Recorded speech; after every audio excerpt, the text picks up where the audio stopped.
Good afternoon. I'm Rose Munoz, and at 5:33 on March 15th, I am calling to order this regular meeting of the Santa Barbara Unified School Board.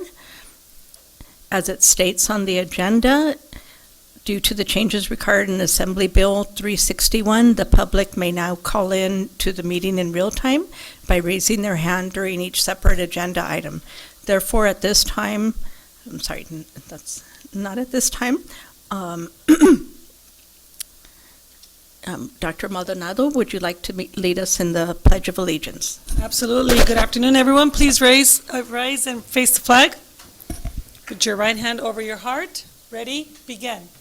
I pledge allegiance to the flag of the United States of America and to the republic for which it stands, one nation, under God, indivisible, with liberty and justice for all. Yes, Miss, let's see, if we could have the announcement about language access. Thank you. Thank you, President Munoz. Good afternoon. I will give this interpretation announcement in English and Spanish. Buenas tardes. Voy a dar este anuncio sobre la interpretación en inglés y en español. In order to provide language access, we will be providing simultaneous interpretation in English and Spanish. If you are bilingual, you do not have to click anything. If you are not bilingual in English and Spanish, you will have to select your language in order to hear the interpretation. If you are on a laptop or desktop, at the bottom right of your screen, you will see a globe icon that says Interpretation. Please click on the globe now and select English. If you are on an iPad or your phone, locate the three-dot menu and select Language Interpretation, then select English and click Done. We are also offering American Sign Language interpretation for this meeting. If you will be using ASL interpretation, please use the Zoom app on your computer, tablet, or phone to join this meeting. If you join this meeting through your web browser, you may not be able to see the ASL interpreter at all times. Buenas tardes, esta reunión contará con interpretación simultánea en inglés y en español. Si usted es bilingüe, no tiene que presionar nada. Si no es bilingüe, tendrá que elegir su idioma para escuchar la interpretación. Si está usando una computadora, va a haber un icono en forma de globo en la parte inferior de su pantalla a la derecha que dice Interpretación. Haga clic ahí ahora y seleccione Español. Y si está usando un iPad o su teléfono, localice el menú de 3 puntos o un botón que diga Más, haga clic en Interpretación de idiomas, elija Español y Finalizar o Done. Gracias. Okay, in reporting the actions in closed session, Ms. Sims-Moulton. You have the language to announce it for the closed session, the action that we took in. Yes. Yeah, you have that action. The link.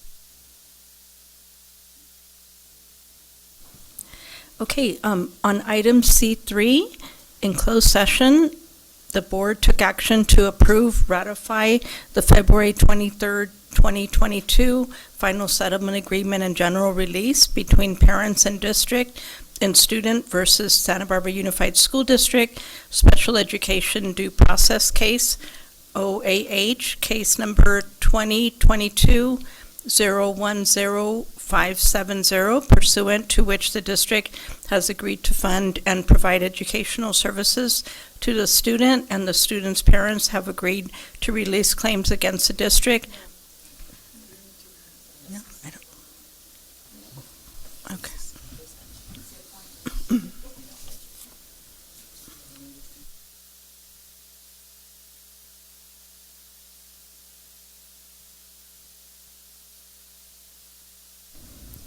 Okay, my apologies. I am reporting out on number 5,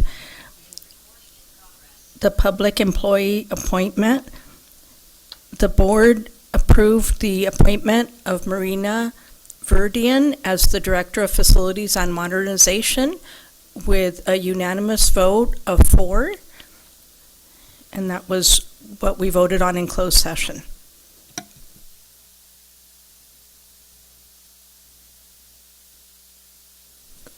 Dr. Maldonado, will you continue with your report to the board, please? Absolutely. Thank you, Board President Munoz. Good evening, everyone, once again. For this evening, I just have a short report. We do not have a principal presentation, but as you can see, we have an amazing student performer that we'll bring up in a minute. I just want to take a moment to recognize that exactly 2 years ago, in 2 days, I believe, if I am correct with my dates, we closed schools in Santa Barbara Unified and across the country in California, across California and the country, I should say it in that order. It has been a long 2 years. I'm very proud of the work that we have done together, board members with your direction, our cabinet, our school leaders, our teachers, and everyone who has supported us through these times. I recall vividly coming in July, and we were still trying to figure out how we even know if we have COVID, and here we are today. We have test homes that you can do at home, and it just speaks to the amazing work of scientists across the world who collaborated to get us to this point.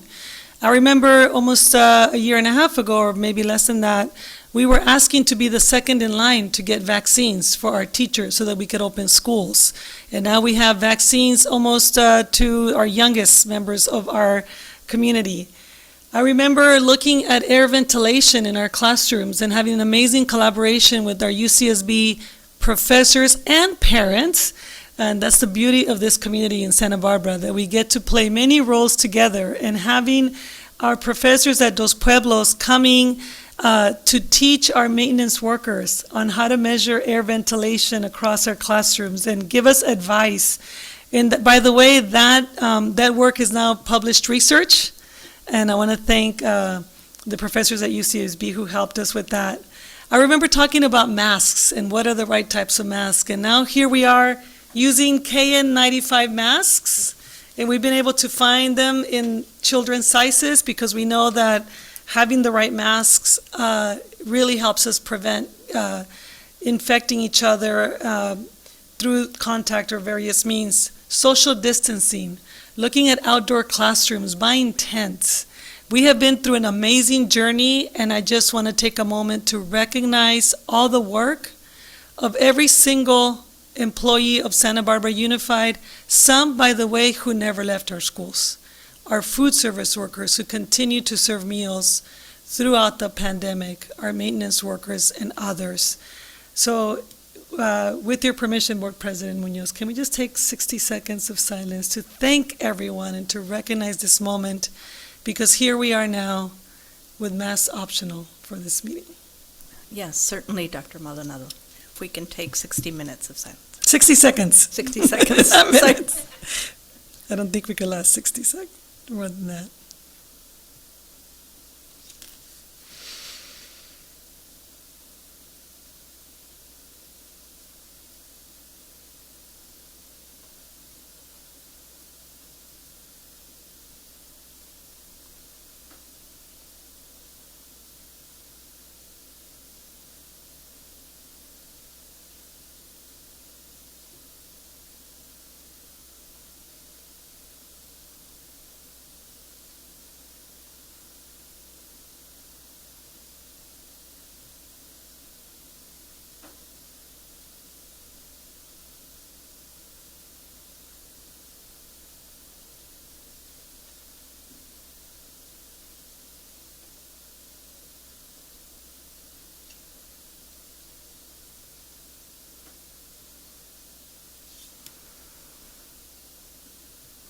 Thank you. I think it's important for us to recognize that we've lost a lot of people, and that many of our children lost a lot of caregivers, grandparents, and family members. And so thank you for that moment of silence. As we turn this corner, I want to bring back some of the joy that we are now seeing in our schools. We have parents that are coming to elementary schools for parent conferences. We see that some of them are coming back on campus to do things like read to students at Roosevelt, which I had a chance to do last week. There are a lot of personal connections. Some people are saying, oh, that's what your face looks like. Now we see your nose, your mouth, and that's, it seems like it's okay in proportion to your face. So it's been really fun to go out into the schools and see so many of us now getting to know each other in a different way. And it just brings me a lot of joy, and it reminds me of why we do the work that we do here in Santa Barbara Unified. And I just want to thank the parents. They are truly our partners in the education of their children. And I want to remind parents that you are an important voice in that partnership with us. And welcome. Well, as we open up more and more after spring break, we will continue to work with you. So with that, I want to turn our attention to an amazing young person in front of us in our boardroom today, our student performer, Luca Di Giulio is a fifth grader at Monroe Elementary School, where she serves as Student Council Vice President, a distinguished athlete and music department TA. Exuding the purest passion for music from an early age, Luca now plays 7 instruments, sometimes several at once. Throughout the course of a typical school day, you can hear her playing Coltrane on saxophone, Hamilton on piano, Foo Fighters on drums, and singing Choo Choo Cha-Cha with kindergartners. Intellectually, Luca's engineering-oriented mind thinks deeply of even the most simple things. Interpersonally, her perspectives are rooted in hope for the betterment of the world through love and kindness. Luca's inner light shines across the Monroe campus like a beacon, and students and staff alike are drawn to and warmed by her radiant spirit. In alignment with her constant quest to elevate and encourage others, she'll be performing Look Up by Joy Aladakun tonight. I want to thank her Teacher of the Year, Liz Caruso, who's here with us and has brought Luca to us. She's also joined in the back by her mom and one of our early literacy coaches, Layla, and her dad, Ryan, and her little sister, which I didn't get her name. Mara. Thank you for being here. And with that, I'll turn it over to Luca. Thank you.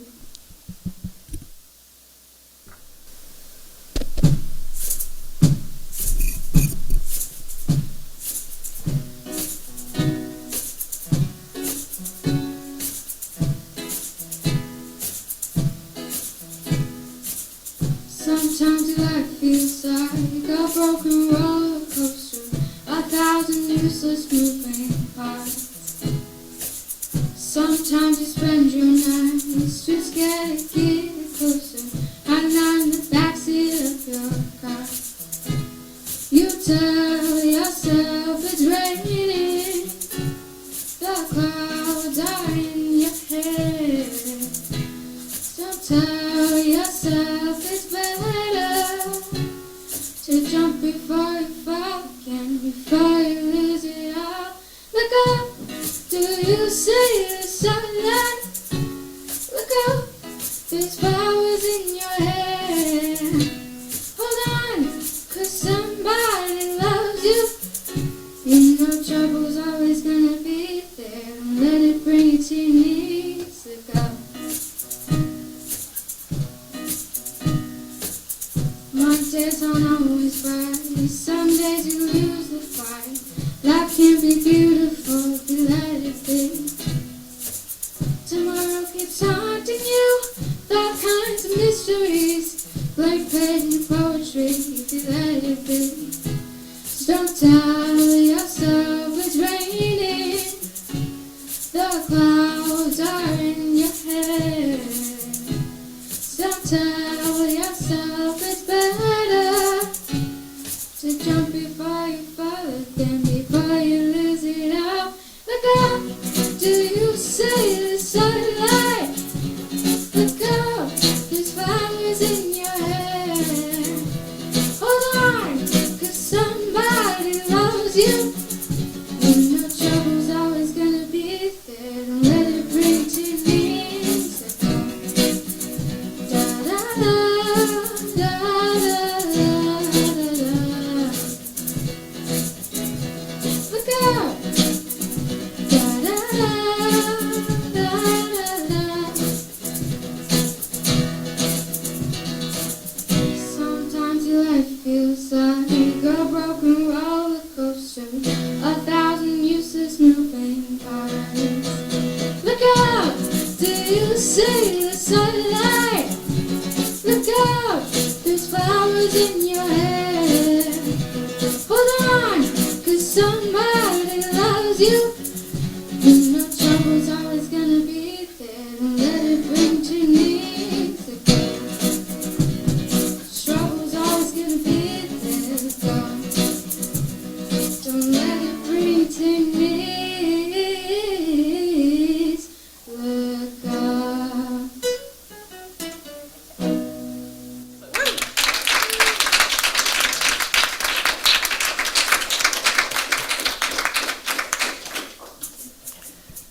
Yay! Thank you so much, Luca. Thank you, Teacher Caruso, and Mom and Dad and Sister. We really appreciate you sharing your beautiful daughter and talent with us tonight. That concludes my report, Board President Munoz. Thank you so much. That was wonderful. Yes, I'd like to announce that Ms. Alvarez is not with us tonight, and Dawson, Mr. Kelly, our student board member, is on Zoom, participating in the meeting.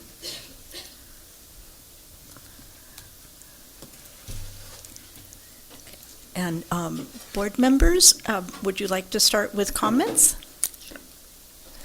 Yes, so thank you, Luca. I was just, getting ready to stand up and dance, but I didn't want to, rest of that. That was just really beautiful, and what a beautiful sentiment that says so much about you in terms of looking up and someone always loves you, and, don't let it bring you to your knees. I really was paying attention to the lyrics, so thank you so much. I had the fortune to drop in with some drummers on Saturday, so I was trying to look up what I learned and keep it up in terms of that. So thank you guys. The youth is doing that and bringing us together, and what a way to end the superintendent's report on such a high note. So thank you so much for being here. May I ask for applause to have a take a picture? Sure. You want to come to the front of the dais? Parents and Are we staying up here? yeah, we could stay up here. Does that work? Well, Nick, you coordinate us. A little bit tighter. You want us to sit? Nick is our. Yes. Are we standing or sitting? Should we stand up, Nick? Or yeah, stand Okay. up.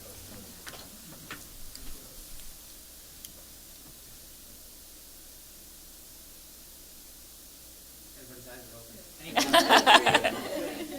Thank you. Oh, no. Cut it off. And then lastly, I had the opportunity, just to stir further, there's about 7 guys who were taking time out on a Saturday. They were being tutored, but they also had a drumming session, and they allowed me to sit in on the drums. And so I still remember, where it takes in terms of the hollowness for the hand and how it makes the sound. I'm going, they'd be proud of me. I still know that beat. So thank God it was basic. But anyway, I just want to appreciate their hard work. And then also wanted to just announce I had the opportunity to attend the Ethnic Studies celebration at La Cumbre Junior High.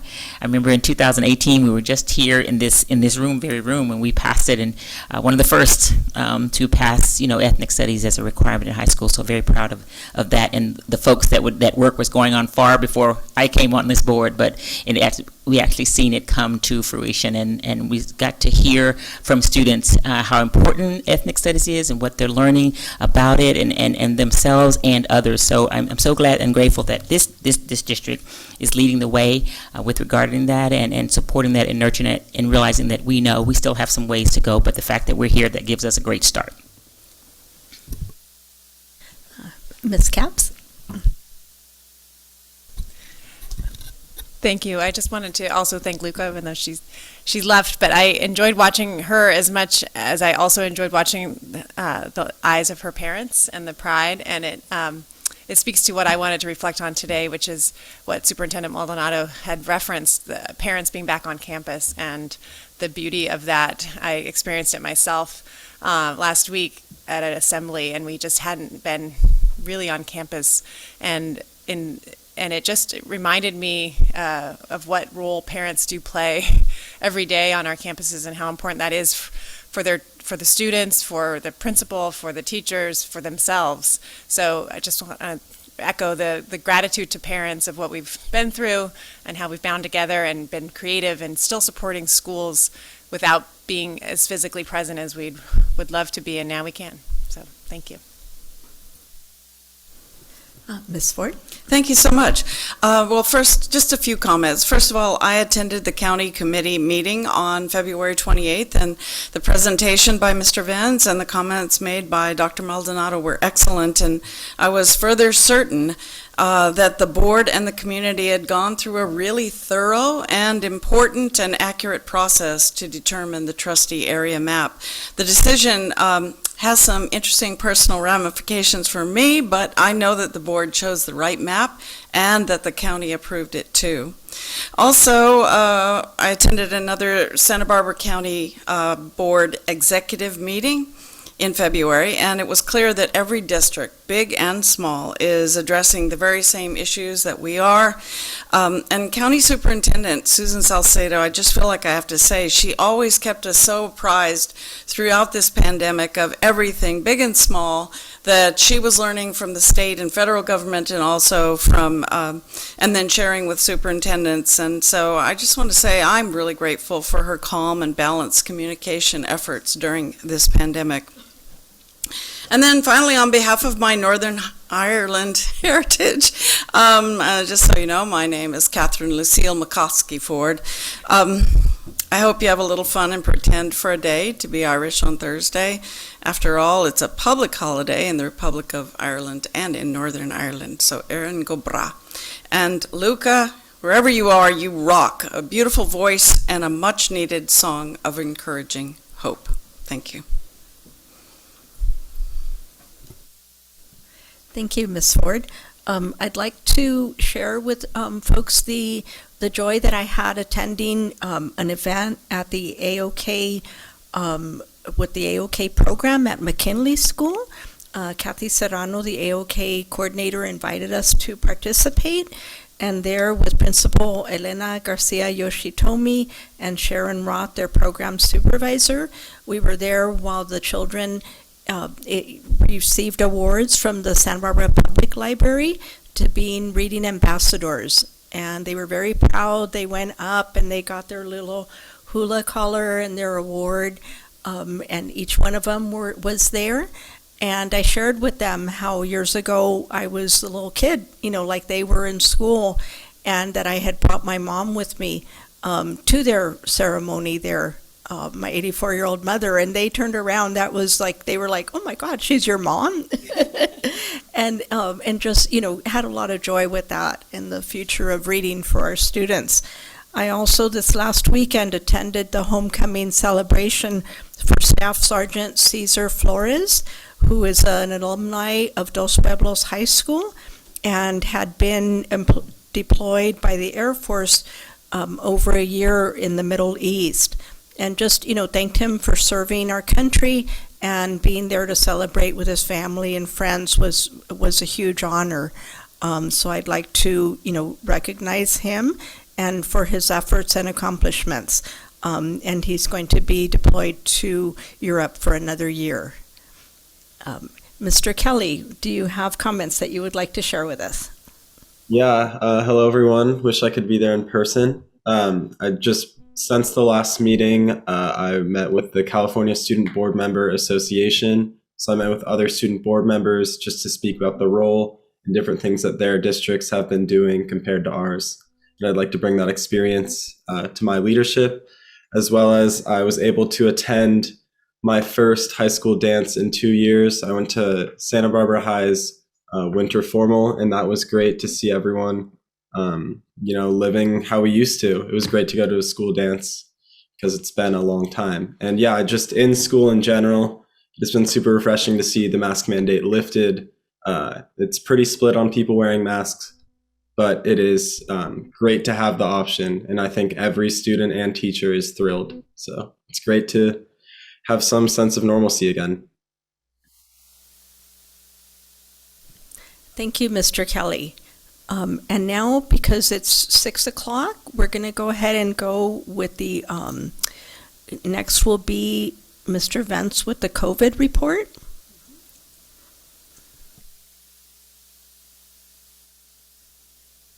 Number 37.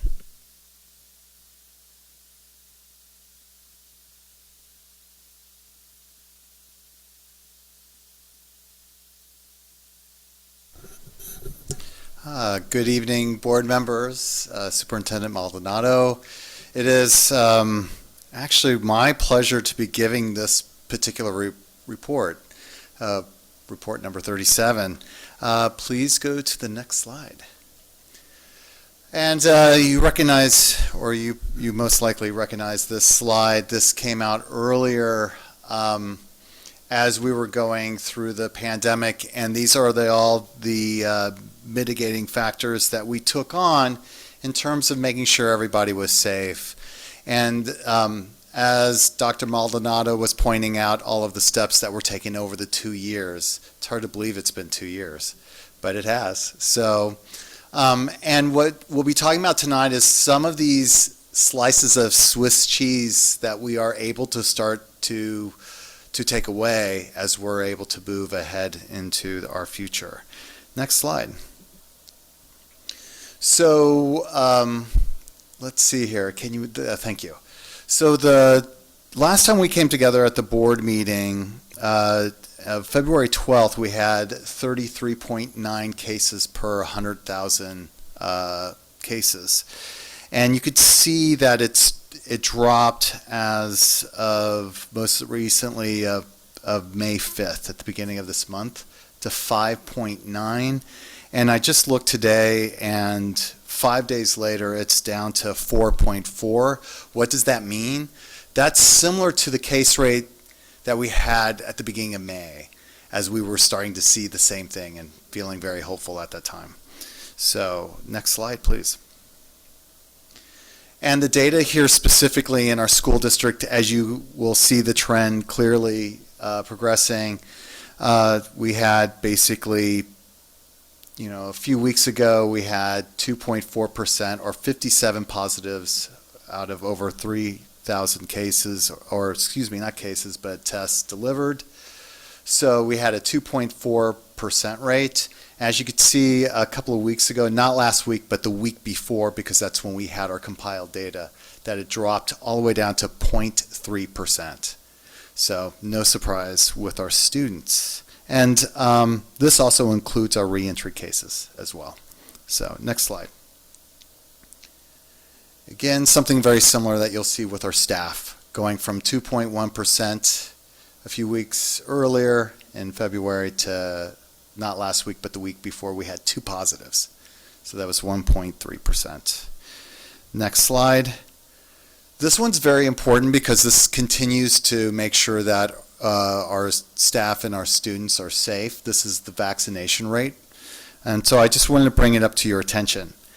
For 5 through 11-year-olds, that will be our lowest, and that is now at 34% in the county. And for 12 through 15-year-olds, we have 72%. So all of these have gone up, but you'll start to see it's slowing down a little bit. And then we have 16 through 29-year-olds, basically our high school students, that's 74%. Along with that, we continue to provide vaccination clinics because that will be crucial. Next slide. So that ties into these 3 specific things that were still part of the Swiss cheese approach. So we have our iPass, our daily screening with iPass, so we will continue to do that. We'll do that this week. Then we go on spring break, and we'll do it the following couple of weeks to make sure that everything is evened out as we return back to school, and make sure that if we see any student who might be on campus or a staff member, that we can at least make sure that they are going home when they're not feeling well. And then we have 10% of the population, very similar to what we've been testing. So we'll continue with that. I looked at the data last week, just checking with the schools. They're actually not just doing 10%. What they end up doing is some of them are doing like 15% or even up to 20% just to make sure classes are safe. So they're really doing a great job of that. As well as we have 2 clinics that are going to be scheduled. One is on the 23rd, that's next week on Thursday, and that will be at La Colina. So that'll be interesting to see how many people turn out during spring break. It's still open. It's open to the community and to our families and staff. And the good news is it's going to be sunny outside, so which is good. And then we have another one scheduled once we return at Franklin Elementary, as you can see. Next slide, please. Some of the few steps that we've taken important to know is that as of last week of Monday, our visitors no longer need to show proof of vaccination or a negative COVID test to enter the campus. So we started with that policy. Again, we're pulling some of these steps that we have taken in the past. We're gradually pulling them away, along with the guidance that we're getting from CDPH, California Department of Public Health. As you see this week, we are distributing home tests to staff and students. And I just saw Fiscal with Lacey over there in the corner. She's got hers to bring back to her staff. So as you see, the orange tests, very familiar. So we will be distributing those to all of students and staff across the district this week. So a big shout out to Roxana Stern, who helped us acquire those tests. And during the week of March 21st, during our spring break, it'll be crucial to communicate on where they can go, where our families can go to get tested, or how to use these home tests. So for example, we're going to recommend that they test on Sunday or Monday before they go to school, and then they'll test another time on Wednesday or Thursday. So that way they can make sure that if they're positive, they can stay home. And we're following the trajectory of the science. The last thing you'll see is we're increasing our testing once schools come back into session. So on March 28th, we're going to bump it up to 20% of the population, just to make sure that we're making sure everyone is safe. And with that said, next slide.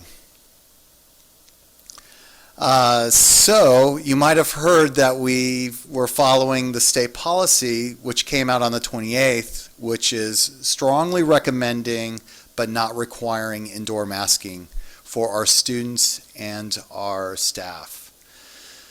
And with that, as you could see from our sign and our sign in the back, this is what we're posting for our students and staff to remember that that everyone this is their choice, and we want to make sure no one is singled out in any way, and making sure people are doing what they need to do and make sure that their families and they themselves are safe. So that's part of this process. Another thing that, next slide, please. Another thing that we wanted to bring up to you was we were checking with students as well as the teachers. This is the latest information that came from the survey that went out last week. As you will notice, and you might not be surprised by this, but in our secondary schools, with that data, students have been responding to this survey from all of our junior high and high schools. And so that data represents 1,179 students, which is basically 13% of our student population responding. And you'll notice in the orange and the green, that's the side where they feel comfortable or somewhat comfortable, and then you have the yellow that's neutral. And then we shift from the red to the blue where they feel most uncomfortable or somewhat uncomfortable. So that's something that we've also been hearing anecdotally from the various campuses. The elementary data was gathered by teachers taking a survey in their class. So they would ask these questions and their kids would raise their hands and they would jot down the data. And then once they did that, they put it into the system. So we had basically 216 teachers respond. We had 872 students respond to this survey here, and that's 26% of the population. Another question that might come up is where is this information coming from? So currently, these are survey results pulled from these following schools: Adams, McKinley, Roosevelt, SBCA. So those are the schools that have currently responded to this.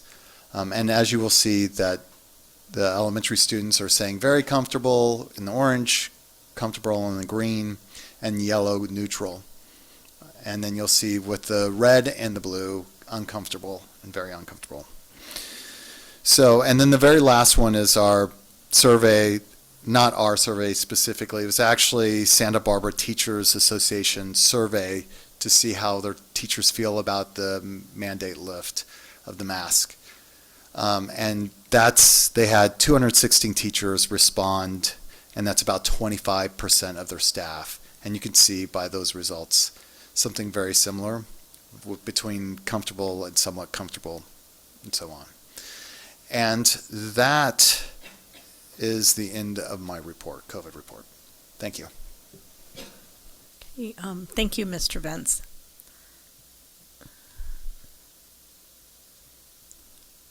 Okay, now we will go to public comments on non-agenda items. Oh, I'm sorry, comments on the COVID report.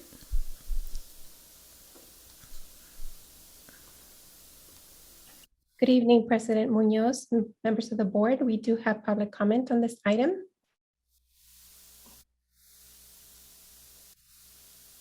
Catherine, if you can please state your full name.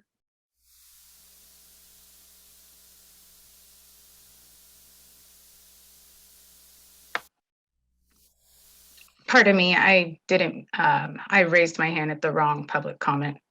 Oh, no problem.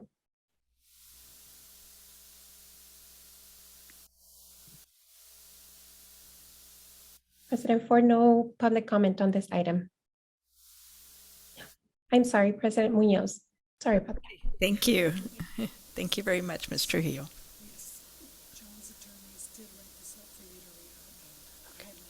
Should I do it now? Yes, yes, I'm going to report out also from, from closed session. Okay, just take a minute. In closed session, the board took action to approve the February 23rd, 2022 final settlement agreement and general release between parents and district and student versus Santa Barbara Unified School District Special Education Due Process Case, OAH, case number 2022-010570, pursuant to which the district has agreed to fund and provide educational services to the student, and the student's parents have agreed to release claims against the district in exchange for educational services as specified in the agreement. And that was from closed session item 3. And on closed session item 4, the board took action to approve the final settlement agreement dated February 25th, 2022, and general release between parents and district and student versus Santa Barbara Unified School District Special Education Due Process Case, OAH, case number 2022-010436, pursuant to which the district has agreed to fund and provide educational services to the student, and the student's parents have agreed to release claims against the district in exchange for educational services as specified in the agreement. On both of these items, the vote was unanimous with a vote of 4 board members that were present. Mr. Vance is here available for any questions or board comments on the COVID report. Thank you.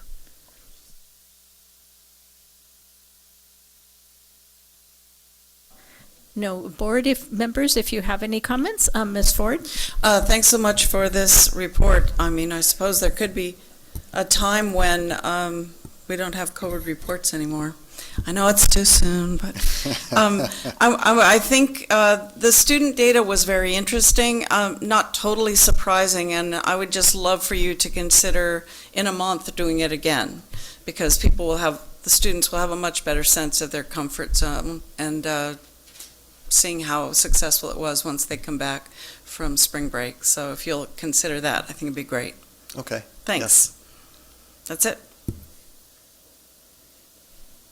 Okay, seeing that there are no further comments from the board, thank you very much, Mr. Vance. All right, thank you.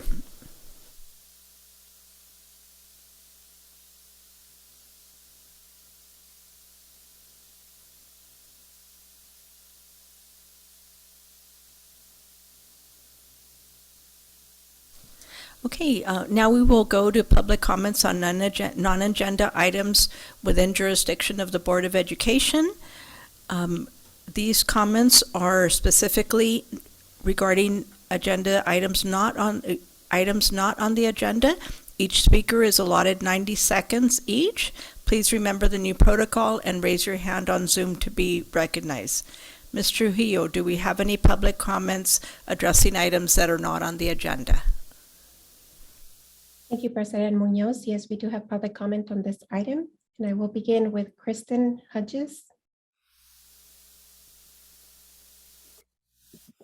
My name is Dr. Kristen Hughes, and I'm a pediatrician with the Santa Barbara County Public Health Department, where I care for the least resourced and most vulnerable students from schools across our district. Last week, you received a letter regarding concerns over student screen time. The importance of this topic as it pertains to the health equity of our young students has compelled me to speak with you tonight. The excess use of non-educational screen time has reached an all-time high among our youth, and the age at which this exposure starts keeps decreasing. I check every patient's screen time hours as part of their routine checkups, and it's not uncommon to find double-digit daily numbers. This has been exacerbated by the use of school-issued one-to-one iPads and access to apps like YouTube on school-based tablets for students as young as 4 years old who are in TK. The adverse health effects of this excess include, but are not limited to, mental health issues, obesity, prediabetes, insomnia, ADHD symptom exacerbation, aggression, and lower academic performance. These are all negative effects I see occurring in my daily practice, and unfortunately, to a larger extent, for my more disadvantaged families, where in-home parenting resources are more limited. That's why I, along with 20 of our local pediatricians, including pediatric behavioral and developmental specialists, and our very own American Academy of Pediatrics Chapter 2 Executive Director, and the Academy's media expert have provided you with a signed letter pleading with you to please remove one-to-one iPads for at least TK through second grade, and provide families with informed consent outlining the possible negative health effects. Next speaker is Kimberly Osborne.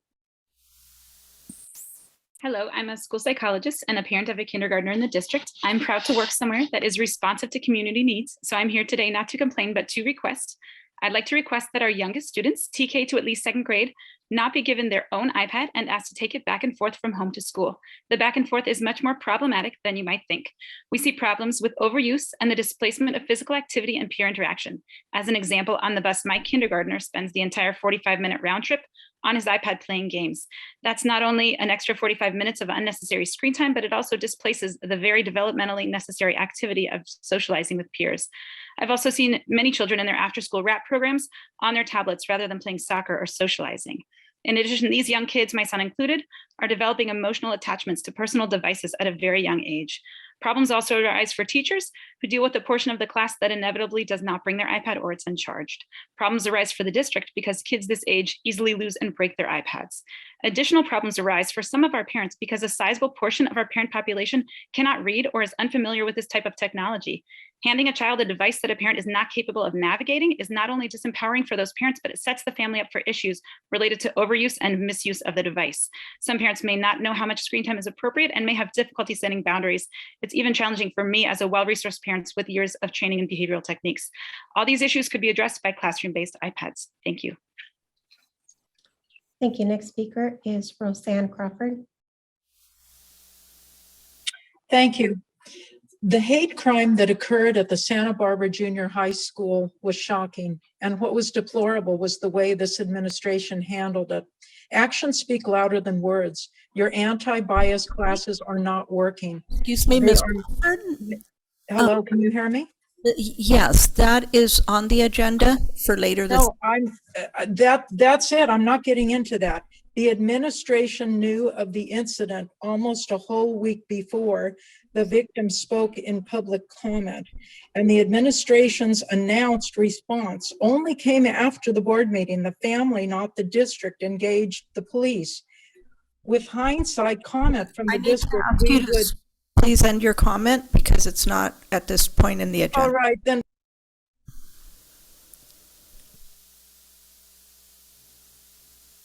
Next speaker is Lisa Copenhagen. Hi there, I'm Lisa Copenhagen. I'm the English department lead at Dos Pueblos.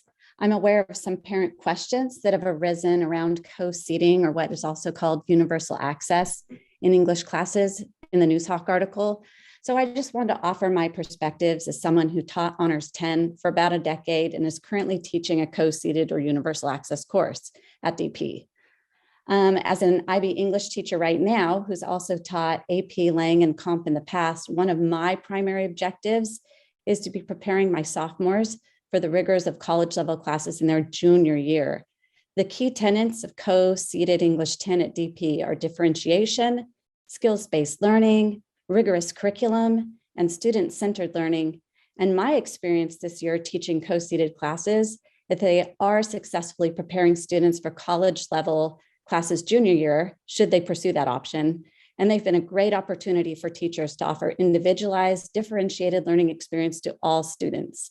I know this is just the beginning of conversations around these courses, but I just wanted to share my experience and perspective as someone who's taught both CP and honors for years and who teaches college level courses as well, and is currently having a positive experience in co-seated or universal access English 10 classes at DP.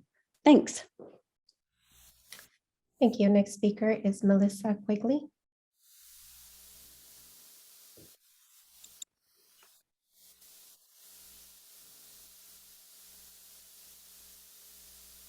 Hello, board members. My name is Melissa, and I'm a parent and school psychologist for Santa Barbara Unified. I wanted to also address the topic of screens and kids. I'm asking you to please address this topic. We all live in a world where technology surrounds us and can distract us 24/7. Our children need to be protected from overuse and overexposure of technology. They need to be protected from accessing unsafe information through technology. Our parents and families need to be informed and educated in the area of safe and unsafe tech use. Please heed the concerns of our local pediatricians and mental health professionals and teachers and parents.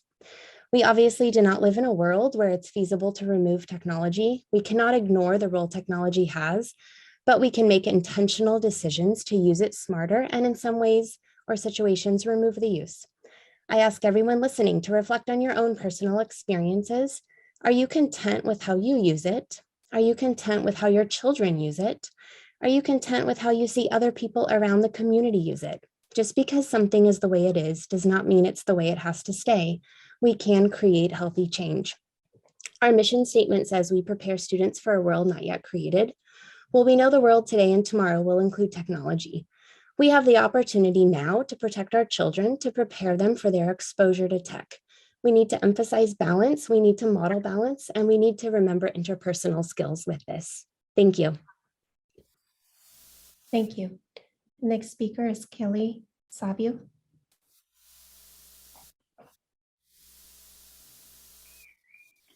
Hi, my name is Kelly Savio, and I'm a teacher who has been part of the pilot program providing universal access to students taking sophomore English at Dos Pueblos High School. Students who have signed up for honors and students who have signed up for college prep are both in the class, working on curriculum that's designed to meet students where they are in developing their ELA skills. I know a recent Newshawk article has created a lot of confusion and brought up a lot of questions about this pilot, so I understand why parents are concerned. My students are having a rigorous English 10 experience, and they are being thoughtfully prepared for whatever class they decide to register for in their junior year. I also teach English for the International Baccalaureate program at DP, so I certainly understand what skills students need to learn during their sophomore year in order to be well prepared for advanced English courses in the second half of high school. I know these brief comments don't magically clear up all concerns, but I want to reassure parents and the board that teachers at DP have taken on this pilot with enthusiasm, and it's been an overall positive experience. I understand a future presentation to the board is planned about this topic, and I am certain it will help clear up any lingering questions or confusion. Thank you. Thank you. Next speaker is Laura Rhodes.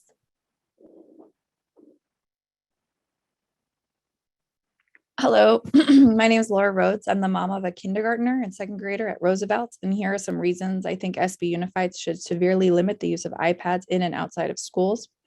One, these devices can easily traumatize our kids. The internet is where you find the very worst of humanity, yet the school district is handing out access to these dark corners without asking parents if this is what they want for their kids and without asking teachers if this is actually necessary or helpful. Two, there are many studies that have shown one-to-one devices do not improve outcomes. A recent study by McKinsey showed that individual tablets have negative outcomes on learning. In some cases, kids are losing up to half a year or more in learning achievement. We know that kids easily get addicted to screens because that is exactly what they were designed to do. And that addiction leads to isolation, anxiety, and in some cases, severe depression. And thirdly, why are we allowing big business to market to our kids? Apple and Google tell us that our kids need these devices to learn when history and data do not back that up. My 5-year-old is sent advertisements from the dozens of apps she's been allowed to install on her device. They encourage her to come back to the game, promising her free gifts and extra playtime. This is predatory marketing at its finest. I urge you to reevaluate the way you're pushing technology into our kids' lives. They have their whole adult lives to be bombarded by screens. Let our kids be kids, help them learn. Don't encourage them to passively stare at screens and ruin their chances at success. Thank you. President Munoz, this concludes public comment on this item. Thank you, Ms. Trujillo. At this time, I would like to recognize the retirements. The first one is Natalie Jane Ireland, a teacher at Franklin School with over 23 years of service to the district. The second one is Johanna Stevens, special ed teacher at Goleta Valley Junior High with 23 plus years of service. And the next item is acceptance of donations. I accept with gratitude the donations listed on the attached report. You want to move approval? And can I have a motion for that? So moved. Second. Okay, all in favor, please signify by raising your hand and saying aye. Aye. Aye. Okay, it passes unanimously with a vote of 4. And the next item is the consent agenda. To approve the items that are considered routine and not likely to require any discussion, Dr. Maldonado and her staff have recommended that the board approves all the consent agenda items. The board has also had an opportunity to consider and ask questions before these items before us tonight. First, are there any public comments on consent agenda items? No public comment. Okay, thank you. Board members, are there any items on the consent agenda that require more information, comments, or discussion? Okay, seeing that there are none, all in favor, please signify, oops, Motion. sorry, may I have a motion to pass the consent agenda? Ms. So Ford? moved. Motion to approve the consent agenda as presented in items F2 to F14. Second. Okay, all in favor, please signify by raising your hand and saying aye. Aye. Aye. Aye. Okay, passes unanimously with a vote of 4.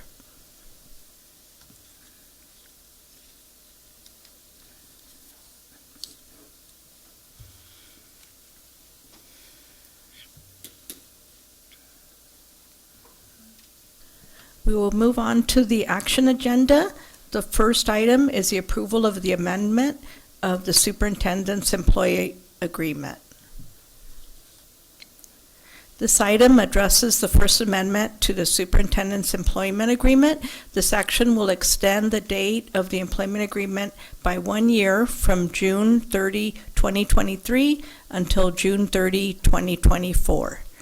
Before we hear public comments and I call for a motion, there are a few points that I would like to make.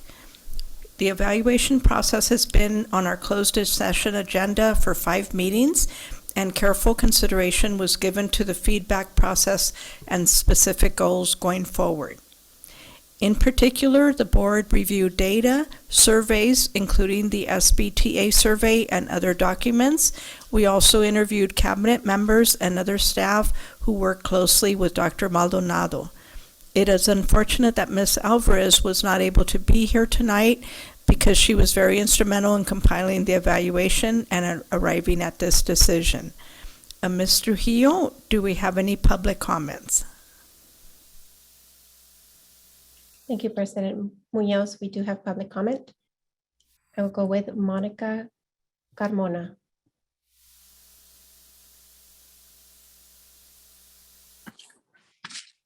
Muy buenas tardes a todos. Mi nombre es Mónica Carmona. Tengo una estudiante en el grado 11 en Dos Pueblos High School y un estudiante que se graduó en el 2020 cuando todos vivimos grandes retos. Mi comentario es para apoyar la extensión de contrato para la doctora Maldonado. Considero que ella y el equipo de trabajo del distrito escolar han logrado que nuestros hijos regresen a las aulas en forma segura.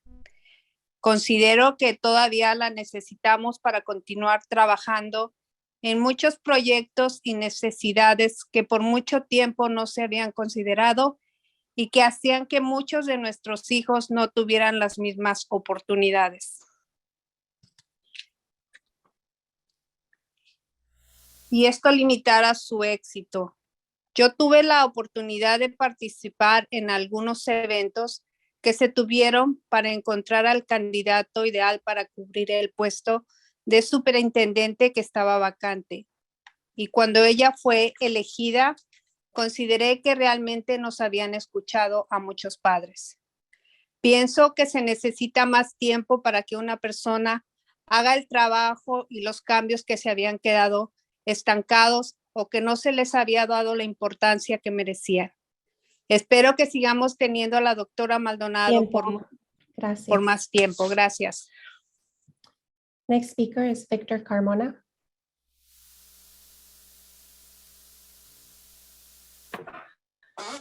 Buenas tardes, consejo. Buenas tardes a todos los asistentes. Voy a tratar de hablar rápido. Gracias. Sin duda, este tiempo que nos ha tocado vivir ha sido muy difícil para todos en general. Nos ha puesto difíciles pruebas. En este contexto, me gustaría rescatar que, en mi opinión personal, los encargados de trabajar en esta situación han hecho un excelente trabajo y que sin duda la superintendente Maldonado ha mostrado su liderazgo junto con su equipo en toda esta situación tan difícil. Me gustaría rescatar la comunicación que ha tenido con toda la comunidad en este distrito y ha puesto a nuestra disposición todos los recursos que han estado a su alcance.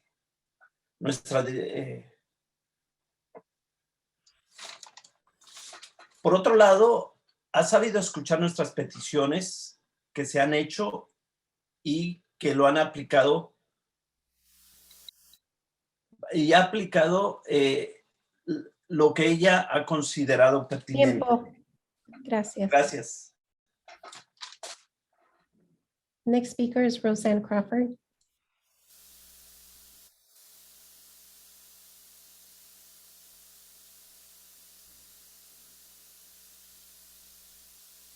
Roseanne Crawford.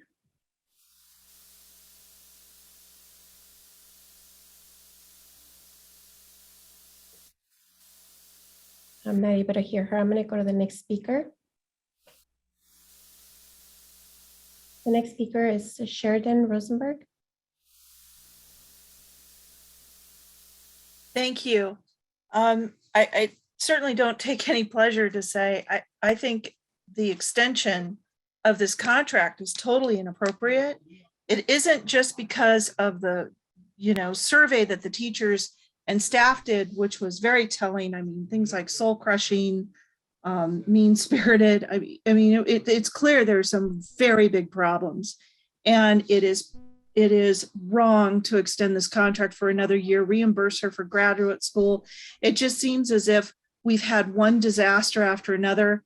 I see Hilda, especially with this latest incident, with the attack of that student, that vicious attack at Santa Barbara Junior High School, and not reporting it to the police, even though apparently the principal reported it to the district didn't report it to the police. I can't think of anything to say other than she's an enabler and a huge disappointment.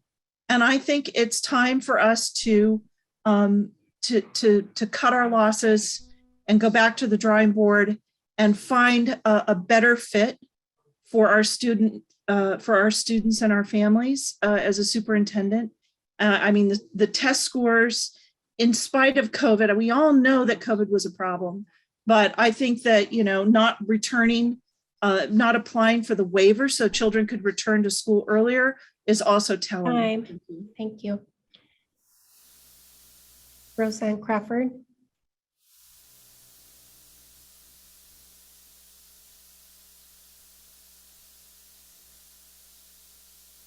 Ms. Crawford, we're not able to hear you.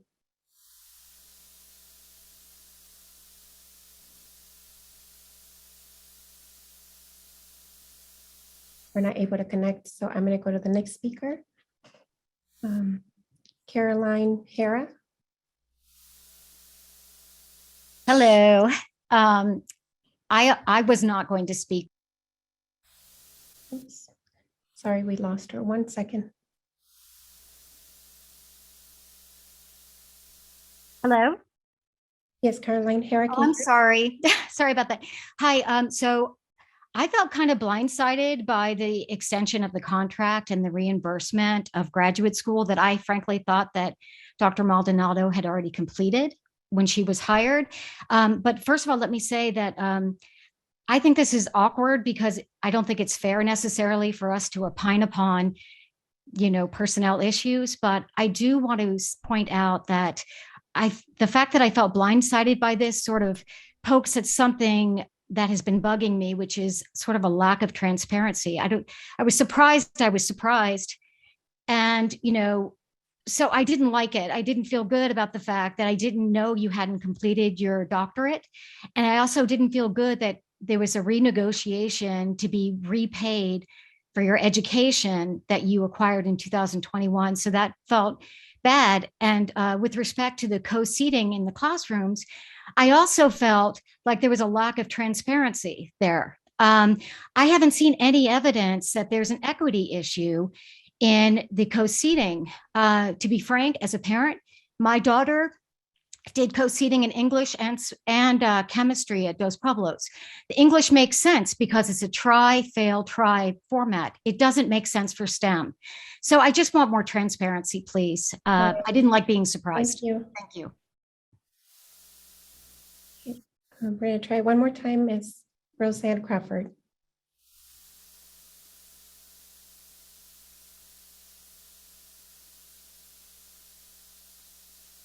Ms. Crawford, are you there?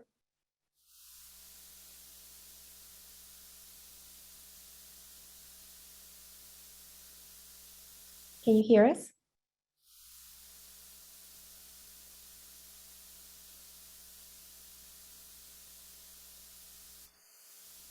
President Munoz, we're not able to hear Ms. Roseanne Crawford. And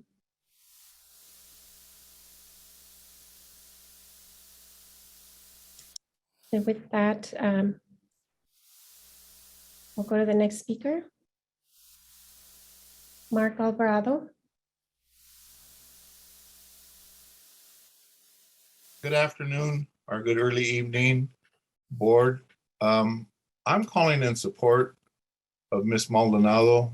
I met her when she came on board, and I've been watching her work closely and interface with her at different levels, community level, professional level.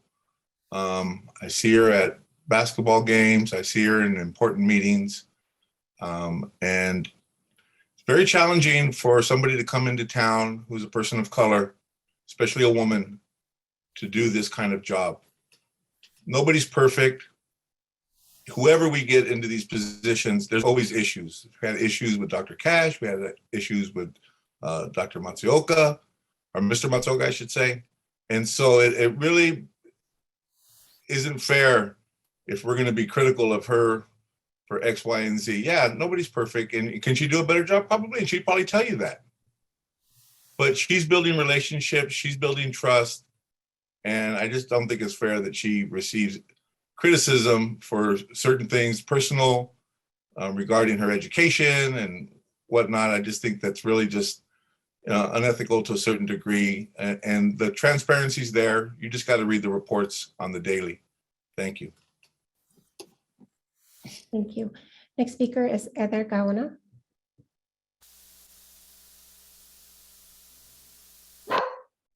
Hi, everybody. My name is Eder Gaona. I want to express my deepest gratitude to Dr. Hilda Maldonado for her steadfast leadership over the last 2 years. In the 2 years since she's been in leadership, not only has she dealt with the COVID-19 pandemic and its impact, but Dr. Maldonado has also made efforts to listen to community. She has welcomed community members into the district who at times have felt like leadership did not listen to them, including the immigrant Latino community in the city. Dr. Maldonado's leadership is critical at this time. So Board of Trustees, I urge you to extend Dr. Maldonado's contract. And Dr. Maldonado, continue your leadership. It's welcomed. And we are very proud of you and the work that you've done. Thank you. Thank you. Next speaker is Irlanda Gomez.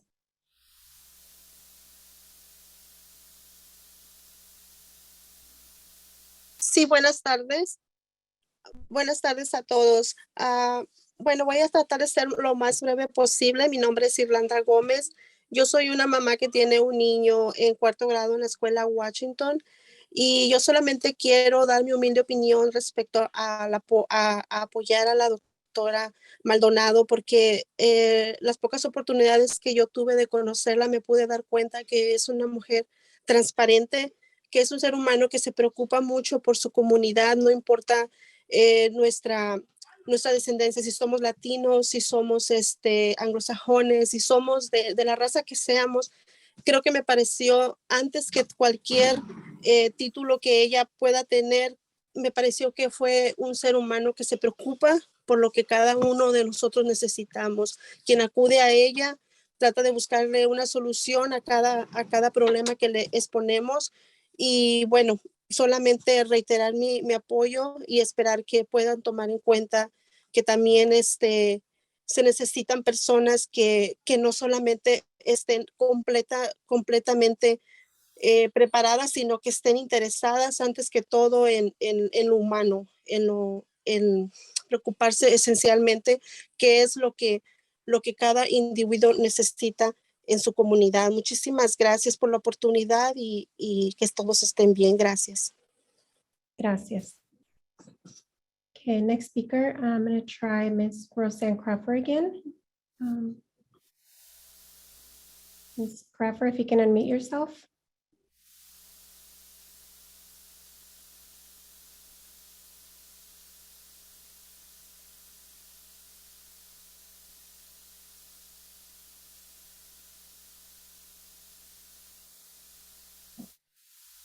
If you can unmute yourself, I'm giving you access there.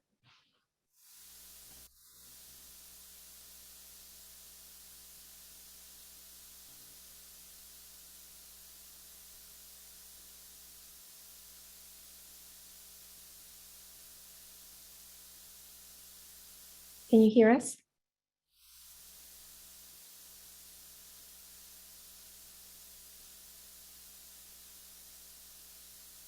Maybe you need to log off and then update and come back. Roseanne, I'm not able to hear you.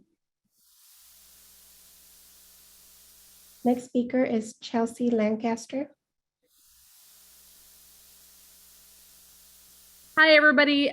Calling in on this agenda item to just say that Dr. Maldonado entered our community during a very difficult time when you think about the dual pandemics of COVID-19 and the racial pandemic. Just wanted to name that I believe that she deserves the opportunity to show up and settle into our community. She has shown willingness to meet with community members that are typically not invited to the table, but are doing very good work with our youth, with multi-generational work, frankly, in our community. Also just wanted to name that we know historically the women of color are more heavily critiqued and criticized when they are in positions of power. So again, just want to name that as a reality in our system, in our community, in our world. And that we invite Dr. Maldonado to continue the difficult work that she's doing. Also need to see some real accountability across the board around the anti-Blackness and racialized violence in our school. And we're here to do that work, and we've been doing that work. So call us in. Thank you. Thank you. Next speaker is Rocio Pacheco Garcia. Hi, can you hear me? Yes. Okay. My name is Rocio Pacheco Garcia, and I am calling in support of Dr. Maldonado. I was a student of this district, and I had two younger sisters who were also a student of this district, one which was in our schools last year. I've been working for the family engagement team since 2019, and I've heard families really express the importance of having a superintendent that understands our diverse community here in Santa Barbara.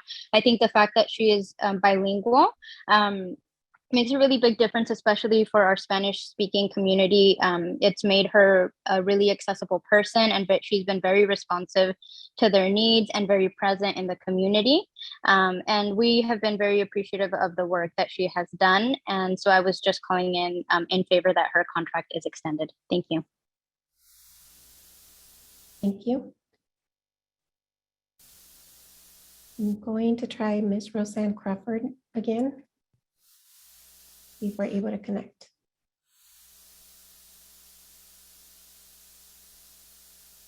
Ms. Crawford, can you unmute yourself?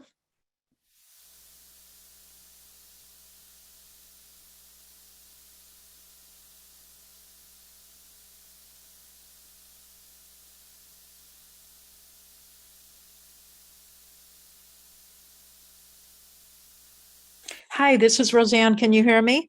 Yes, go ahead. Oh, wonderful. Thank you. Thank you. The achievement gap has grown.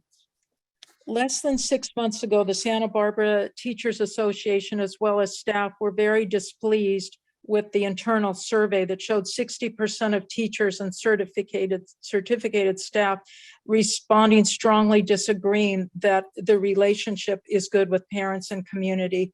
The grand jury report was very critical of how the Santa Barbara Unified School District handled the shutdown and the loss in learning and the increased mental health, the lack of accountability, lack of consistency in testing. This is not to mention the mishandling of the hate crime at the Santa Barbara Junior High this last week. I think extending a contract should be on merit. And I think we need to give this a little bit of time. Give her a chance, but don't extend it at this point. I understand if she wants her per diem, per contractual agreement, but no, I don't think an extension is warranted. The merit just isn't there. And I just want to remind you, however beautiful the strategy, you should occasionally look at the results. San Francisco happened. It could happen here. Thank you. Thank you. President Munoz, that concludes public comment on this item. Okay, thank you. First of all, I wanted to clarify that we have no reimbursement for graduate degrees. Every employee who has a masterate and a doctorate receives an annual stipend for the degree. This was an oversight in terms of Dr. Maldonado, and we want to, provide that stipend to her as is owed to her as a member of management. Board members, do you have any comments or questions? Yeah, I'm just going to take a pause here and say that it's so easy in this day and time in cancel culture. We're just going to cancel people out. And I think it's important in terms of we definitely should hold our leaders accountable for what we have asked or contracted with them to do. And it's so easy in the middle of challenges to blame the person that's at the top. But as stated, we have gone through several iterations. If you've seen it on the agenda for quite some time, taking in every ounce of the data that has been given, that has been taken, and all the comments that have been, they are taken very seriously. And in a constructive way, how do we help our leaders in a time of such challenge? How do we help them to be better leaders? How do we help them to be strong leaders? Dr. Maldonado came here 2 years ago in the midst of a crazy, crazy time. And how many times have we in general, in leadership, have said, maybe that wasn't our best effort that we had to do, but we need more time. And in this community, you got to have time to build relationships. It's hard being in this community. And then right now, just having the courage to say this, because I hear the comments, some not deserving in the personal pieces. Let's keep our points about the performance, and let's be fair. If nothing else, let's be fair about it. There are times as leaders we haven't been able to do our best for whatever the reasons are, but we're still here. She's still here. When we made the decision almost now 2 years ago to say yes, we were coming in at a very challenging time, and who knew? No one had any clue what was going to happen these next 2 years. So we were in a state of leadership in chaos, and you cannot develop relationships in chaos. You've got to go and you've got to trust. So the things that would normally have been able to take place weren't able necessarily to be able to take place during these 2 years. And so, again, all the comments, the feedback have been taken into consideration. It's still important to support our leaders, extend time to do in a normal place outside of chaos to develop and to lead. It's not dismissing any concerns. We heard them. In fact, I felt them. They were hurtful, some of them. You can't be hurtful and not kind and expect someone to grow and be better if that's all you're going to look at and you're not being fair and having them the opportunity to now going forward. We've heard 37 reports about COVID, what has happened. And I would rather, as a leader, and I would say this, I would be rather criticized as a board to do the hard and right things than to be later blamed for not doing anything at all. And so I just want to say to Dr. Maldonado, it hasn't been easy. You know some things that you need to improve. You know those. And any leader who is worth their salt knows there's things that they need to improve, and you have to be willing to do that and to listen and to take it in. And how do we listen as a board, not listening to answer, but listening to take it in and take into consideration where it's coming from? So I don't mean to be preachy, but I am, because this is very serious in terms of how we support our leaders. And how, if we set expectations, we must also realize they're human. So I would like to see us going forward, I don't know if this is what you're asking for the vote. I hadn't planned to make any comments, but I couldn't hold my peace, so to speak. That's fair. But I'm very serious about how do we come together in all aspects of this community. Because when we come together, we're going to be better and we're going to be stronger. We got some things we've got to further discuss on this agenda going forward. That's going to take every last one of us taking a good look at ourselves and how we're going to be better and how we're going to be better in this district. And it starts with us in terms of that. And I think it starts with tonight. Again, the confidence, the opportunity, the time, that it's going to take for you, Dr. Maldonado, to build relationships. I know you're working on that, but that's a crucial part of how we go forward and how we go forward in a positive way. And if you will, reset. So all the comments that were coming in, take a good stock in yourself and say, someone extended some courtesy to me when I wasn't at my best. So just take a moment and think about that before we're just so easy to want to cancel someone in a way, because it was just a very challenging time.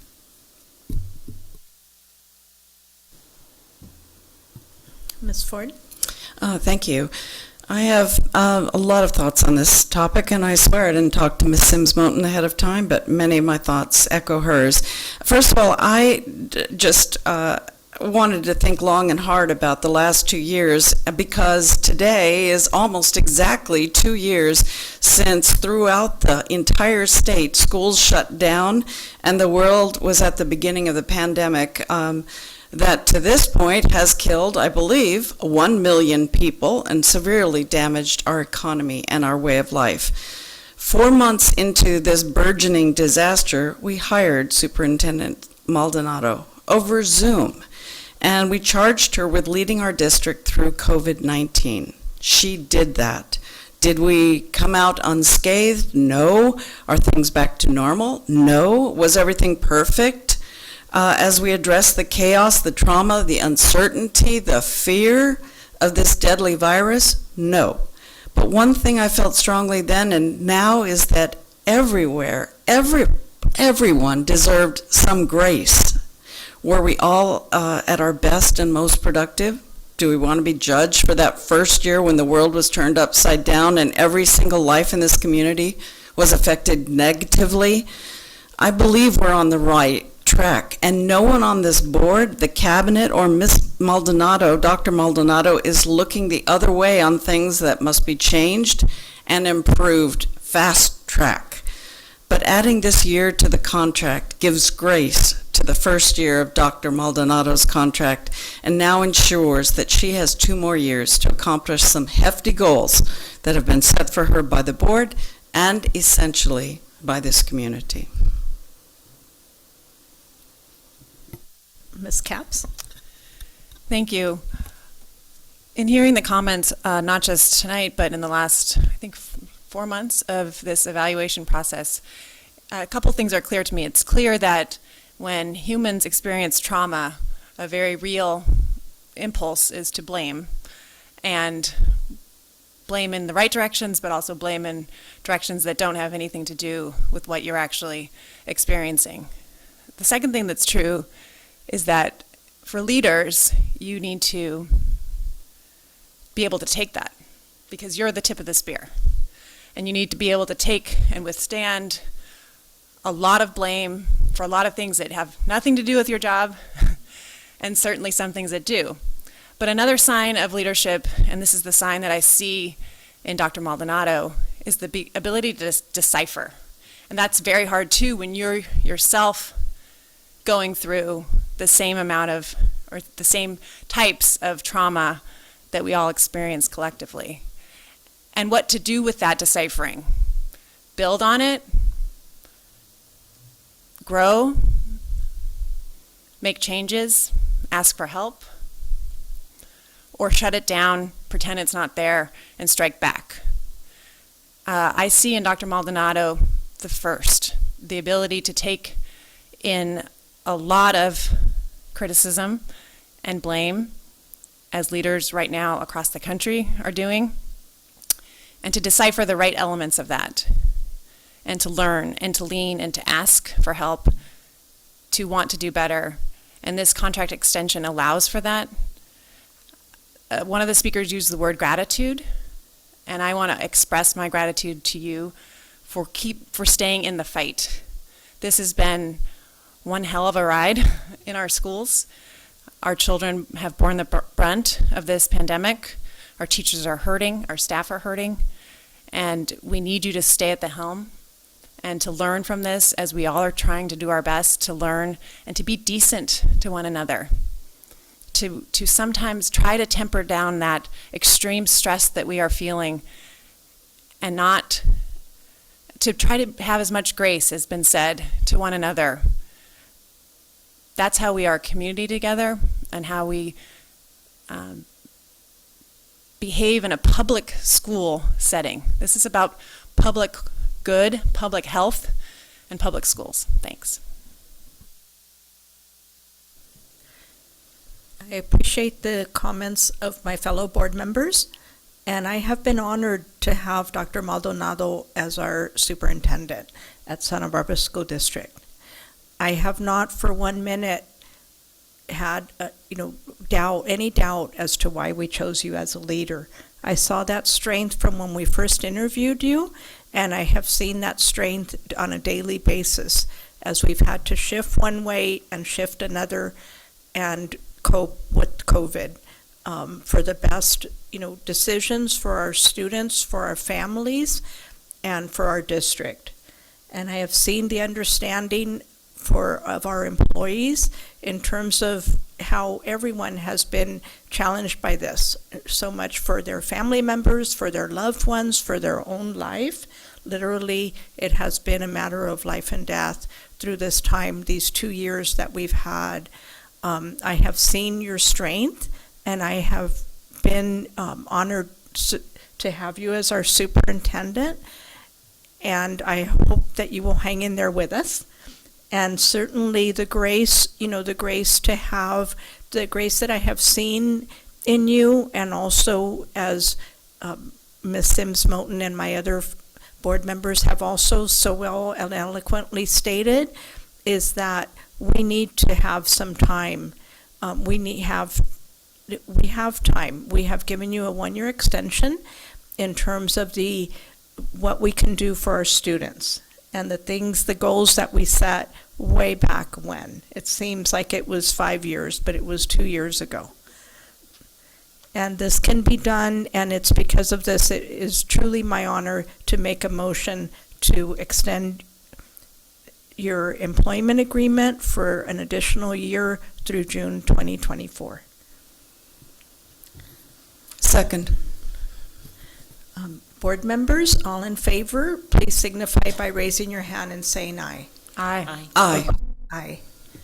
Passes unanimously with a vote of 4. Thank you very much, Dr. Maldonado. Thank you so much, board members. And as I told you when I was first interviewed, I'm here to listen, learn, and lead. I'm proud of the work, but I also want to thank my cabinet because I couldn't have done it without them and the leaders in our schools. And lastly, I don't pretend to have perfection, but definitely commit to progress. So with that, I thank you and I accept this offer. Thank you. Okay, we will now move to the item 2 on our action agenda, the approval of relocation of remaining Measure J 2016. Superintendent Maldonado, members of the board. At the last board meeting, you approved a contract at Franklin Elementary School to re-roof the covered walkways. The budget for this project, for this and other roofing at the school, was created 5, 6, 7 years ago.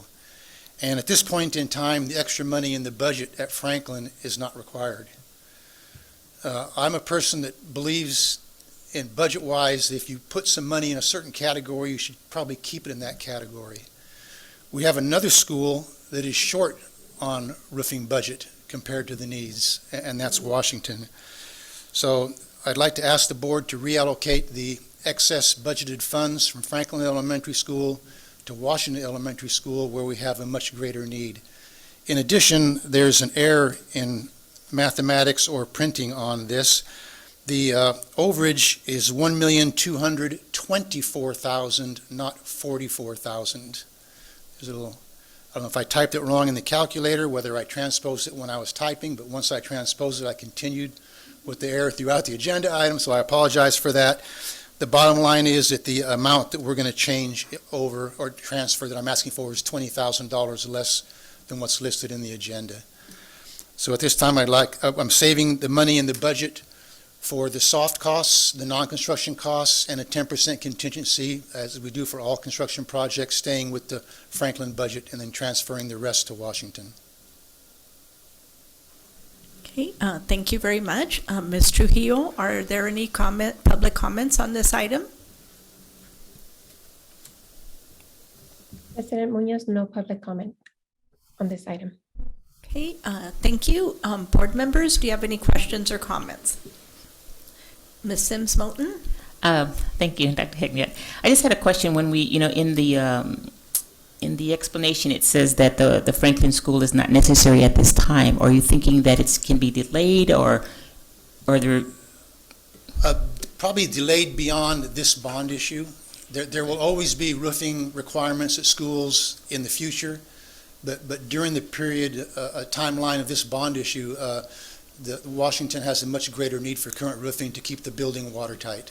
Okay, that's why what I was thinking was because of need at this time meant there could be later needs, but beyond the bond period is what you're saying that we'd be able to do. Okay, great, thank you. Ms. Ford? I have no questions. Ms. Sims Moulton asked my question. Okay, board members, may I have a motion on this item? So moved. Second. Okay, all in favor, please signify by raising your hand and saying aye. Aye. Aye. Aye. Okay, passes unanimously with a vote of 4. Thank you. And then now we will go to number 3, rejection of all bids for Washington Elementary School roofing. Yeah, speaking of Washington Elementary School roofing, this bid package has numerous issues. We have issues of pre-qualification. We have our firm that does our pre-qualification for us. First of all, we have an outside firm do our pre-qualification. That way no contractors will sit there and accuse the district of being biased when we evaluate their qualifications. I think that's important to have it done by an outside agency. The outside agency, Linda Sweeney and Associates, recently relocated their offices back to Santa Barbara, and in doing so, some of the information that was provided to bidders, there was an email address underneath the mailing address. One of our bidders got confused, emailed the pre-qualification package. The firm did not see it in time to process it prior to bid opening, so we have a legal issue where we have one contractor protesting because they were not pre-qualified at the time of bid, while the other contractor submitted their information in time to be qualified by bid date. So you can go back and forth with that one all day, and speaking with legal counsel, they agreed with the recommendation to reject all bids and rebid the project. Additionally, on this project, there were 3 alternates for adding work. Typically, you would add an alternate when you're not sure what you can get done under the budget for a small amount. This project had alternates that were in the $1 million range. Very difficult for bidders to have a base bid in the $1 million range and then alternates in the $1 million range. The district should have done in my opinion, we could have done a better job in packaging this project. So with the additional funds that you so graciously granted in the last agenda item, I'd like to take the allocated budget, the new allocated budget for Washington Elementary School, reject the bids, rebid the project with at most one small alternate for adding to the project. And I think that will attract additional bidders, and hopefully we get some good prices. Okay. Thank you. Thank you, Mr. Het-Young. Ms. Trujillo, are there any public comments on this item? No public comment on this item.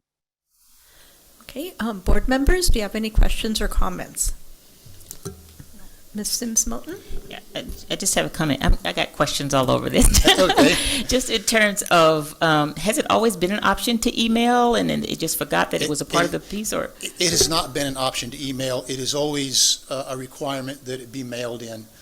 A lot of times what happens at a pre-bid conference that is mandatory, the person that attends that conference that receives the information many times is not the same person that prepares the bid package. Mm-hmm. And if within a firm they do not always relay all of the information to the person preparing the bid, If the person preparing the bid doesn't read everything line for line for line and doesn't realize what was highlighted in the pre-bid conference, that's when subcontractors can make errors such as this. Okay.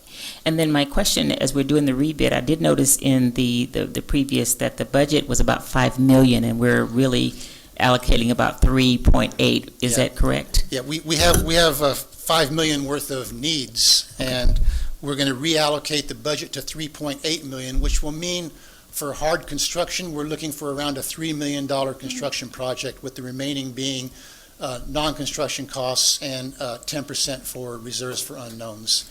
And in addition, both contractors are aware of my recommendation to reject all bids, and I encourage both of them, if they disagree with that recommendation, please feel free to speak at the meeting or on Zoom, and they both declined, so, to my knowledge. And so the additional needs that won't get covered by the shortfall of the 3.8, or so how do we plan Correct. to address those? Well, we're taking the building least in need and just postponing it into the future. All right. So, I mean, is there funding opportunities that come up? I know there's... There may be an opportunity more towards the end of the bond fund when we have completed many projects and we have some money left over in reserves. Then we come back to the board with a recommendation for reallocating those funds.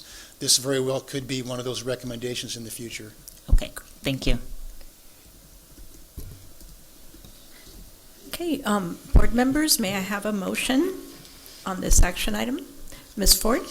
I'd like to make a motion to specifically reject all bids for the Washington Elementary School roofing replacement project and direct staff to repackage and rebid the project. Second. Okay, board members, if can I please have a show of hands and saying aye if you agree to this item? Aye. Aye. Aye. Okay, passes unanimously with a vote of 4. Thank you so much. Thank you. You have one more, right? Right. Approval, number 4, approval of proposal from Schoolworks for preparation of a level 1 developer fee justification study. Thank you, Superintendent Mullin, members of the board. It's been 4 years since we've attempted to adjust our developer fees that are charged for all construction projects, residential, commercial, self-storage, and in fact hospitals. Schoolworks provided the last 4 or 5 studies for the district. They're familiar with our district. The price that they have quoted us is the same as they quoted us for 4 years ago. There's been no increase. What has increased is the percentage that the state is allowing us to increase our fees. 2 years ago, when we did not increase our fees, they increased the possible rate of 7.6%. In 2020 and 2022, they have allowed us to increase 17.45%, an increase that I've never seen in my time as a school district administrator. Developer fees are an important part of our mix, as you can see by the consent agenda tonight. Sometimes when things aren't being able to fund it out of maintenance, deferred maintenance, or bond funds, there's a need to fund those of something other than the general fund, and developer fees sometimes fits those needs.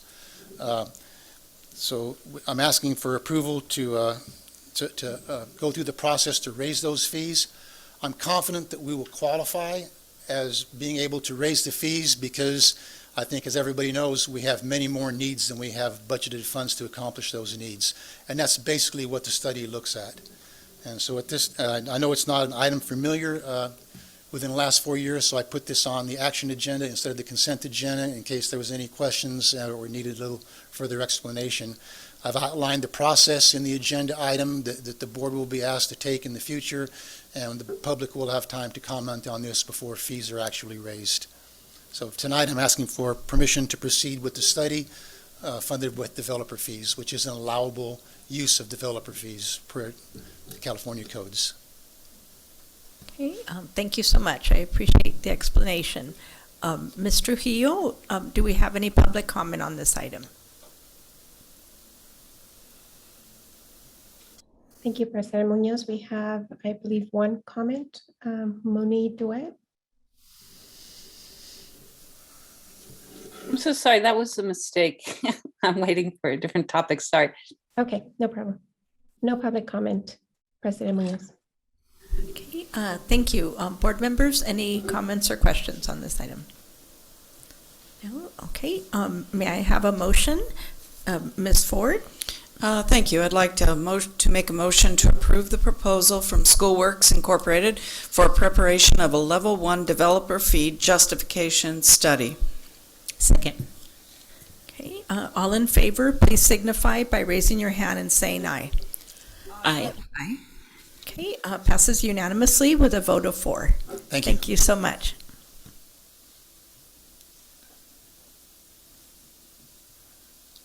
Okay, we will go on to number 5, the board action on the student transfer.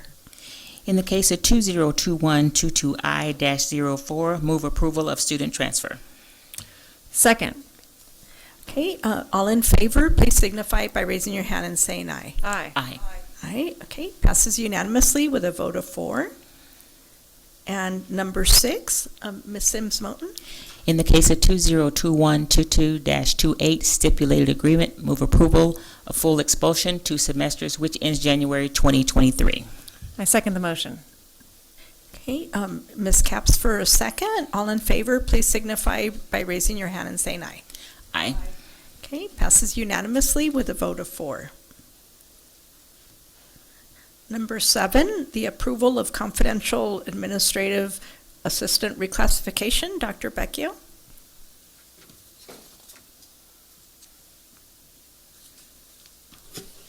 Thank you very much. Good evening, Board President Munoz, board members, Superintendent Maldonado.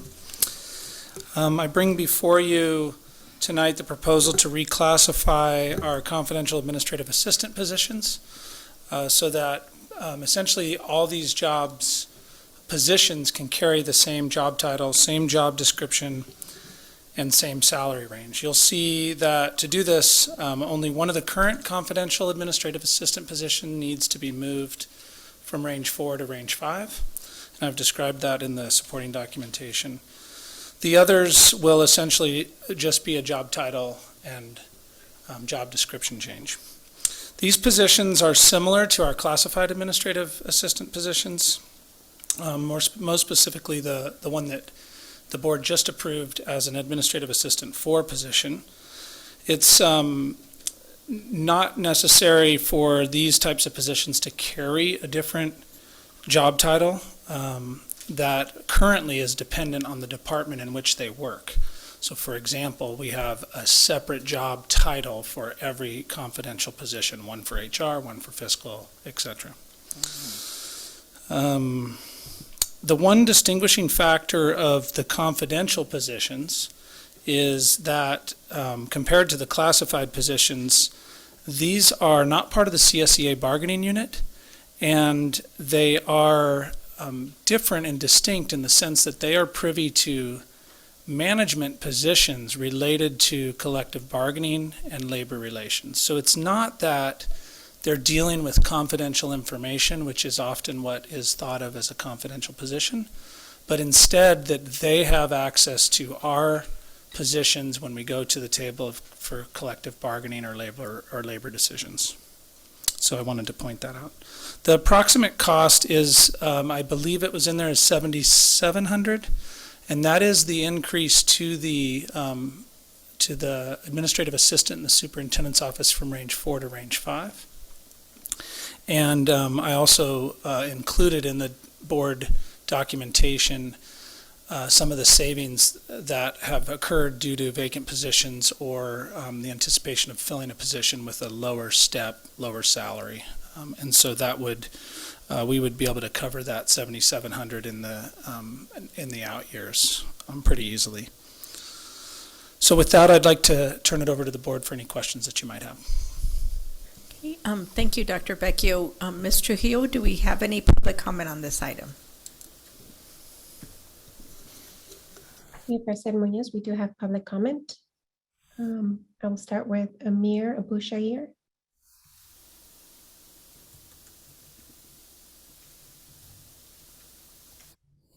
Mr. Shair, if you can, one moment.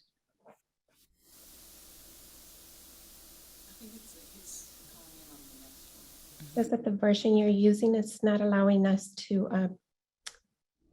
for you to speak. If you can update and come back.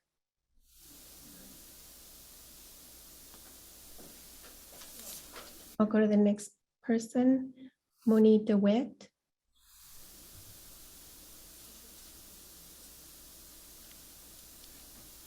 I'm sorry, Sandra, that was an error. Okay. I'm just waiting to speak on the racial issues. Okay, Thank you. Thank you.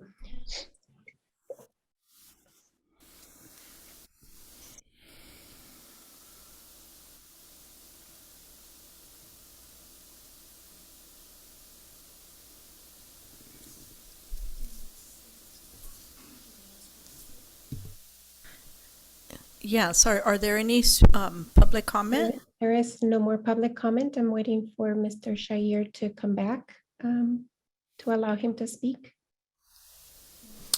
Mr. Hio, I believe that Amir may be trying to get into the next agenda item, as he will be here as a presenter. Okay, got it. So no public comment.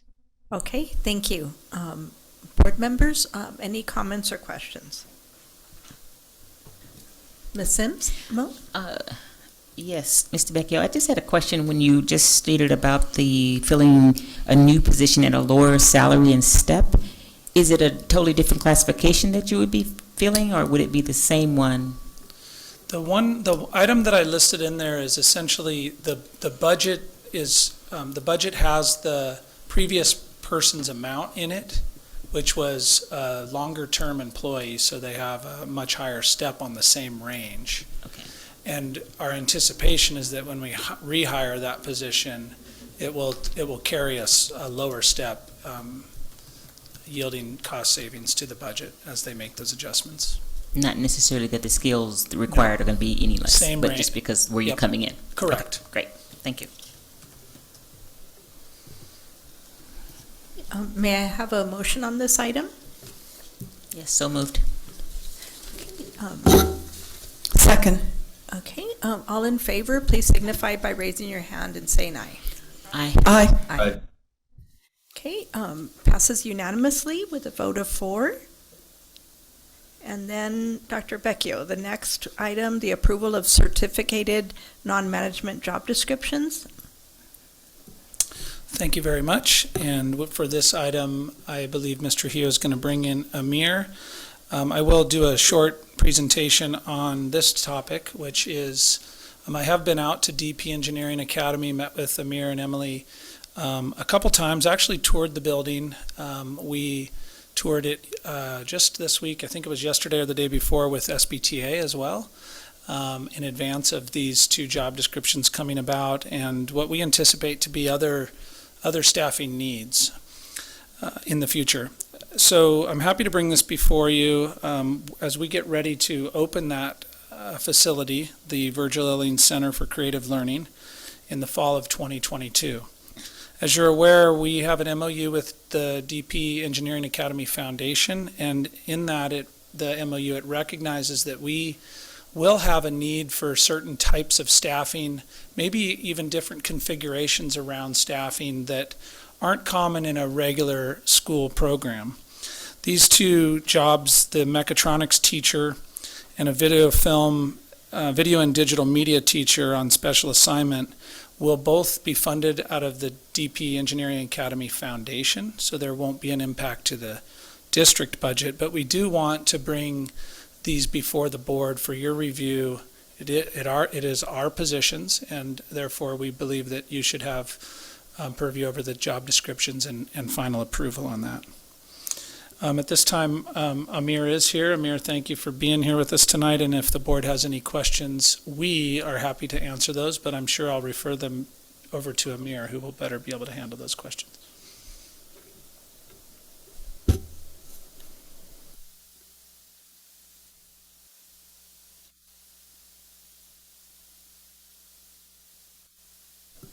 This is for, I don't believe Amir is going to present. Amir, did you have anything to present? I can talk briefly. I just want to say we're excited to open the Virgil Illing Center for Creative Learning. And as you all know, we've been working on this for several years.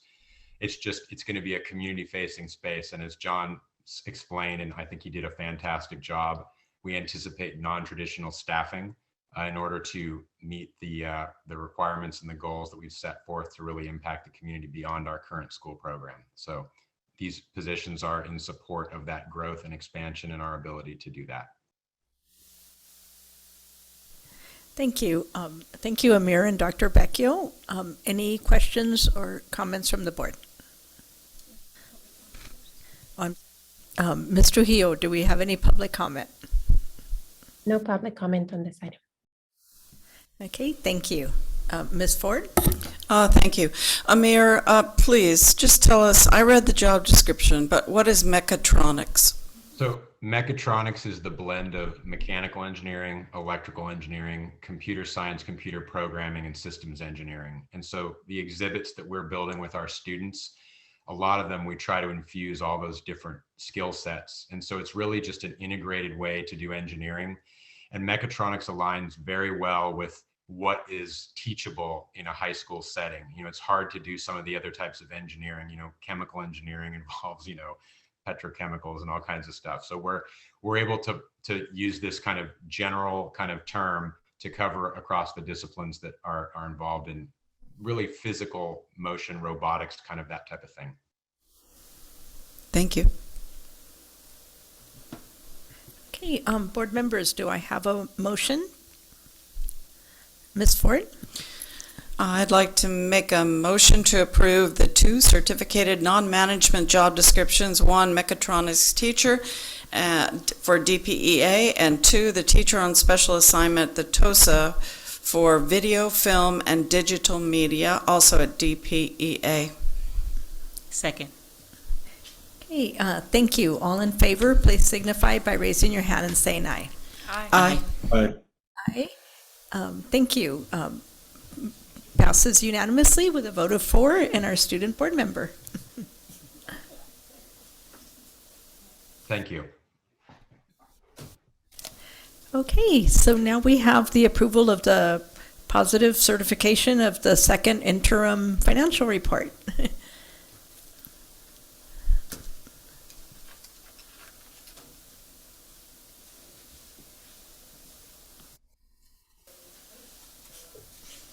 Hello. Yeah. Good evening, board members, Dr. Maldonado, President Rose Munoz. Come on up, Lacey. We're going to try to do this as a tag team sort of budget review tonight. And first off, I just want to say how really grateful I am that we get to do this before 10 o'clock at night. This, and you know, when you're all awake and ready to hear it, this is great. So here we are tonight to talk about the second interim budget. This is the time of the year when we report on any changes that have been made to the budget from the start of the year until January 31st. And so we're sitting right about the time when we're just a couple days from when it actually has to be wrapped up and sent off to the county education office. So at this point, we incorporate cost savings and increases that have been realized to date, and we project the budget to the end of the year. It's much easier to do right now because here we are in March and we don't have that much farther to go. First interim is a little tougher. So I'll give you an example of the process that we kind of go through. A good example, I think, would be transportation. Because as we know this year, transportation has been really, really tough for the entire nation, not just here at Santa Barbara Unified. We've all had shortages in our bus drivers and just not enough bus drivers to go around this year. So we've had to be very creative because it's super important for us to get our kids to school. It's important for the board, it's important for our parents, it's important for our teachers to make sure that we get our kids to school. So during this time with the shortage in bus drivers, we've done a lot of interesting things. We have used vans from our individual school sites. We've rented vans. We've had to go all the way down to Van Nuys to bring some vans up here to be able to transport our students that need wheelchair access. because we just haven't had enough buses. And in doing so, we have, paid more for those kinds of things, for the bus rentals, for the van rentals, and also for stipends for our own employees who are not bus drivers to actually drive our kids to school every day. And we've also paid for additional busing companies to kind of help us. We've had Jump on the Bus jump in and help us do this. So those are cost increases. But we have quite a bit of cost decreases because we haven't been paying the full amount to our busing company that normally takes our kids to school. And we are only paying for the actual drivers that are driving our kids. We're not paying our normal amount that we would pay for busing. So when you add all the increases and all the decreases together, it's about a net savings of $1 million. So let's see what else. Okay, next slide, please. So what is second interim? It's really just a snapshot in time. It's just a report that we're required to do by the state of California that just shows where we are to date, what we expect, where we expect will be by the end of the year, and for the next subsequent 2 years. The report has to be approved by the board before March 17th, so you see we're getting in here right on time. Good job. And then the board certifies whether or not the district will meet its financial obligations. It includes the information from adopted first interim and to date. So we are saying right here and now that Santa Barbara Unified reports a positive certification, and we are going to meet our financial obligations. Next slide, please. Okay, maybe you can, there you go, thanks. So this slide just shows our revenues, and it compares all of our revenues, unrestricted and restricted, from first interim to second interim, and it's just kind of a graphical presentation of where we are. If you look down at the bottom there, the totals of all the revenues there, you can see at second interim we are higher than we had anticipated at first interim, which is really great.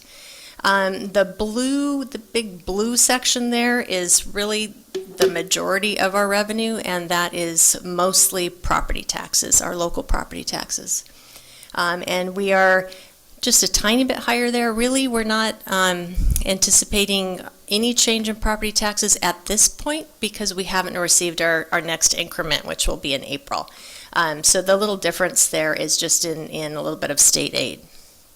So the red line, the red section is our federal revenue, and we are showing there as well a little bit of an increase as the year has gone by. The yellow section is just our state revenue. That stays the same at this point. And then the whatever color that is, teal, I guess, we have gone up a little bit in our local sources revenue, and most of that is usually things like donations and our developer fees that Dave Hetjong talked about. Next slide, please. Okay, so the last slide was revenues, and this slide is expenditures. So again, first interim compared to second interim, and you can see if you just look at the bottom line totals, our expenditures have gone down because we're, again, kind of like transportation, we're taking a stock of where we are right to date, and we've recognized that some of our expenditures actually have gone down. And the blue section there, the largest part of it, 80% really of our expenditures, is our salaries and benefits. So you can see there kind of the change. Those have, that's gone down, and one of the reasons why it's gone down is at first interim, you kind of say, well, we have some vacancies. We expect maybe we're going to hire people and fill those vacancies. We know this has been a really rough year for everybody in filling staffing vacancies. I just applaud our HR department, forwards and backwards, just because they've been working so hard to fill these vacancies, and they've been doing a great job. But what we do see is that we're not at 100%. And so when we are short, we go out and we hire subs and we hire temporary employees. So we go maybe up in those areas, but we still haven't filled all of our vacancies yet. So that's why it's a little bit lower. The red section is books and supplies, and we're estimating that is down from what we anticipated. And again, some of this has to do just with COVID and being able to order things and not get things in time. Yellow section is our services and operating. Let's see, what did we say about that? Okay, thank you. That's where the transportation is, so we can see, where we've gone down there in our operating expenses. And the final teal section is all other expenditures, and we know that we've gone up a little bit there, having to do with special ed. Right? So, okay, I have to look at my expert over my shoulder. Next slide, please. Okay, this is a new slide that we brought forward. This is to kind of just give you an idea about our reserves. We have general fund reserves and we have special reserve number, fund number 17. Fund 17 is kind of like our savings account where we try to, keep that for really, really rainy day stuff. So our total reserves right now, as we see it in the budget, are about $38,914,416. But if you compare that to our total expenditures, average per month for the year, those reserves, if we came into some really, really hardships, it would only last us for a little over 2 months. So that's just kind of keeping our reserves in your minds. We are always trying to make sure we maintain those reserves. We are required by the state to maintain a 3% reserve, but this is way more than 3%, and we'll let Lacey talk to you about those when we get a little further along. Okay, next slide, please. Oh, Lacey's turn. All right, this is a chart to go over our cash flows. All of these numbers can be found in the narrative on page 134. The numbers from July through January is what's actually happened to date, while the numbers February through June are still a projection. So the pink line is our cash receipts. You practice too much and then it's like overkill. So this represents a majority of the revenue that we get in, which is property taxes. And we wanted to illustrate the peaks in December and April. So this is when we get our cash, and that's when the property taxes come in. So the green line is our total disbursements. So that is all the payments to the employees and our vendors throughout the course of the school year. So you can see our disbursements are more flatlined so that's the cash going out, where the cash coming in, it spikes and then goes down. So this causes great fluctuation in our actual cash balance that we have. The blue columns are our cash balances. And in this illustration, I excluded the loan that we get each school year to help make sure that we have the cash available that is needed. So this shows without the loan, you can see that in October we would actually go negative. So, and again, this is due to the fact that we are community funded. Most school districts receive monthly payments from the state to kind of correspond with their disbursements. So this is very unique to us being community funded and having to rely on property taxes. And it also points to the fact that we also need to make sure we're maintaining the reserves so that when we do need cash, it is there for us to kind of dip into. And speaking of reserves, we'll go to the next slide. This is our multi-year projection, which we also refer to as the MYP. If you can click on the link and bring it up.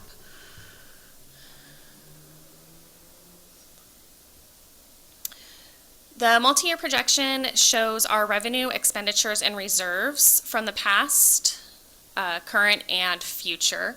We're going to focus on the future, which are the columns H and I. So in those future years, we are projecting a 4.5 increase in property taxes. So that is row 10. So you can see that increase going on. On the expenditure side, we are including the cost of living adjustment that was agreed upon with the union of 2.5% for 22-23, and then the 2% for 23-24. We have also included in the out years the increased in the pension costs. For 22-23, we are estimating, based on numbers from School Services of California, a 4.67% increase in pension costs. While in the following year, 23-24, it's actually projected to decrease by 0.2%. We have also made sure that as we are spending the federal and state relief funds, that once we spend them, we're removing them from the budget since they are one-time funds. We remove them so that they're not ongoing. This all leads to row 21, which is showing a deficit, which means that our expenditures are greater than our revenue. And this does happen occasionally, especially when we get one-time funds. A lot of times we receive the funds in a prior year, but then we have to spend it over multiple years. So we are hoping, and as you can see, that deficit is going down. We will continue to work towards getting that deficit down so that we aren't depleting our reserves. And if you scroll down to the bottom, we can look at our reserves. Go all the way down. So there's the total reserves that Kim was talking about. We have the 32 million combined available reserves, which is above the 3% that is required by the state. We do have a board policy here with the district that says we want to keep our reserves at 10%. So you can see for the outgoing years, we're also above the 10%.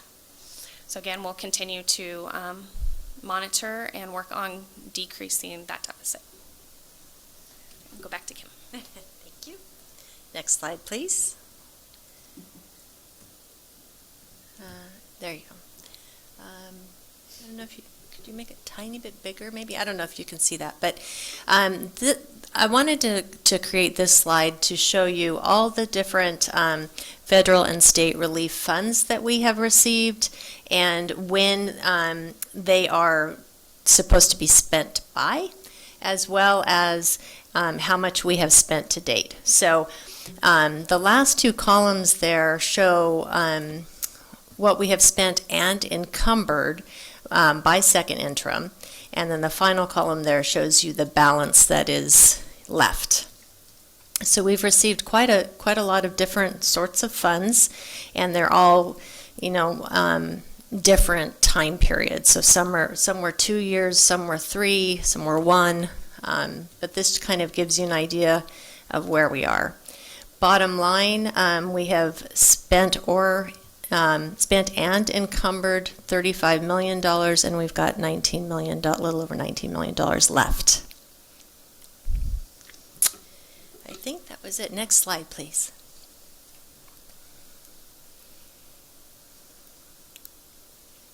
Thank you from the fiscal team.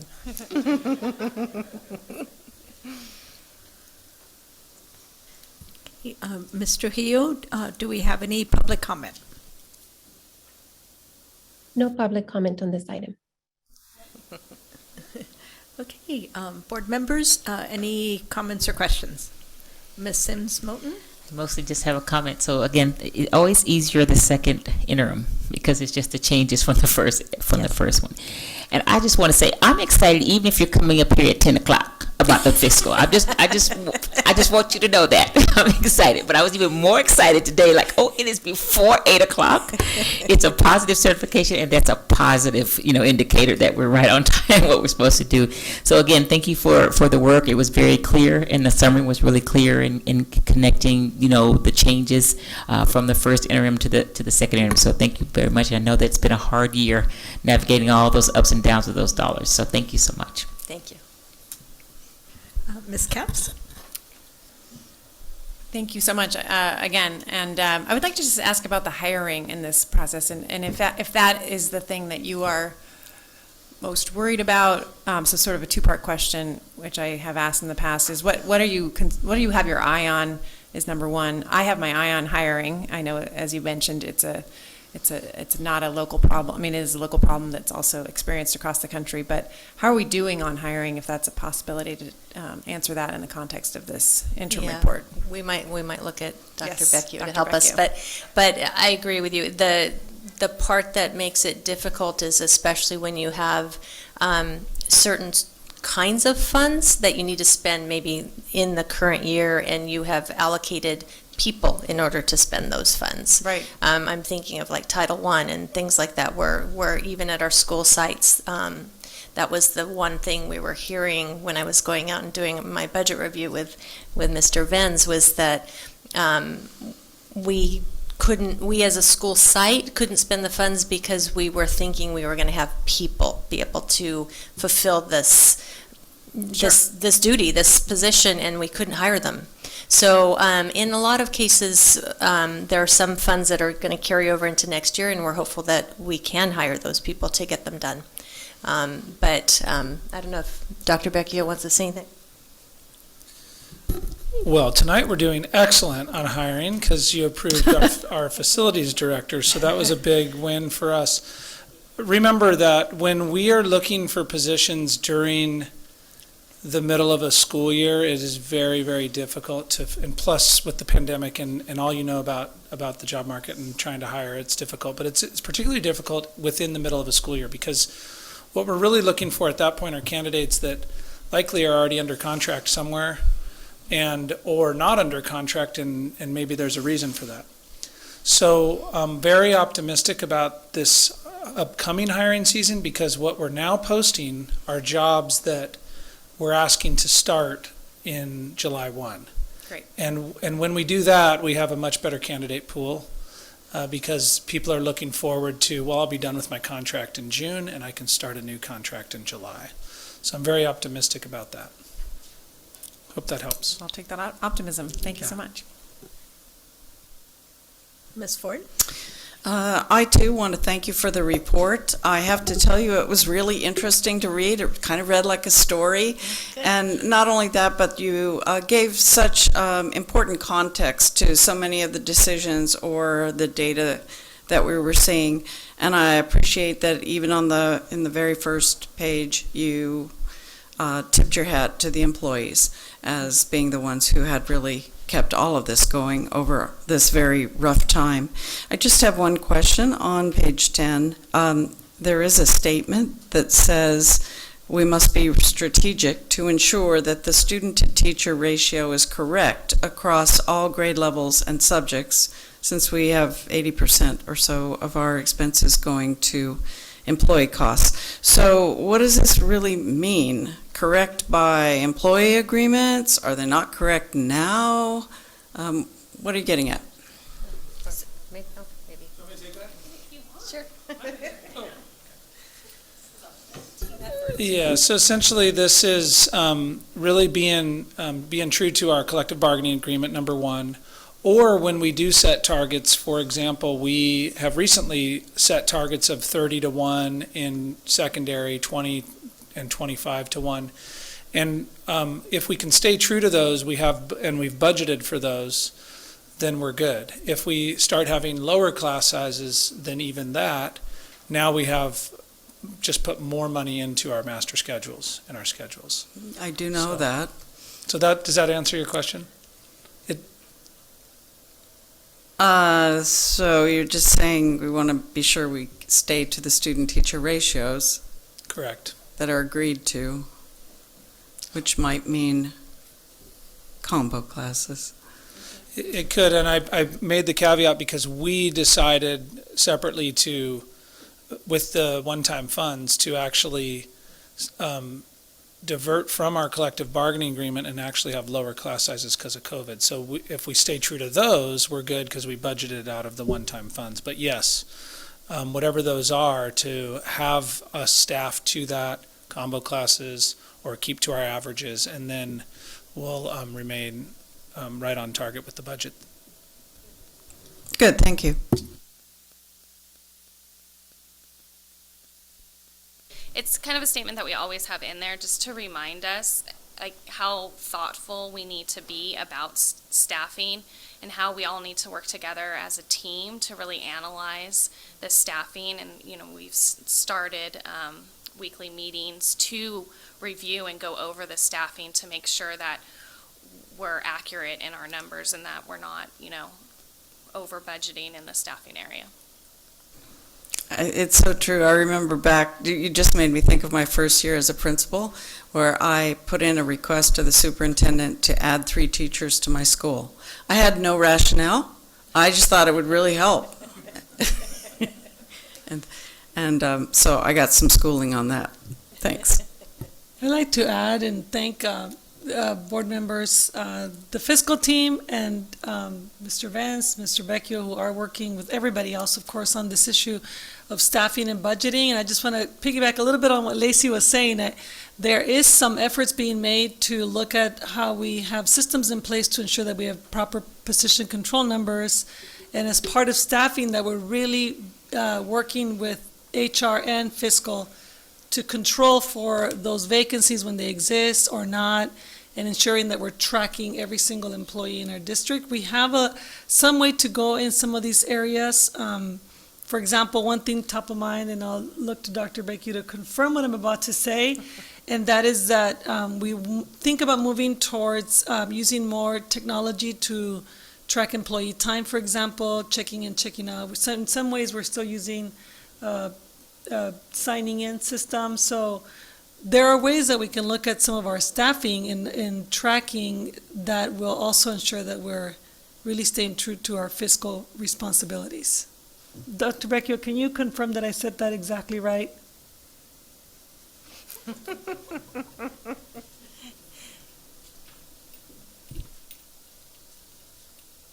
I'm pretty sure I think what you were referring to is the automating of our time reports and through payroll and having better use of Munis at the site level, because they can access a lot of information that's right at their fingertips, but it's just a matter of knowing how to do that and getting the automated reports and the timesheets and all that. So I think that's what you were referring to, correct? Okay.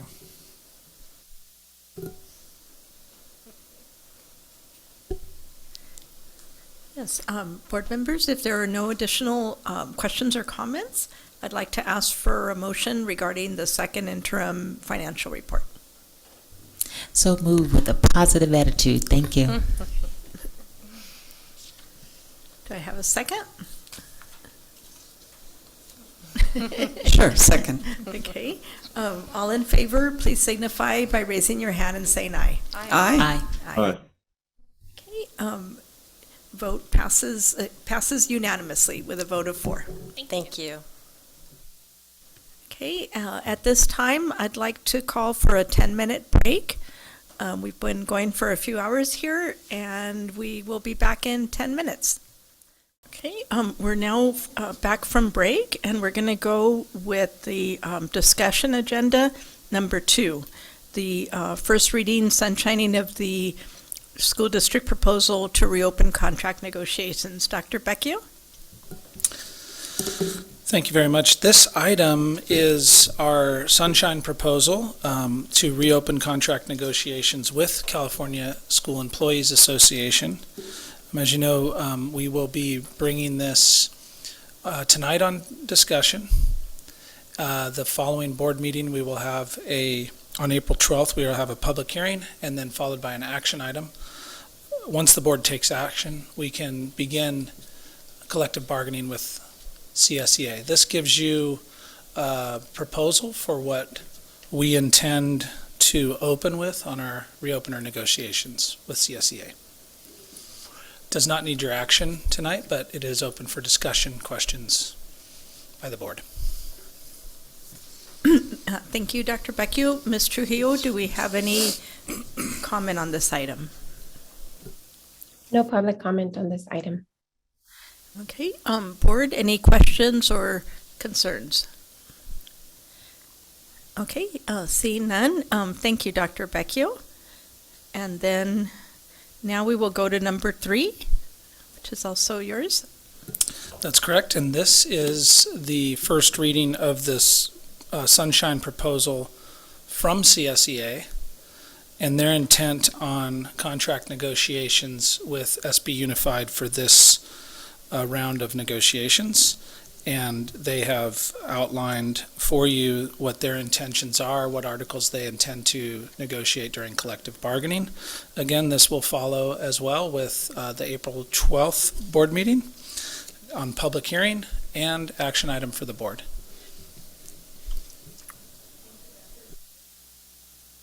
Any questions or concerns, board members? I'm sorry, is there any public comment on this item? No public comment on this item. Okay, board members, any questions or concerns? None? Okay, thank you, Dr. Becchio. So now we will go to number 4, the report on response to racial incidents in the schools. Dr. Wageneck?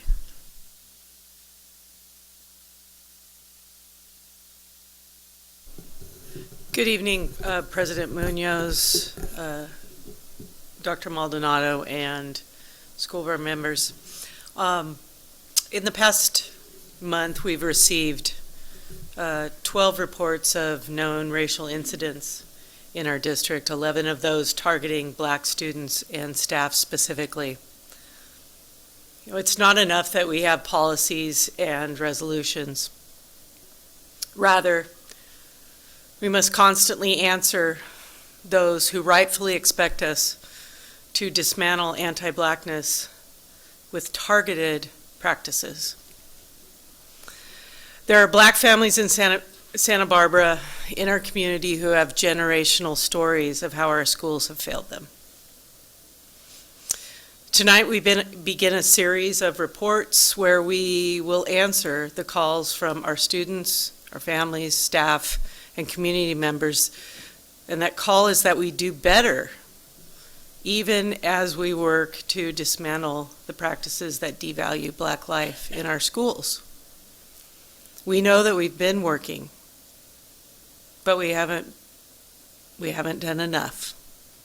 And we need to do better, and we will do better. And so that's what this first of what I imagine will be a continuous series of reports, because we expect that the board will hold us accountable for this work and check in regularly. Next slide, please. So what I'm laying out here tonight is a series of pieces of the work we do. Some of it is in response to questions that we've had about our current practices, and some of it will sunshine for you, new initiatives, new practices that we're undertaking.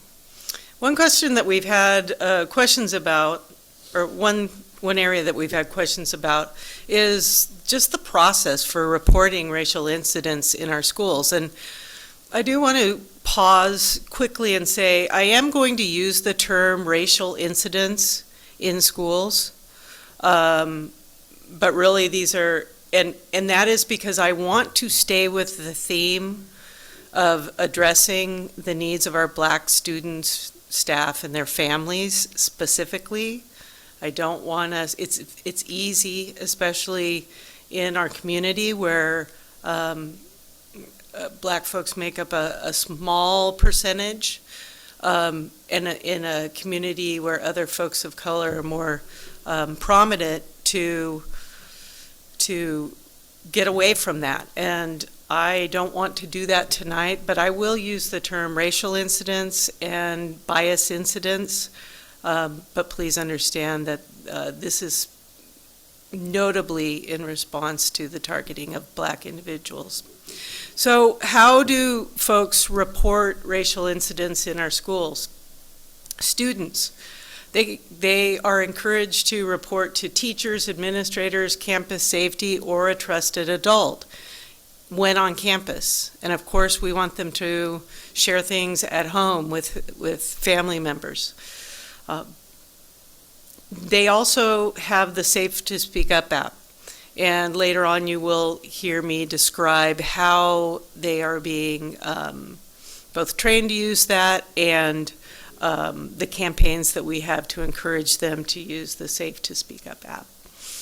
Now, for teachers, they are to report to school administration anytime that they witness bullying, retaliation, racial incidents, bias incidents. In fact, the board policy says that any employee who permits or engages in bullying or retaliation related to bullying shall be subject to disciplinary action up to and including dismissal. That is how serious and explicit the policy is, that any employee report what they see. Also in policy is that any complaint of bullying shall be investigated, and that means a full investigation, which I will detail in a following slide. And then finally, for parents, we ask that parents report these incidents to the principal or their designee, other administrators at the school site. If that goes unresolved, either when a teacher or a parent reports, the expectation is that they will report that to the district. Next slide.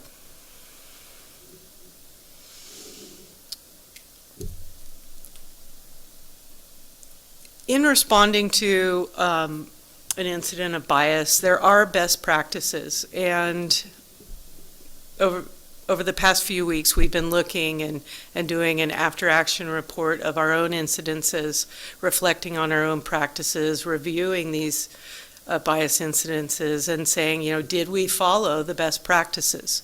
That's how we improve, and we must do that.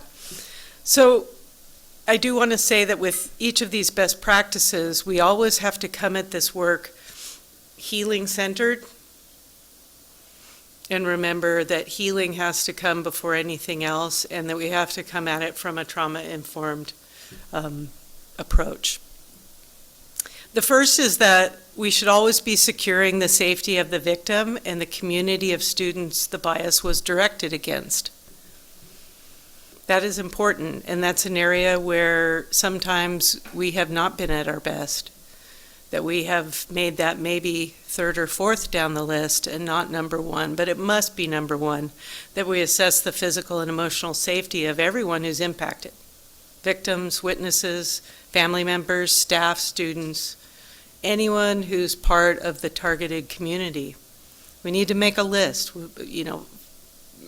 figure out who those people are, and make sure that they're physically and emotionally safe.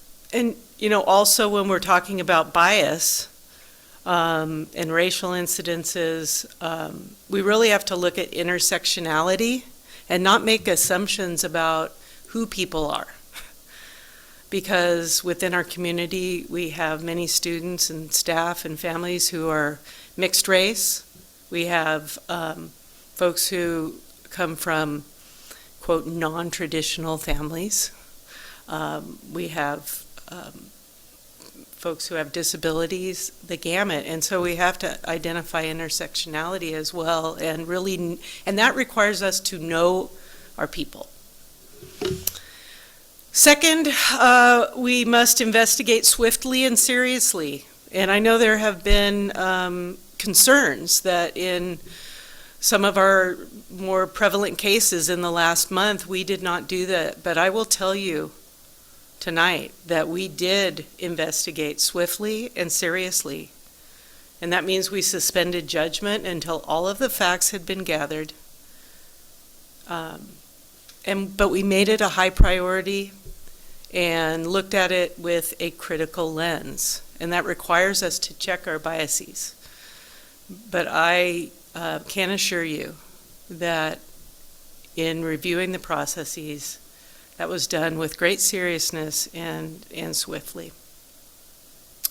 Third, we have to preserve all our evidence. That's something that we have to train and retrain on.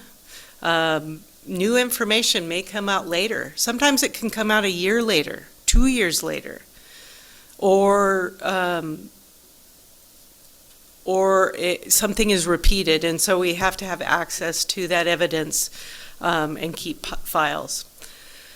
Fourth, and this is not necessarily in the order of exactly when we would do it, but we really have to meaningfully connect with the community who represents the targeted population. And that's something that we have been doing and will continue to do, and really forge stronger partnerships with different groups within the Black community in Santa Barbara.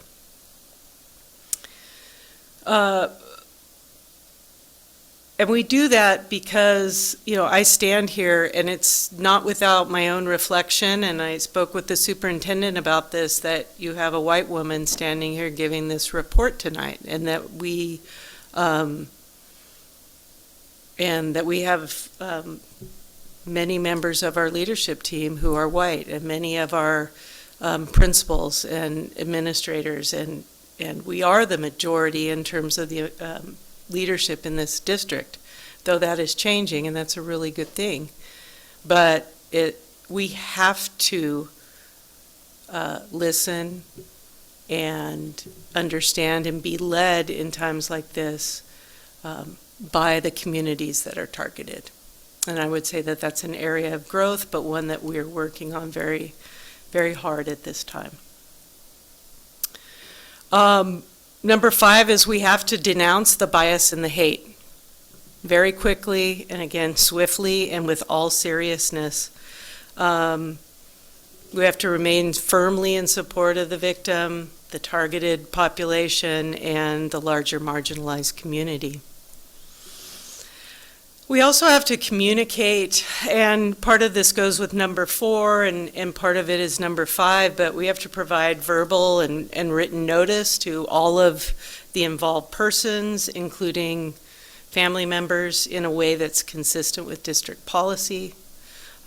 This communication provides notice that the school is taking it seriously, that they are investigating, that they're consulting with families of those who are impacted, and that safety plans are being created. Number 6, we have to be objective. When speaking with the one who is offending, we have to focus on justice and fairness and not blame. These are our students. And we know that it is human nature to see justice played out in public, but we are unable to do that in public education. And so while we have to remain firmly in support of the victim, we also have to focus on justice and fairness for the offender. And then finally, we have to advocate to encourage learning, unity, and the growth of anti-bias.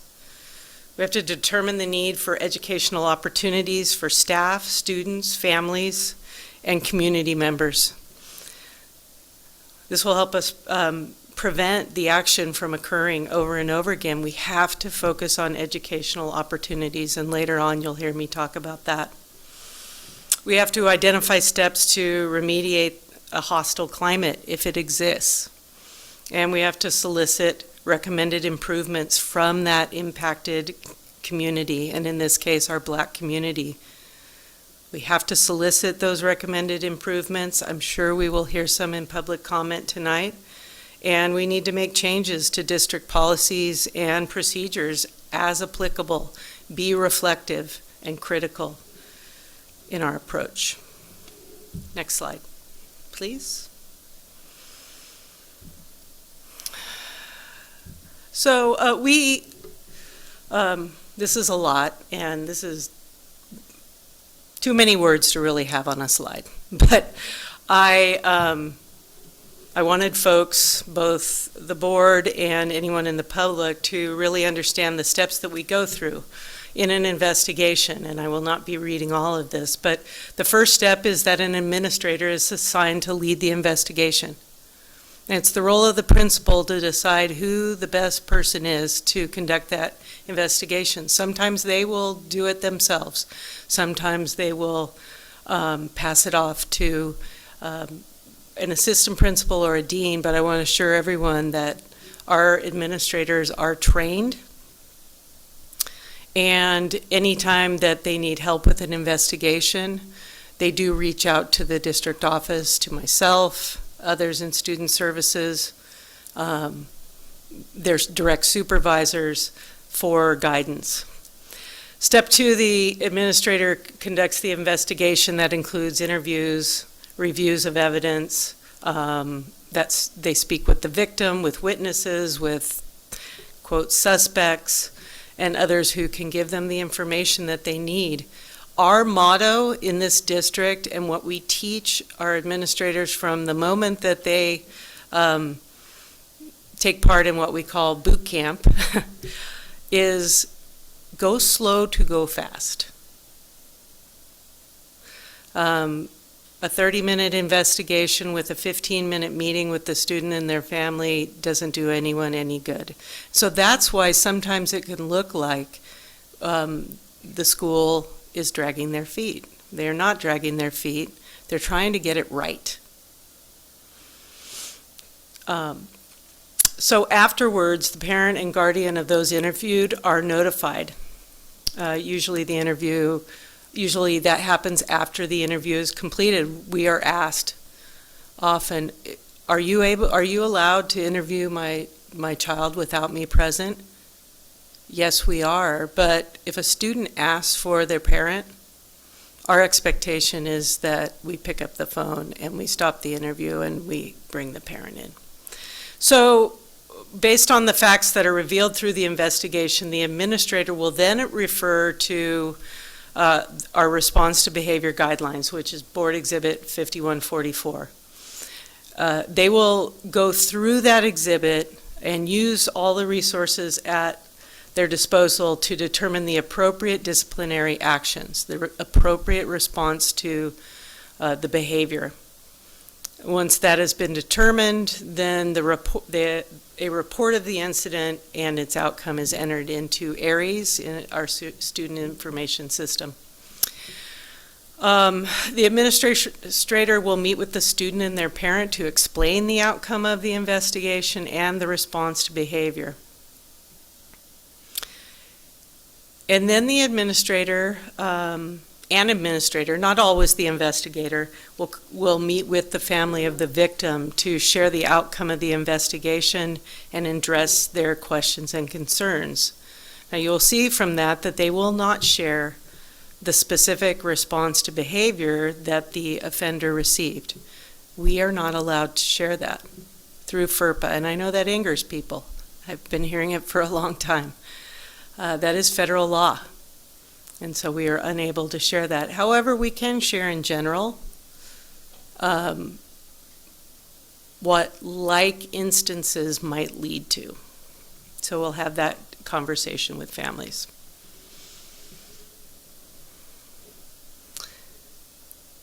And I will note that we are able to share that information with the family of the student victim if the family of the offender allows us to. And in some of our most recent cases, that did happen.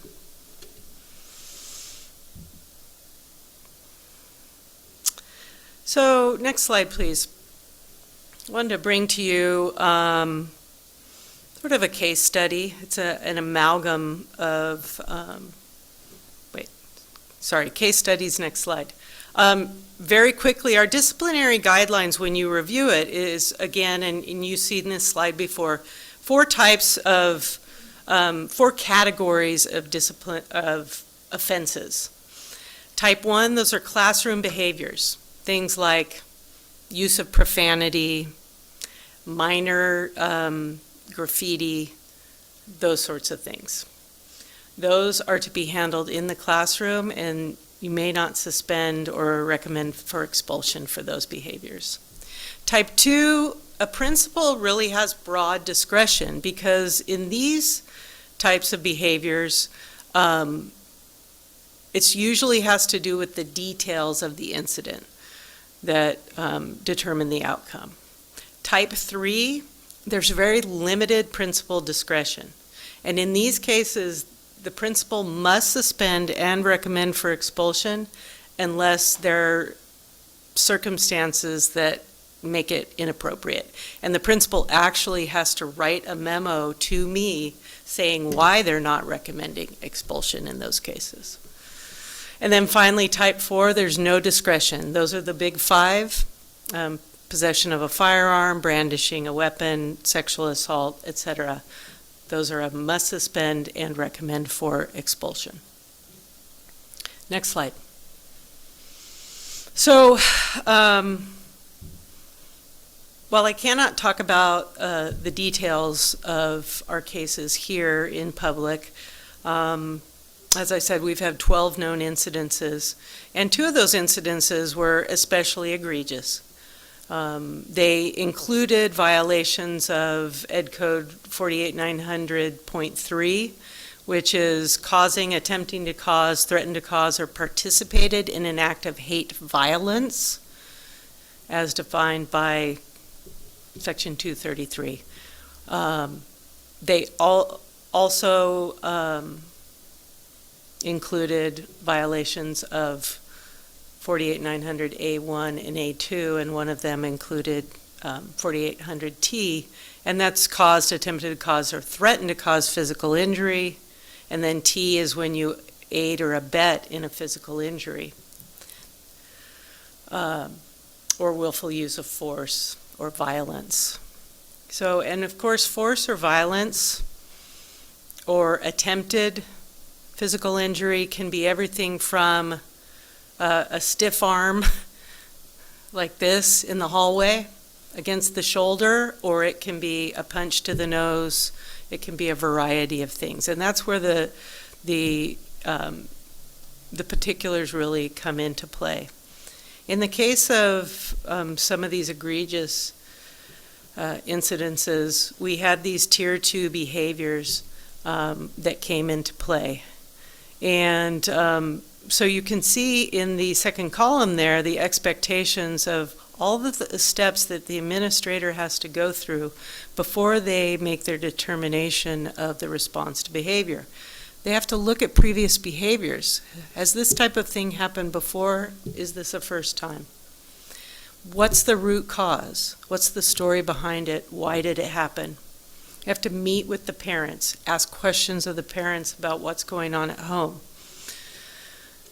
They need to look at restorative practices, and I know restorative practices have kind of gotten a black eye because people don't always see the end result of it. There's not immediate gratification, they are long. But restorative practices are what help people to heal and bring them back together. So we have to do a better job of explaining restorative practices, and we'll be working on that going forward. It almost always includes a referral to behavioral health or a mental health support or a community agency, diversion programs, that type of thing. So I wanted to bring this to you to shed some light on the in-depth work that was done in both of these cases. Next slide.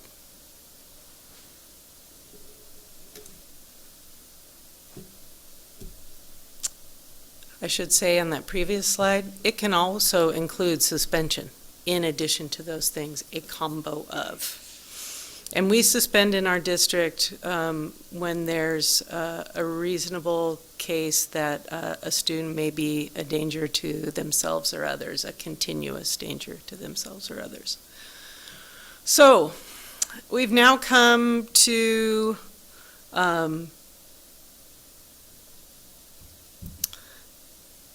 the action steps to date. What have we done? So in the past month, the first incident of the 12 occurred on the 15th of February. We have put in place a short-term response for staff, students, and families. We've put in place an intermediate plan that will be shared in the next meeting, and then and a little bit on the next slide. But we committed at the last week of February to a short-term response that would be complete by the end of this week. For staff, that included an anti-bias training that was designed internally by our staff, and that was completed the first week of March or on the 7th, which was our student-free day. We also have been working to provide care for our BIPOC staff, specifically our Black staff. I know that Hilda will be meeting with them soon to listen. We have met with students and families. We've been arranging options for counseling services, knowing that it's important for us to provide families with options and not just say, here's what we'll give you. We have to listen to them and say, what do you need? And how can we help facilitate that? And this includes a new relationship that we're working on with the Healing Space, which is part of UCSB's Hosford Clinic and specifically serves Black members of our community. We have also contracted to provide facilitated meetings between families. We are working right now, and you saw part of the work earlier in the 7 steps work, on an anti-bias response team at each school site. So that work has begun. I started that work with our safety administrators last week. So just as we have a crisis response team on each school campus, we will have an anti-bias response team at each site with a response plan that they will follow.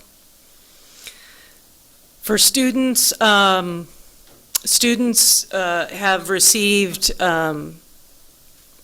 instruction, specific curriculum, grade appropriate, transitional kindergarten through grade 12, on how to be an upstander in ways that's, of course, developmentally appropriate.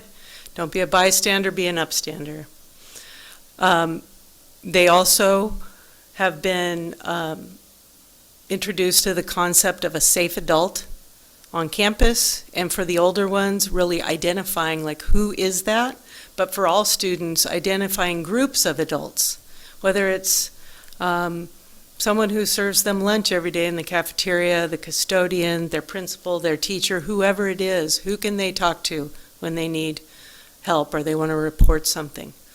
Digital citizenship lessons are being provided specific to this topic, and then of course the safe to speak up and how to use that, that's ongoing. And I can tell you, because I get, my phone goes off every time there's a report, a number of the schools are really using it, especially in the junior high schools where we're having the bulk of our incidences. 9 of our 12 incidences were in junior high school. And then finally, families and communities. We've begun engaging families and our partners in the community. The Grading for Equity Committee met, and then we also had our fantastic ethnic studies community forum. So that's just our very short-term response. Next slide, I'll give you a preview of things to come.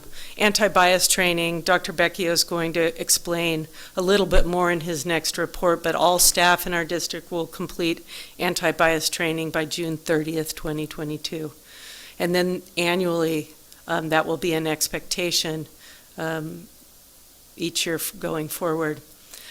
Tomorrow, a request for proposal is being released, seeking proposals for diversity, equity, and inclusion work.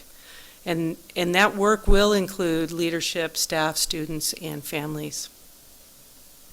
We're also working with local and statewide organizations, as I've talked about numerous times already, especially with our Black community groups, to make sure that we are providing support in the best way possible, not just the way that we think we should provide support. And then finally, Dr. Maldonado will be convening a task force to meet regularly to advise us on our anti-Blackness work. And with that, I will turn it back over to you, Ms. Munoz. Thank you, Dr. Wagenknecht. Ms. Trujillo, are there any public comments on this item? Thank you, President Munoz. We do have public comment on this item. I will begin with Public Affairs. If you can please state your full name.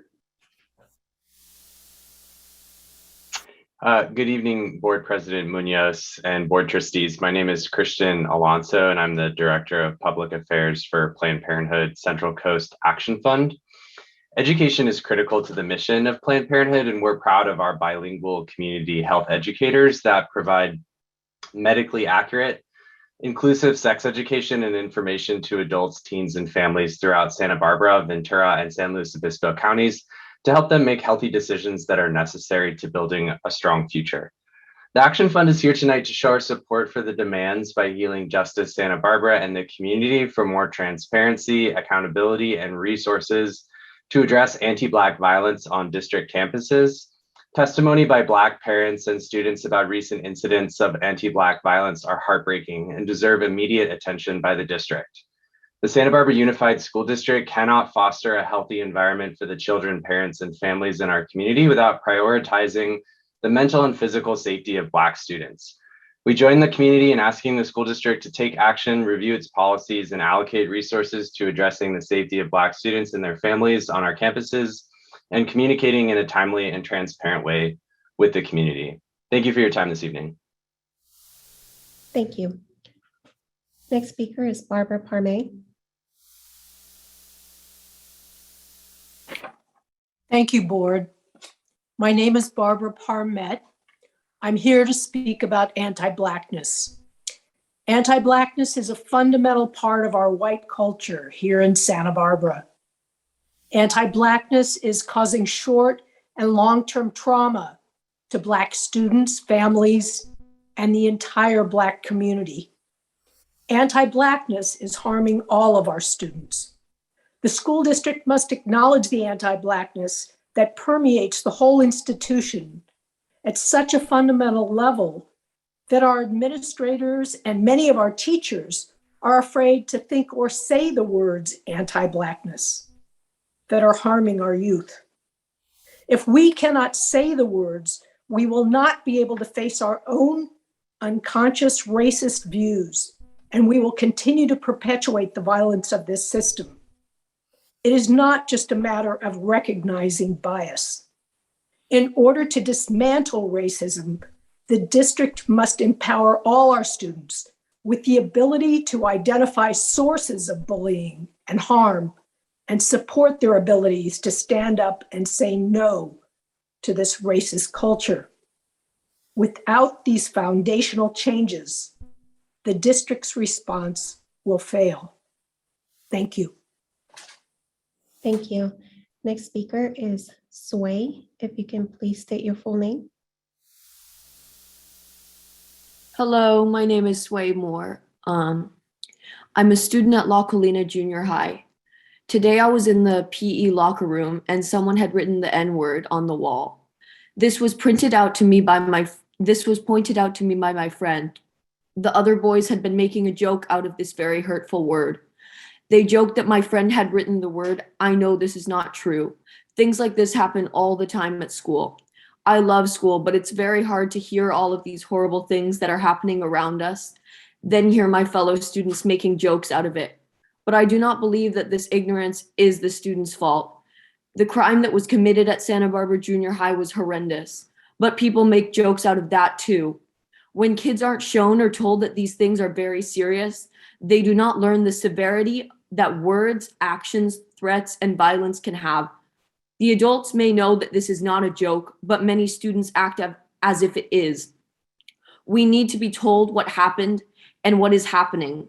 The students in my class are nice people, but I know that I have heard very hurtful things around me.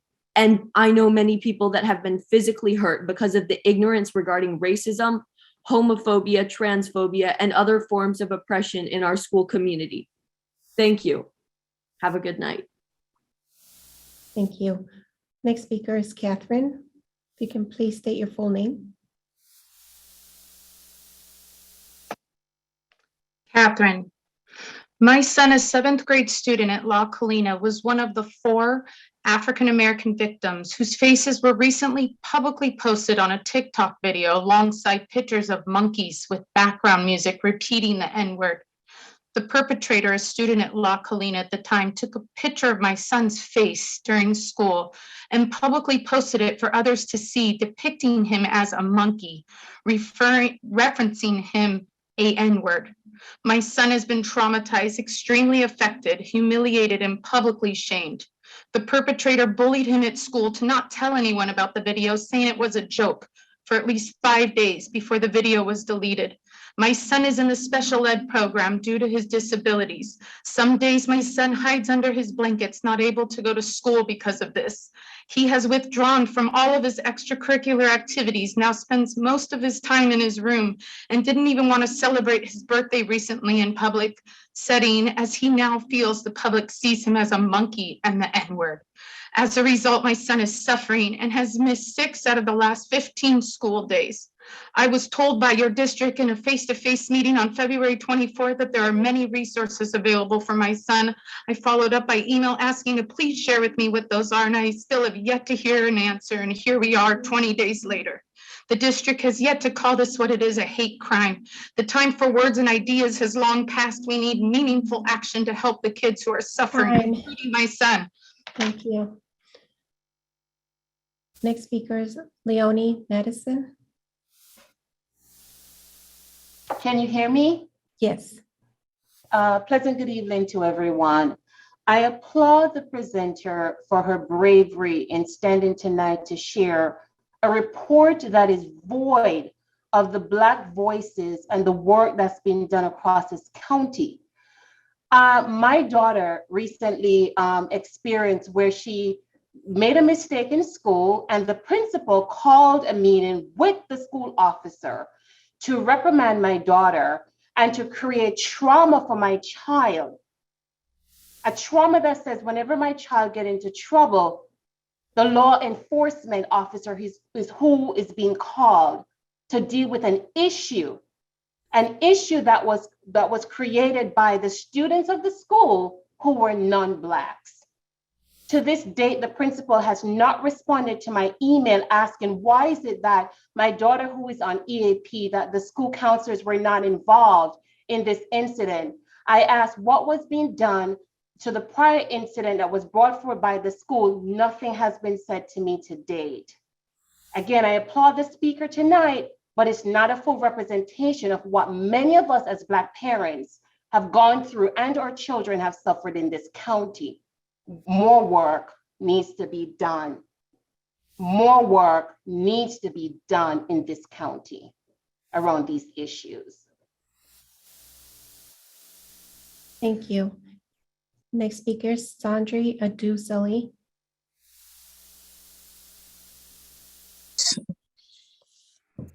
What am I saying? Okay. Hi, my name is Sandri Adusali, and I just would like to ask some questions regarding the bias training. I mean, Dr. Becchio, previously you've discussed the lack of staff and basically the challenge you've had with hiring staff. And so I'd like to know what it looks like when you talk about an anti-bias training team within your district or within your community when everybody looks the same. diversity training needs to be with a diverse community. You cannot teach anti-bias training when everybody looks the same and has the same life experience. So perhaps it might be an idea to look at getting people from outside of the community who can help support these ongoing issues that are going on within our school. Thank you. Thank you. Next speaker is Tara Cobain. Hello, can you hear me? Yes. Thank you. My name is Tara Colbian, and I am a member of both the Latinx and Black community in Santa Barbara. Let me start by saying that you can try to erase us all you want. Healing Justice Santa Barbara and the rest of the Black community is not going away.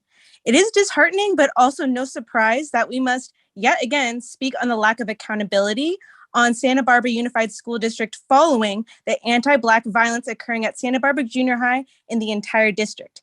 It is anti-Black that this presentation cherry picks from language Healing Justice Santa Barbara uses, which was created with intention of uplifting and protecting the Black community and twisting it to benefit whiteness. How long must this go on for anti-Black racism to be taken seriously? The district and school think that a half-effort practice is enough for the trauma of Black youth. The anti-bias language and lack of anti-Black violence erases the pain that Black people endure. Black is not a bad word. And how is this treated as a priority? Anti-Blackness is generational, it is taught. Non-Black parents should be required to attend continuous workshops and classes about how to incorporate anti-Blackness into their homes. This is not a one-time easy fix, but an ongoing conversation that must be had in schools and at home. SBUSD should provide proper emotional support for services for the impacted Black children by Black faculty. The gaslighting that is occurring is disgusting. Black children deserve safety and deserve to academia. Thank you. Next speaker is Crystal Seagard.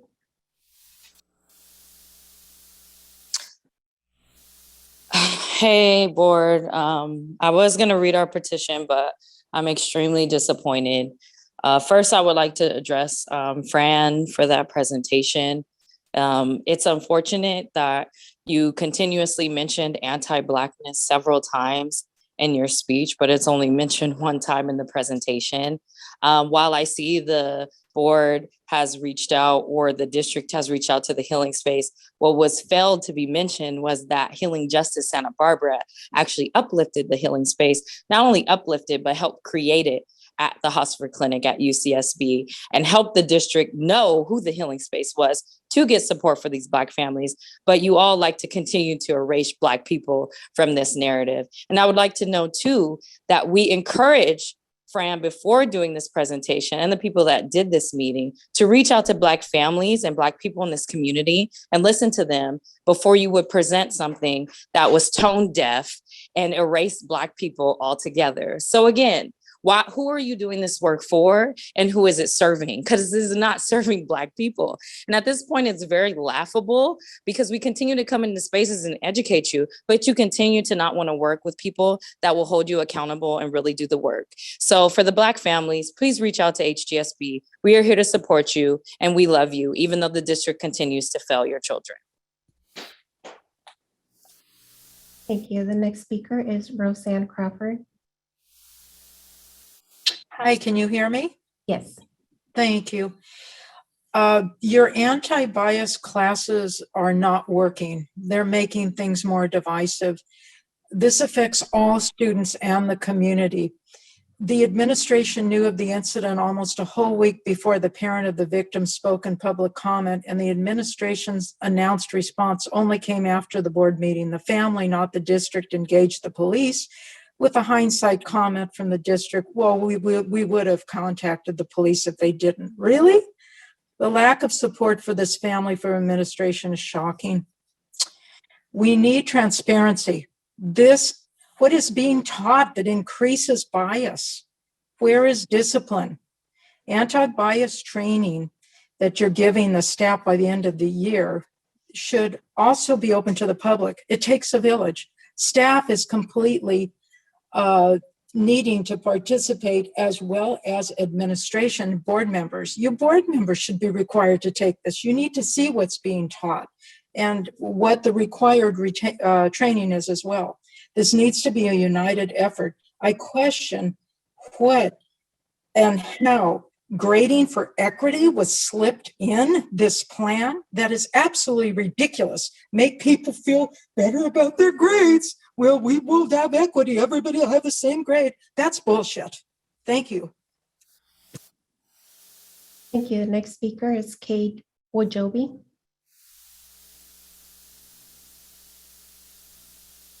Hi, my name is Kate Woodrick-Bay, and my husband and I are the parents of one of the boys targeted in recent anti-Black events. We feel it's important to share what our experience has been these past several weeks. We have been trying to work with the school district to get a clear view of events happening across our schools, and we have not been provided specific responses. We asked what system or procedures are in place to track racial aggressions within our school. We were told that, quote, "This is a fantastic question and one that would lead to potential change in our procedures. We don't have the details quite yet, but are working on a solution." We've asked the school district for details of recent in comparison to historical data. Is Black History Month in 2022 unique for some reason? How did it compare to the months prior? How did it compare to the years prior?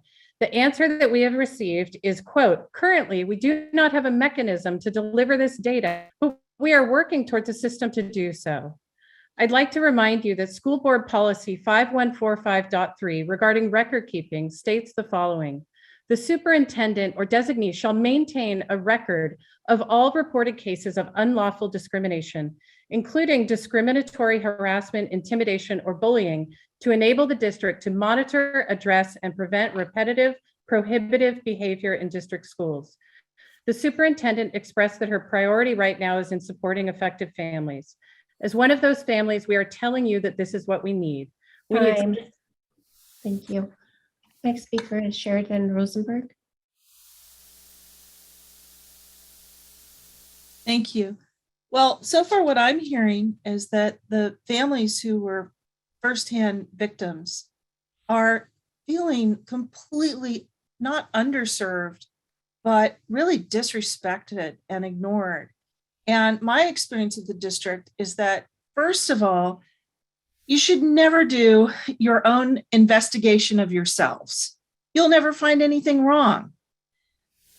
You're not even obeying the laws. You're supposed to, this was an event that warranted immediate reporting to the police department immediately.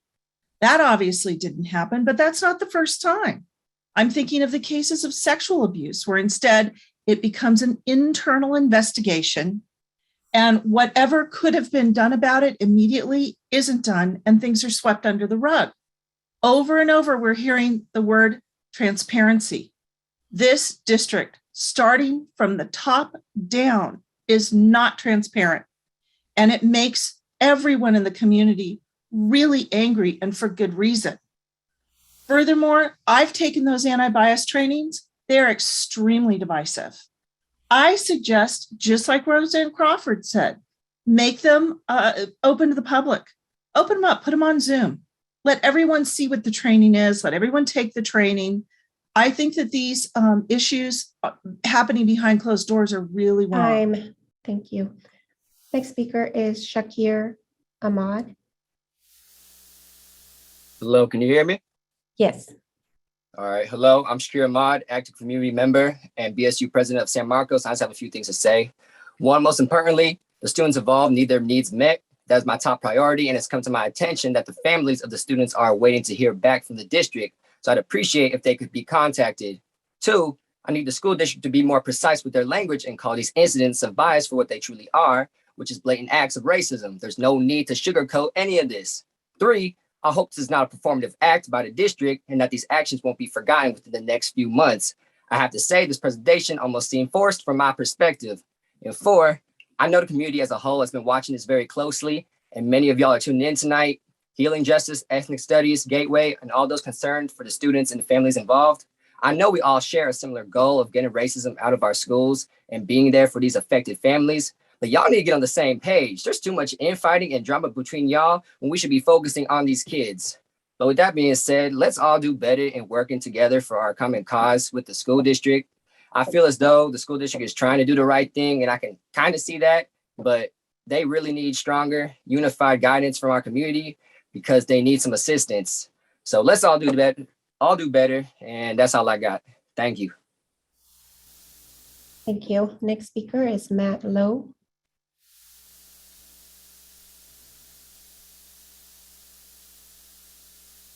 Hello, can you hear me? Yes. Hi, everybody. Thank you. My name is Matt Lowe. I'm here to say that we need to extend the bias into anti-racism training, and that the call out of restorative justice in the presentation needs to be that it's only a one basis of restorative justice, and that this exact example is a reason we need to extend into level 2 and level 3 and really change the culture of our schools and our school district for administration and peers, including, and that includes youth also, and into the community.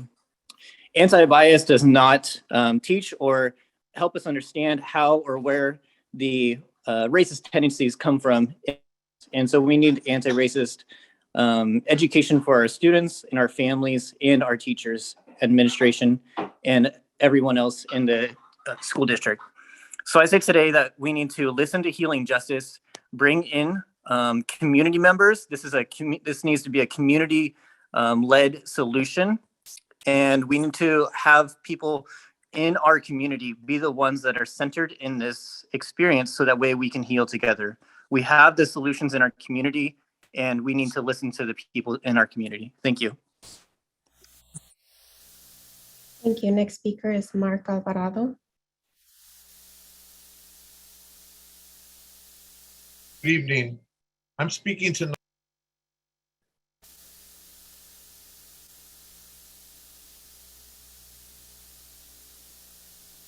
Sorry. Can you hear me now? Yes, go ahead. I'm speaking tonight with many different roles and responsibilities within the community of Santa Barbara. As you know, I hold a strong relationship with Santa Barbara Unified. As a former student, parent, school board candidate, community partner, and now as a student intervention assistant. Since the degrading racist events at Santa Barbara Junior High, I've been involved in numerous discussions regarding how the impact of this situation has traumatized and harmed a Black student and his family. I've also watched and listened to how the Latino community has reacted. All of this has created a complicated and conflicted situation, not only in our schools, but also in our neighborhoods. The report given to you tonight does not meet the critical language needed to hold us all accountable. I refer to all because I know the district alone cannot resolve racism, hatred, colorism, discrimination, and patriarchy. But you can provide the critical education leadership to address this ongoing issue with not only a sense of urgency, but with the needed teeth to hold our teachers and staff liable for perpetuating anti-Blackness. Public needs to know what will be the new consequences if the adults working on school sites perpetuate racism and anti-Blackness. I know this for a fact that these are not being addressed comprehensively and with any equitable resolution. Surely you have outlined for disciplinary action against students who are racially attacked. However, in order to truly transform our culture of anti-Blackness, the adults on campus need to be held accountable. Next speaker is with phone number ending on 3034. Please state your full name.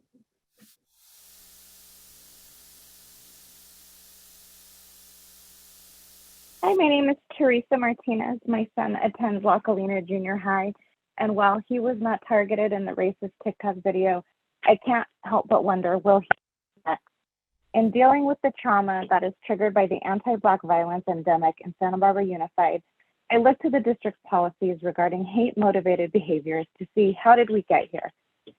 Board Policy 5149.5 requires in part that the district develop effective prevention strategies and response plans and provide age-appropriate instructions to promote student understanding of and respect for diversity. Board Policy 5145.3 requires the district to maintain a record of all reported cases of discrimination, harassment, and bullying, which we just heard they have not been doing. And Admin Regulation 5145.9 requires principals to collaborate with staff, students, and parents to develop effective measures to eliminate hate crimes and to educate students in cultural understanding and in promoting racial harmony. The district is doing none of this. and has completely abdicated its duties to protect Black children in its schools through prevention measures and is now scrambling to put a response plan together, as has been outlined in tonight's presentation. I demand that the actions in Healing Justice's petition in defense of Black children be adopted by the district. Really, we're not asking for anything the district shouldn't already be doing. Time. Thank you. Thank you. Next speaker is Chelsea Lancaster.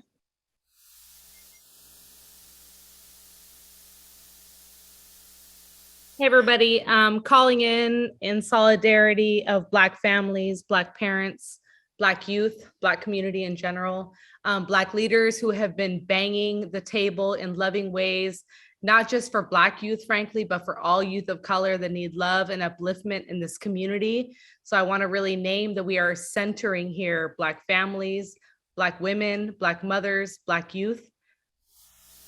This is a problem. This has been a problem for a very long time. Again, y'all have been hearing generational stories. When I look at your PowerPoint and y'all talk about evidence, I want to know, what is evidence? What defines evidence? Does a youth story of anti-Blackness, of racial violence, of not wanting to go to school, of a mother being penalized and considered truant because her Black youth does not want to go to school because these systems, these spaces are not safe, are inherently violent? I want to know about all the youth advocates in our community who act like they're all about it, are all about our youth. Where are they for the Black youth? The silence is deafening right now. So I want to know, as a person in this community who loves and supports and uplifts Black people, all Black people, I want to know where the accountability measures are going to be at. I want to know when contracts are going to stop getting renewed for people who have stumped in and participated in anti-Black violence for years. Time. Thank you. Next speaker is Ana Garcia.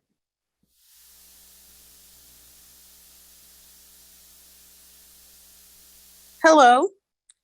I am calling to uplift the demands listed in the petition by Healing Justice SB to protect Black children.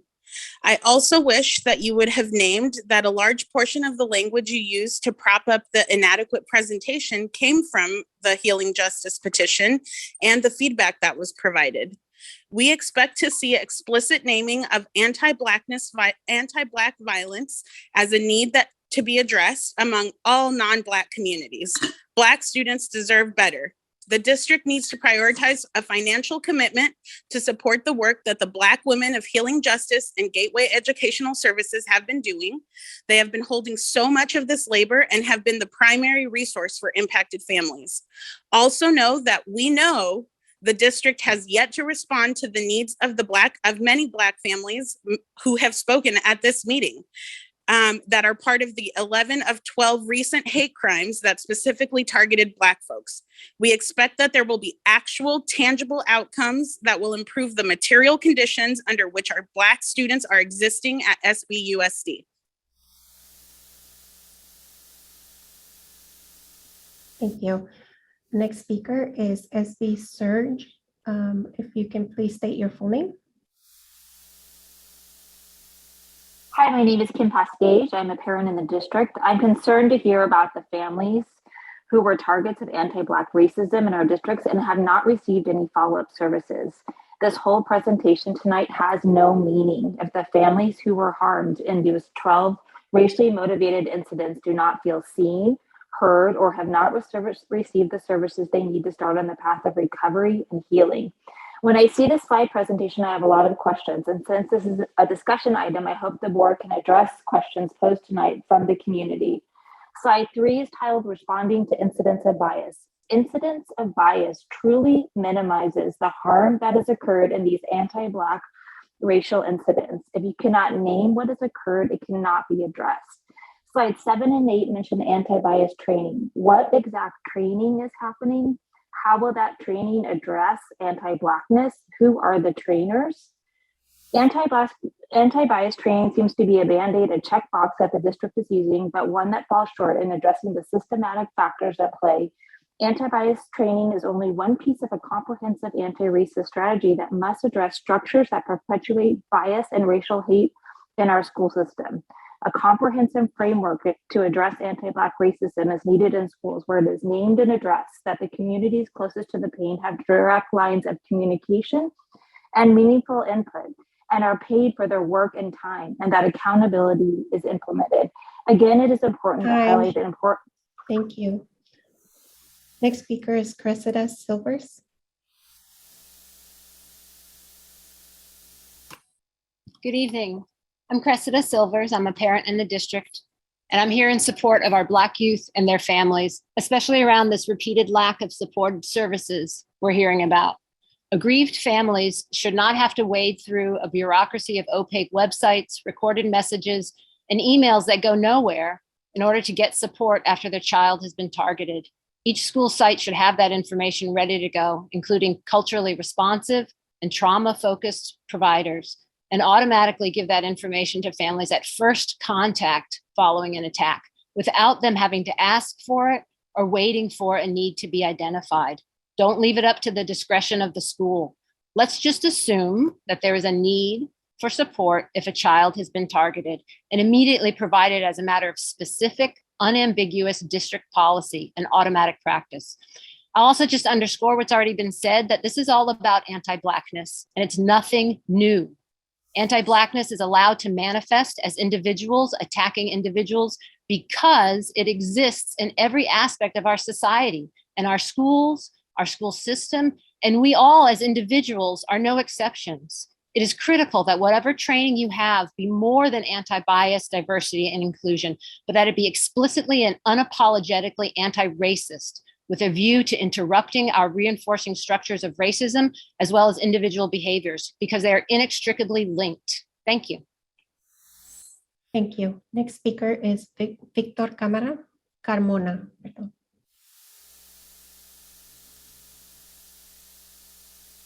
Muy buenas noches. Estamos hablando del mismo dispositivo, mi esposo y yo.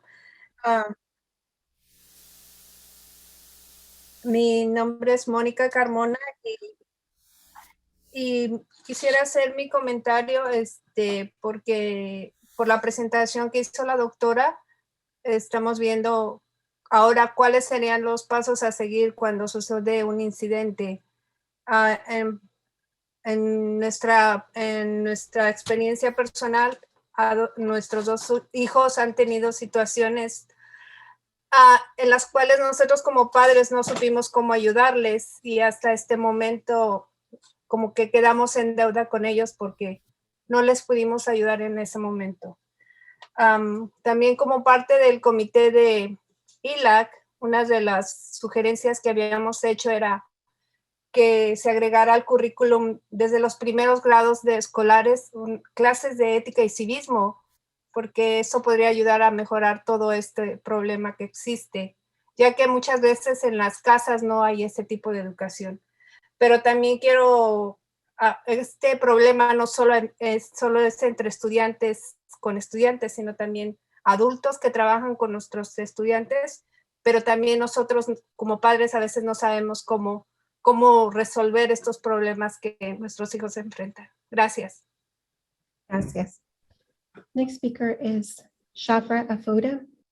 I apologize if I mispronounced your name. Hello, can you hear me?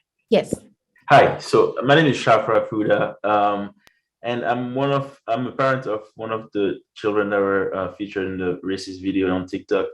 I guess I don't have any prepared remarks, but I would just wanted to give my some comments about the presentation from the Vice Superintendent, I guess. I thought it was very tone deaf in the sense that it was kind of putting what I really like about the presentation was asking like, oh, tell me what you need, and help us help you kind of thing. But I think the real problem is not with the kids or the Black kids or whatever. The real problem is with failure in education of our students in general. Like they just feel too comfortable doing these racist things. Like we heard again the comment about from another student at La Colina tonight. And it's the emphasis. I mean, even if we need to support the victim, we also need to find a way to better address these issues with the whole community, with the whole group of students, including white students. Like, it's an educational problem. They just feel too comfortable acting this way. And my child has the right to be where to go to school and be a normal child, and I don't have to deal with other kids misbehaving in this way. So I think the district needs to put more emphasis into support education. Thank you. Next speaker is Wendy Aguilera.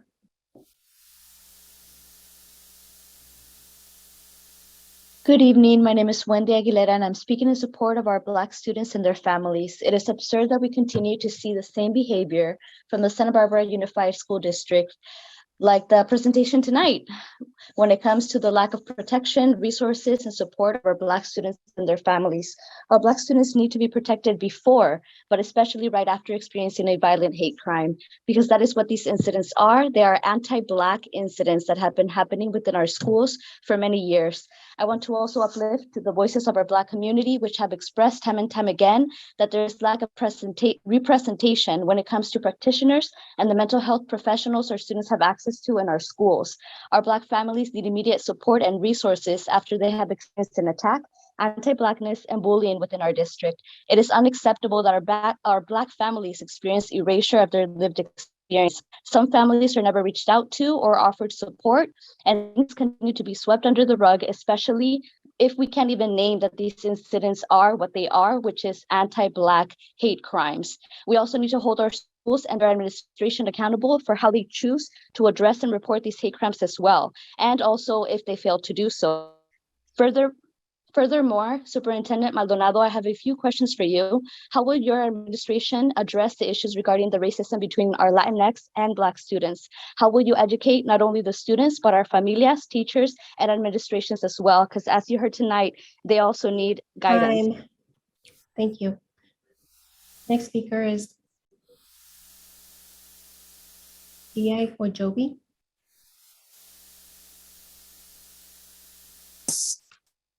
Hi, my name is Day Wojogbe, and I'm here to complete our family statement.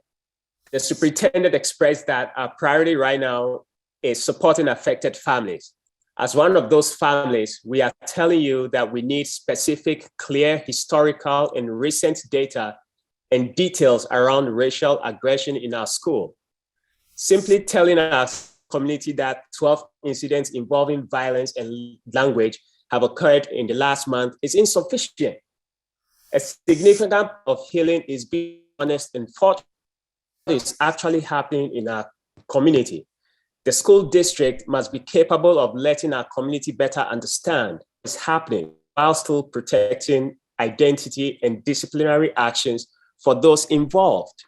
Please. God, I'm done. Thank you. Next speaker is David Moore.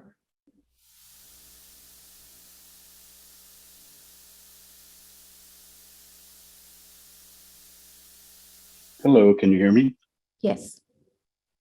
Yes, I am David Moore, and I am a parent of 5 African American children who were and are overcoming damage done to them by growing up in local schools. And I would like to offer my own presence and service if there would be some kind of collaborative that would involve parents, city leaders, officials, perhaps business leaders, whoever, that could help to change things here in Santa Barbara to reverse the anti-Black atmosphere and perhaps be a model, because this is a society-wide poison and it's toxifying people everywhere. But we don't have to just go along with it. We can actually make a difference locally and provide a model for other communities. Thank you. Thank you. Next speaker is Siobhan Hoover.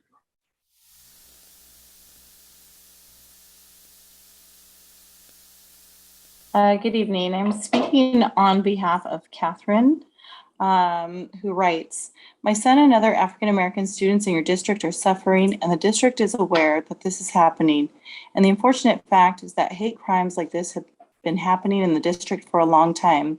And because the district has failed to address them with an appropriate response, my son now and many of his friends are suffering today, even this very moment as I speak before you. The school's employees and administration are paid to figure out a solution, and I ask that a solution is concluded immediately. I want to know that the hate crime my son was victimized to, as well as other recent hate crimes on your school campuses, have been reported to the California Department of Education. It is required to do so per the California Code Regulations Title 5, Section 701, as well as our local law enforcement agency, to ensure the safety of the victims, by which the California Department of Education states would be the appropriate response. This was a crime that violates Penal Code 422.55, and which California law defines as a hate crime. The video was taken down before a thorough investigation was concluded, leaving no room for law enforcement to conduct their own investigation, which was a part of an appropriate response per the California Department of Education. The district continues to not call these incidents for what they are, hate crimes, not to mention lacking transparency on providing the details of what would actually happen. This is a serious matter and must be treated as one. The time for words and ideas have long passed. The next speaker is Rene Garcia Hernandez.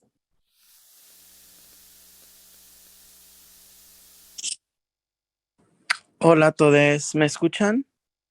Sí. Gracias. Bueno, hola a todos, buenas noches. Mi nombre es René García Hernández y soy miembro de la comunidad. Y estoy aquí para amplificar las demandas de Healing Justice y suplicarles a ustedes como líderes de darle a los estudiantes negros afectados por los actos de violencia y dañosos con los recursos y servicios necesarios inmediatamente. Qué triste que todavía no hemos respondido. Hay que proteger a todo estudiante y a sus familias, empezando con los estudiantes y familias negras que son más afectadas por el racismo sistémico. El racismo y la xenofobia trabajan al lado para opresar a comunidades negras, indígenas y de color. Y es por eso que es necesario de hacer nuestra parte para desmantelar la antinegritud como comunidad, empezando con sí mismos como personas no negras. El distrito tiene que proveer a todas personas con las herramientas necesarias para poder cambiar la cultura del distrito. Hay que nombrar estos actos de violencia y criminales como lo que son para mover adelante. Estos actos de violencia y daño son inaceptables y tienen que ser llamados para poder mover en la dirección de curación y solidaridad. Hay que hacer nuestra parte juntos y ya saben dónde encontrarme. Este trabajo tiene que continuar y hay que centrar las experiencias de las personas negras. Gracias. Gracias. Next speaker is Ana Arce.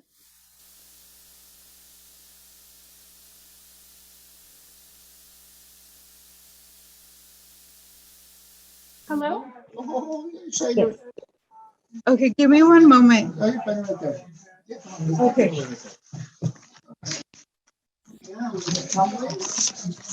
Okay, thank you. I can begin now. Today I speak in support of our Black community. My little has shared with me several instances within our school where there has been a continuous in their schools that has continued even after time going to the school, asking for support, asking for feedback about, asking for support. Sorry, I'm reading what they wrote for me. And being ignored by the administration, by the guard duties, by the staff and the teachers, when they were trying to bring up these instances of anti-Blackness in our school. So why would our communities continue to go to support and with the ones that have continued to cause the harm?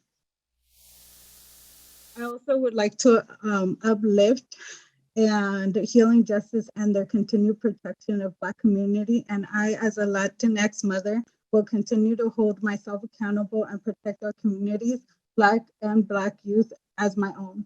So tonight, after this meeting, remind yourselves why you took this position.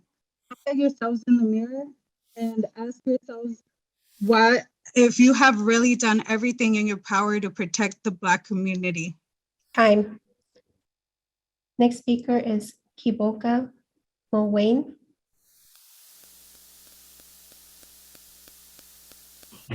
Yeah, good evening. Can you hear me? Yes.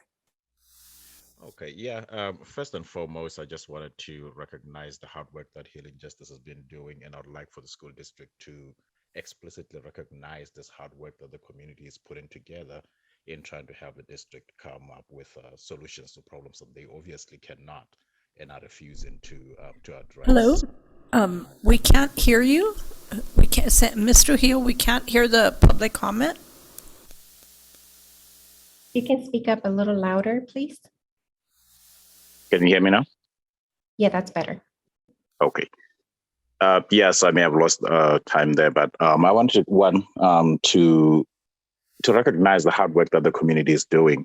Healing Justice has been doing a lot of work. They have presented a petition to the school board there, who are refusing to even recognize that work that the community is doing to try and assist the district in resolving this. And secondly, is just to say how hurtful that presentation that was just put together is. A continual dismissal and minimization of the impact and the harm that is being caused by all these racist incidents, it just causes more harm. It just tells us and our children that we are not safe and that we do not matter. I have absolutely no confidence in the school district that they can keep my child safe at school. And the lack of address that comes with these incidents, they softened, they minimized the language that the school district and the principals use, which seems to be a carbon copy or a cut and paste, is not adequate and actually causes more harm for our children. If we cannot call out racism, pure point blank racism for what it is, and we come up with softer terms like bias in the school or whatever other sort of languages we use, this is going to continue because we perpetuate it with all of this. We do not highlight it for what it is. It's racism, call it that. Thank you. Thank you. Next speaker is Gloria Soto. Good evening, everyone. My name is Gloria Soto. I'm the Executive Director for Future Leaders of America. I'm calling to state that we believe at FLA that the school district must do more to address anti-Blackness. This goes beyond trainings. This needs to be addressed at all levels of the school district, and it starts with changing the current culture. It starts right here in the room. Additionally, while we understand that there is confidentiality on these moments of anti-Blackness, something does need to change. We want to ensure that all students at SBUSD feel safe and that we do what we can to support the families who are faced with these issues. Families first should always be our model. Thank you. Thank you. Next speaker is Monique DeWitt. Yeah, thank you so much, Sandra. You've been so kind. I just want to speak in solidarity with Healing Justice and with so many of the speakers tonight, Sway, Kiboko. I am saddened. I was just sickened by the incident that happened at Santa Barbara Junior High, and also by the district's response is, as Kiboko said, very dismissive. I don't understand why. One of the comments was, took 6 days to answer the mother who had to come and speak at a board meeting. And at the board meeting, she was only given 1.5 minutes. I'd like to suggest to the board, anybody who's experienced personal trauma by coming to our public institution deserves more than the allotted time. I'd like to say you give that extension. Further, we should pull James Joyce in for this. He's a resource in our community. He knows about racism firsthand. And secondly, those children should be expelled. Anything less is a wishy-washy, apathetic response. The students who put their knees on somebody's head and neck and called him George Floyd and some other atrocious name, that's expulsion. That's as dangerous as a firearm.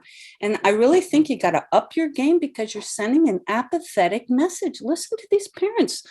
It's so hard to be in this community and be Black. And this is not an incident, it's racial violence. and you need to step up. It's really bad. I just feel heartbroken for those people. Thank you. President Munoz, that concludes public comment on this item. Okay, thank you, Ms. Trujillo. Board, do you have comments or questions on this item?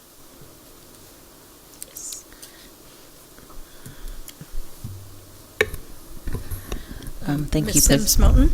Thank you.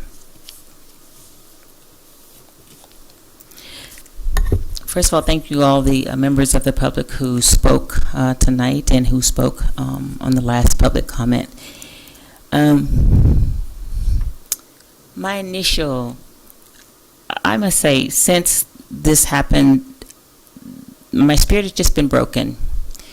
Feeling like, just what do we do, right? What are the things we do besides just talk about it? And I've had several people reach out to me, and it feels like this is, I have a story. I also have a story moment. Everybody has a story that this is continuing to happen. And we continue to respond in the same way, in the sense of, let's change our policies. Let's gather folks together. But as a parent in this community, have my own story. As a student of going to school, have my own story. But as a leader in this community, and certainly as a leader on this board, our story has to be different.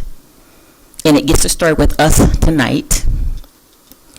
And no more sugarcoating it. Just calling it what it is.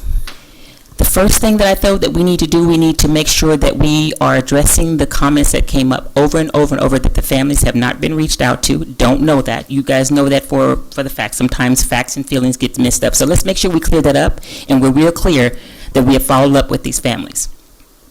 And if we can get a report back to the board, the public, however we need to do it, but that's the first thing we need to do. The second thing, our report here is what I thought too. I was like, we're on the defensive here. It says response to racial incidents in the school. We gave them an educational lesson on the ed code. That's not what you wanted to hear. And I'm saying we because I'm part of the we. I'm not excluding myself from that. But we gave an educational lesson, not a response to that. We need to do better when it comes to that. Secondly, it feels like it's knee-jerk because it's right in this moment and everybody's saddened and sickened by it at this moment, and then it goes quiet and it goes silent. And we're then apathetic, or we're just kind of getting along because we really haven't changed that. I'd like for that to change as well. We have a COVID report that comes up here because of the pandemic and everything. Racism has been going on and on and on. We can make the change here. We did make the change when we adjusted what we had to do when it came to COVID. We adjusted, we adapted, because we were trying to make sure that people weren't continuing to be harmed as a result of it. We can do this too. I want this to be a report on this, not in public comment, because fairly, 90 seconds is not enough, and I get that, but that's not the place to really discuss that. So I would like to see space and time as a standing item on this board agenda. We may not have a whole lot to update, but we are going to, I just really want us to make sure that we have something to, again, so not in this loud moment where everybody want to jump on the bandwagon and be a part of something. It might be politically expedient for folks. I'm just going to speak very frankly here, because that's what it feels like. When it's loud and it's out there and everybody wants to address it, everybody's there. But when it goes away, the families or the folks and the children and the students who are still dealing with it, they're still dealing with it. So we can't let our public voice go silent because it's seemingly okay. We've taken care of that. Definitely have to figure out what we're going to do on that. And consultants, when with an RFP, I don't think we're ready to release an RFP. We have no idea really. I would like to see us first at an outside party, just like we do an independent on our audits, and have an assessment on the racial and climate in Santa Barbara Unified before we talk about an RFP, because I don't know that we really know the depth of what's going on. We know it by quantitative because people, qualitative because people are telling their stories. And those are real because there's a happening. But I don't know that we really know the depth of it. And we have been a board that's changed and not have been afraid to push against things. We have to stand on that right now. I would like to see an assessment before we release an RFP. We can continue to have the community meetings, but I think the RFP, the assessment of the racial climate should include not only everybody in this district, parents, community, everybody, because then you can get an understanding of who we need, because we need each other to do. We cannot do it alone in this district, because the community is also coming into the district in terms of those pieces. So we've got to be really clear on what we need to do. And so I'm not so ready to support an RFP at all, because people are coming and said, I have the answers. Why do you have them now? You have them now to a question that's been answered for many, many years, even before us. So it has to be in everything that we do that we're going to address it. When we talk about diversity, inclusion, and equity, we leave out racism every time, because that adds more uncomfortableness when we put the race part of it in there. It's supposed to be just a part of that. But we cannot continue to do that. I don't want to continue to sit here and be a leader in this community and not talk about it, speak about it. I think of things, all these things ran through my mind. We will put up as a community a public nuisance because people are lying out Chick-fil-A and Starbucks. We'll put up a sign and say that's a public nuisance because you're impeding somebody's access to go somewhere safely. Well, racism, if we say it's a nuisance, maybe we'll get more attention. Maybe we'll get shut down, because I'm just going to give an example on the Chick-fil-A. They were coming up, don't shut us down, we're going to change.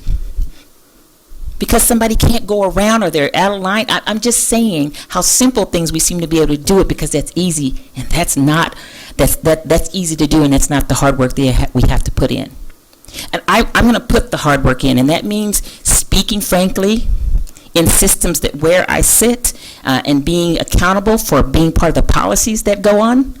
I'm going to hold myself accountable here. I'm going to commit to this community. I'm commit to our staff and our administration, to our students, to our families. Commit right here. We're going to change this. And we're the ones who can change it. We have students who are advocates, who are ready, who demand, who make change, who come in and have a clear voice of what they're experiencing. We need to listen to that. And we need to listen without getting ready for an answer. Because that means we're not really listening to what's happening. We're preparing for whatever we're going to say. We have to do that as well. And I just want to acknowledge the good intent, because there is some in there, some good intent about doing it. I just want to make sure it's sustainable, that it's long past this leadership, your leadership. But when you come into this district, when you look and you want to send your child to this district, you'll see that it's going to be racially equitable. We're going to talk about the hard stuff, and we're going to address it here. So when you send your child here, you're going to get that education. You're going to feel included. You're going to feel safe about when you send there. I think from the very beginning, when we have parents that come in and have orientation, it needs to be a part of orientation. This is what we do here. We talk about these things. Another simple thing for me is, like, I was talking to someone about this very thing about, being afraid to really call things what it is, because you might lose something on that sense. You might be afraid. Well, walk in the shoes of the folks that's been afraid for a long time not to say something. So you being afraid for a few minutes doesn't even equate. It's like, well, no, we really shouldn't handle it in the schools, because that's not the place. It should be at home. It should be in both. But I say to you, when we have education in our schools, our students are able to take that home and make a difference. So fire education. Go home. We're educating our kids how to prevent fires here, as an example. They go home and they educate, and there have been fires prevented because they take what they've learned here and import it into the community. So there are examples that we do it, but because it's about race, that's too dang hard to want to do. But I stand here committed, and I stand here, sitting here committed tonight, that we cannot go forth the way we have. And we'll just need to, honor to when it feels like we're being defensive, and that's what it sounded like. I get the intent of what we're supposed to do, but that's what it sounded like. We were being defensive and hiding behind ed codes. And I know that's not what the intent was, but that's how it came across, just in terms of that. And I can appreciate, Fran, Dr. Wagner, what you said about I'm a white woman up here talking about this. Yeah. I can appreciate that approach. I got to tell you, black woman sitting on this board, I got to tell you, it's hard to sit here and say this, and then you're as a leader, what are your expectations? We're expecting you as a black leader in this community to do this, to expect that. And I own that, and I'll be accountable for that. But I'll also be real about it's important for us to come together and meet somewhere in the middle. Be willing to come in the middle, because it's going to take all of us to make this change, because we have to model what we want our kids to be. They're not going to always listen to us, but they're going to actually do what we do. And so we're better able to do that. So let us not be a district that's afraid to have the hard conversation. Let us not be that district. If we're going to truly do that, we cannot be a district that's afraid of some of the things that are going to come along. Let's not be afraid to be criticized. Let's not be afraid of being criticized for doing the right thing. But let's start here tonight. First thing we want to make sure is follow up with those families, making sure they're good, taken care of. And what does being taken care of mean? It may be in a different dialogue. We may have think that we had thought we've taken care of them by sending out resources, but what does that mean to them? So let's just make sure we understand what being taken care of means. And then how do we bring in community members? And everybody's not going to jump, holler, and scream. And that's maybe what people want us to do, jump, holler, and scream. I can attest to you, being in the black community, depending on how you act, may depend if you're down with it or not. So there's this added extra pressures when you are a person of color dealing with this type of thing, and it's over and over and over again. It does sound like it's the same story and response. It's just a different day. But it can be a different day. We can respond better. We can be better if we're willing to commit to being better. And that I'm proud to be a leader in this community, and I'll do what I need to do, but I'm committing tonight. Things are going to change regarding this racism. It's going to be a question every time, even to the contracts who provide service to this district. What are your issues? What are your values? We want to know what you're about. And we want them to commit to it, because I know we had a policy about sexual harassment, and we made sure in the language, if you're serving anybody in this community, you have to make sure that you're attesting to this. I think this is no different. If you want to have service with us, you want to provide service to our kids, we want to make sure you're expanding the same values that we are. And it will be zero tolerance. And I want a report that says, if we do an assessment for racial climate, then it's really going to tell us the ugly truth of what's going on. But it gives us a baseline to which to start from, because right now we have no idea. I think I've heard something new every time we hear it. We hear it something new we didn't hear about before. So let's take the step back, do the necessary pause to do a in-depth racial climate for people. I think it needs to be independent, because sometimes when you're too close to it, you can't really see. And I'm sure we can look at that. I looked at other things too. I did some research. So I just don't want us to knee-jerk reaction to this, because it's going to come back to us again, rightfully so, if people feel we're just acting in this moment just to quiet things down and to appease folks. So yeah, that's how I'm feeling about that. And we have got to do better. And I commit to better as part of this board, committing to doing better. And the expectations will be better and more.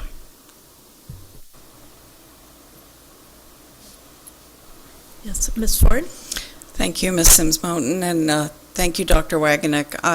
I know that this is just a first and immediate step, a report of those steps, but it was certainly not enough. I also know that our district isn't dismissing or minimizing the situation, but it's just not enough. The harsh reality is that this town is full of racists. including in our schools. And racism is a choice. And until we admit that and commit to addressing it, no amount of training for adults or consequences for students is going to work. So I support all the efforts that create a real collaboration and commitment. Plenty of brilliant revelations, requests, ideas, and mandates were already made tonight. The bottom line is that white people need to stop talking and to listen and uplift the voices of the Black community.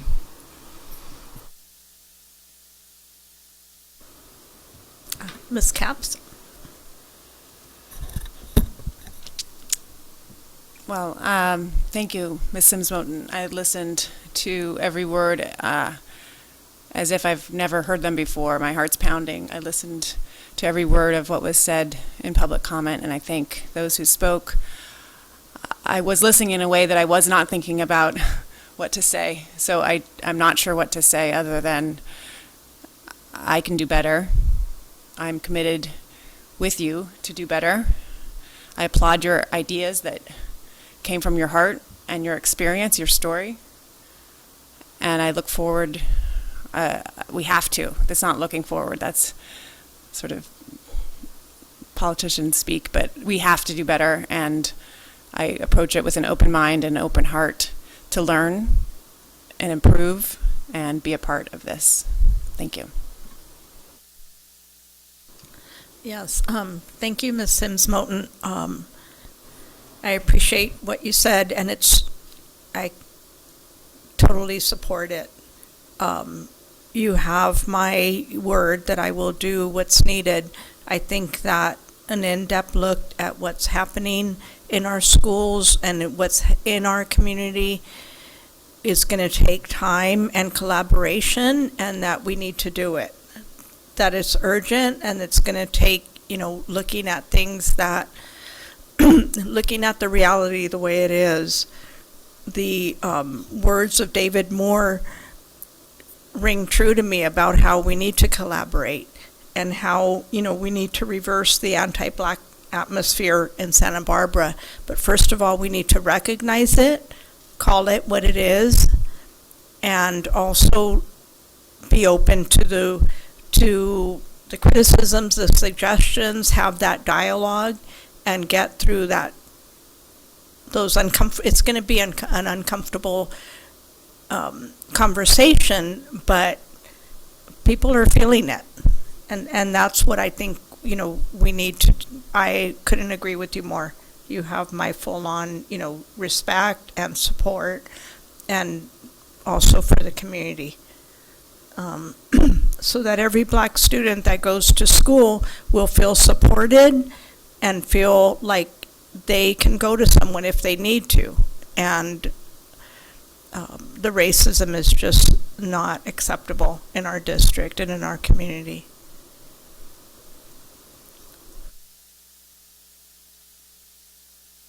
Sorry, Mr. Kelly?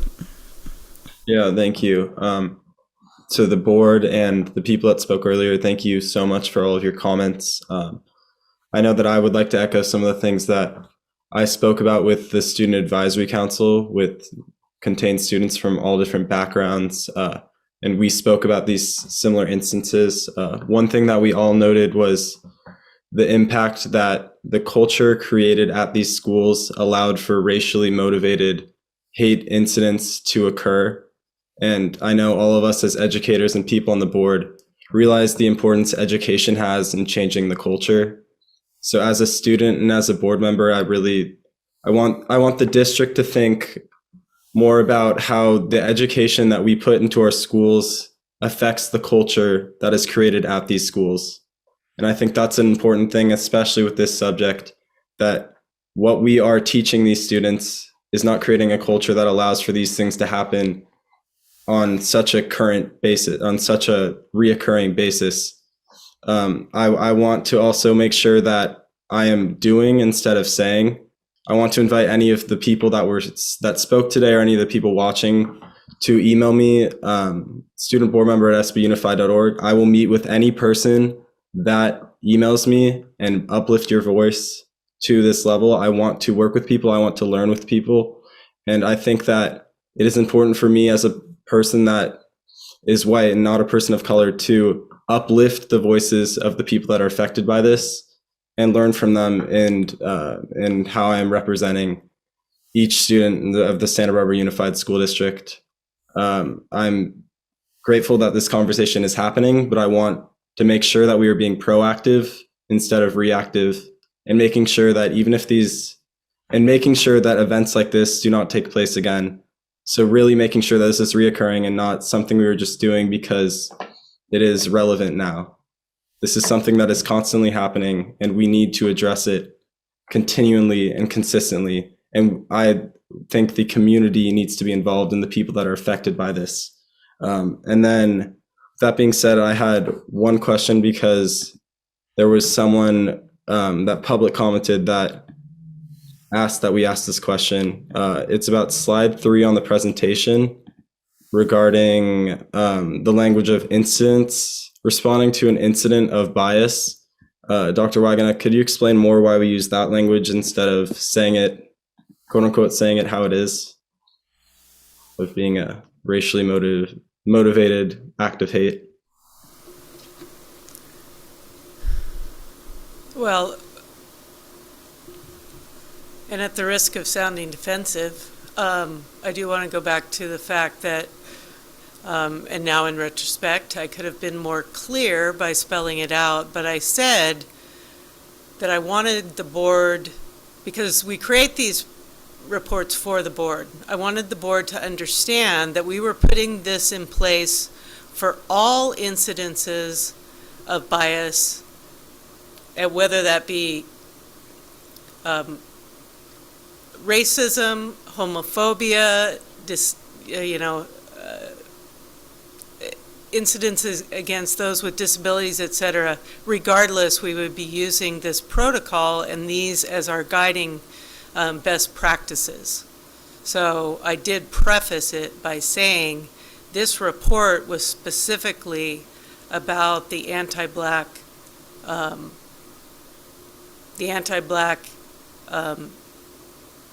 events, hatred, violence that have occurred. So I hope that answers your question. Yeah, thank you. I was just clarifying for the question. And thank you so much for all of your work. I know that you care, and I know that you want this. I know that you care, and I know that you're working hard. Thank you. That's all.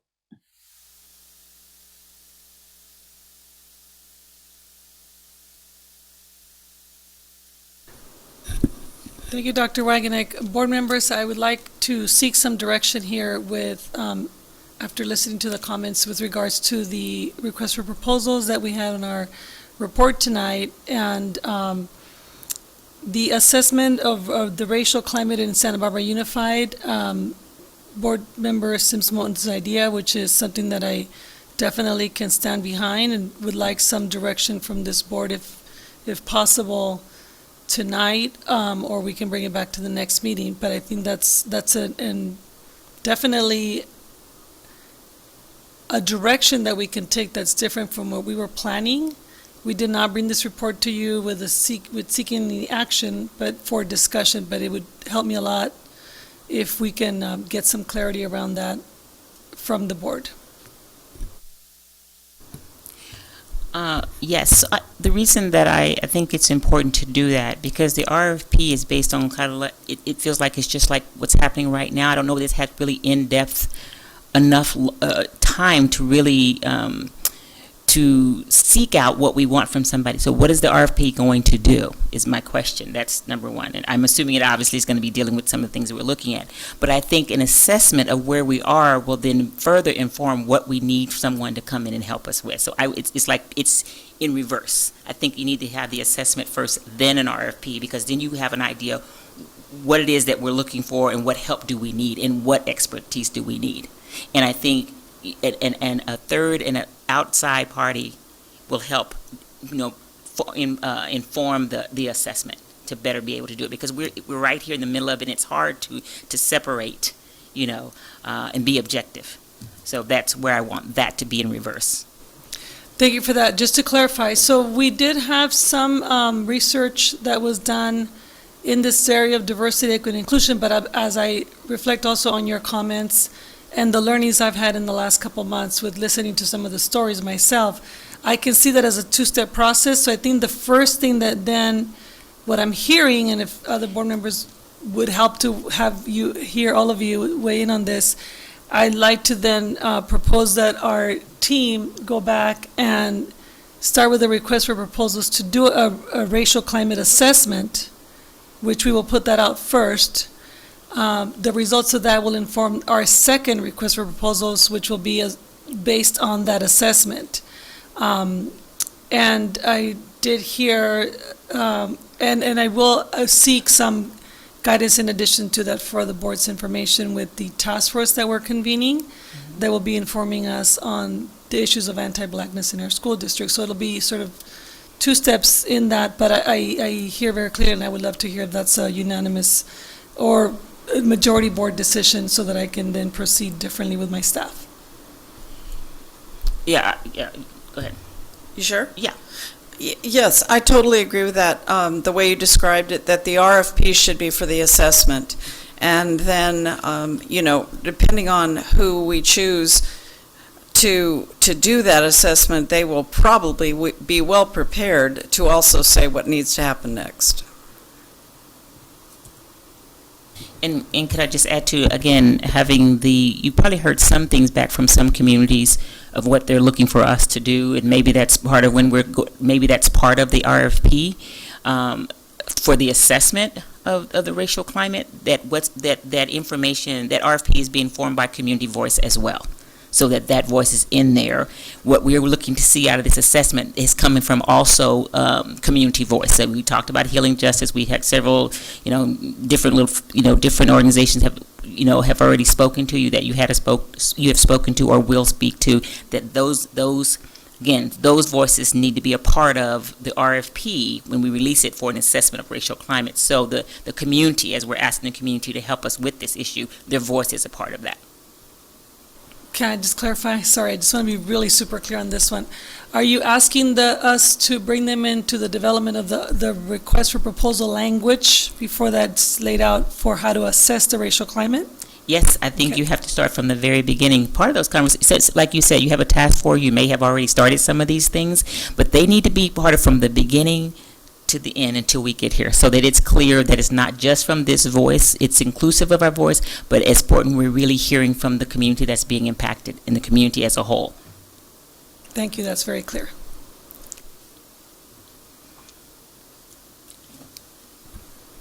I just want to add on, I think we're all alarmed with the families who spoke that said they haven't gotten back to. Can we request as much of an update that's public on that and as soon as possible?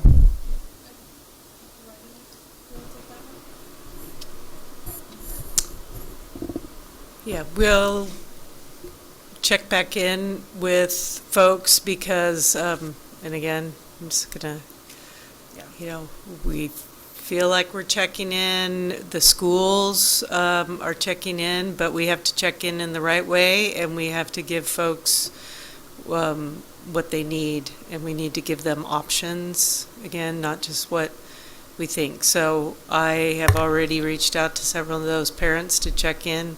Those are folks we've talked to, but they need more. We're going to keep working with them. So now as for the data, that was new information to me, but we certainly can gather that data, and I'll need to work with Mr. Rouse on that. So.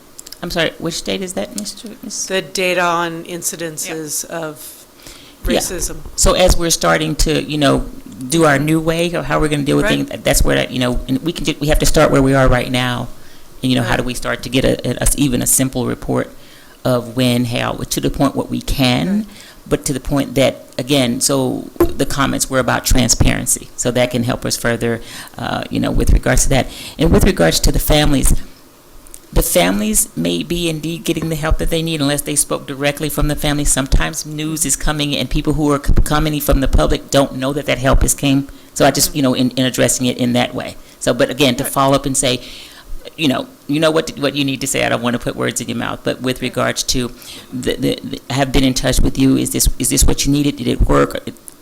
Just following up. And again, like some of the comments, unless it's coming directly from the family, it may be that the news, is after the fact that something maybe had happened. And in several cases it was, and that's where we have to double down on our efforts. If we get that and completely own that. Right. Thank you. I would like to add, first of all, Dr. Wagenik has followed up with all of the families, as I have in some instances. Just to be very clear, there are meetings happening in the coming days with some of the things that have been requested of the district. Some are going to take a little longer than others because some of them involve agencies that we need to also ensure have the services that are being asked of us that currently we do not have in place. And that can also feel, and I can understand, that can also feel like the district is moving too slow, the district is not responding. So there's layers to this that I want to be made very clear.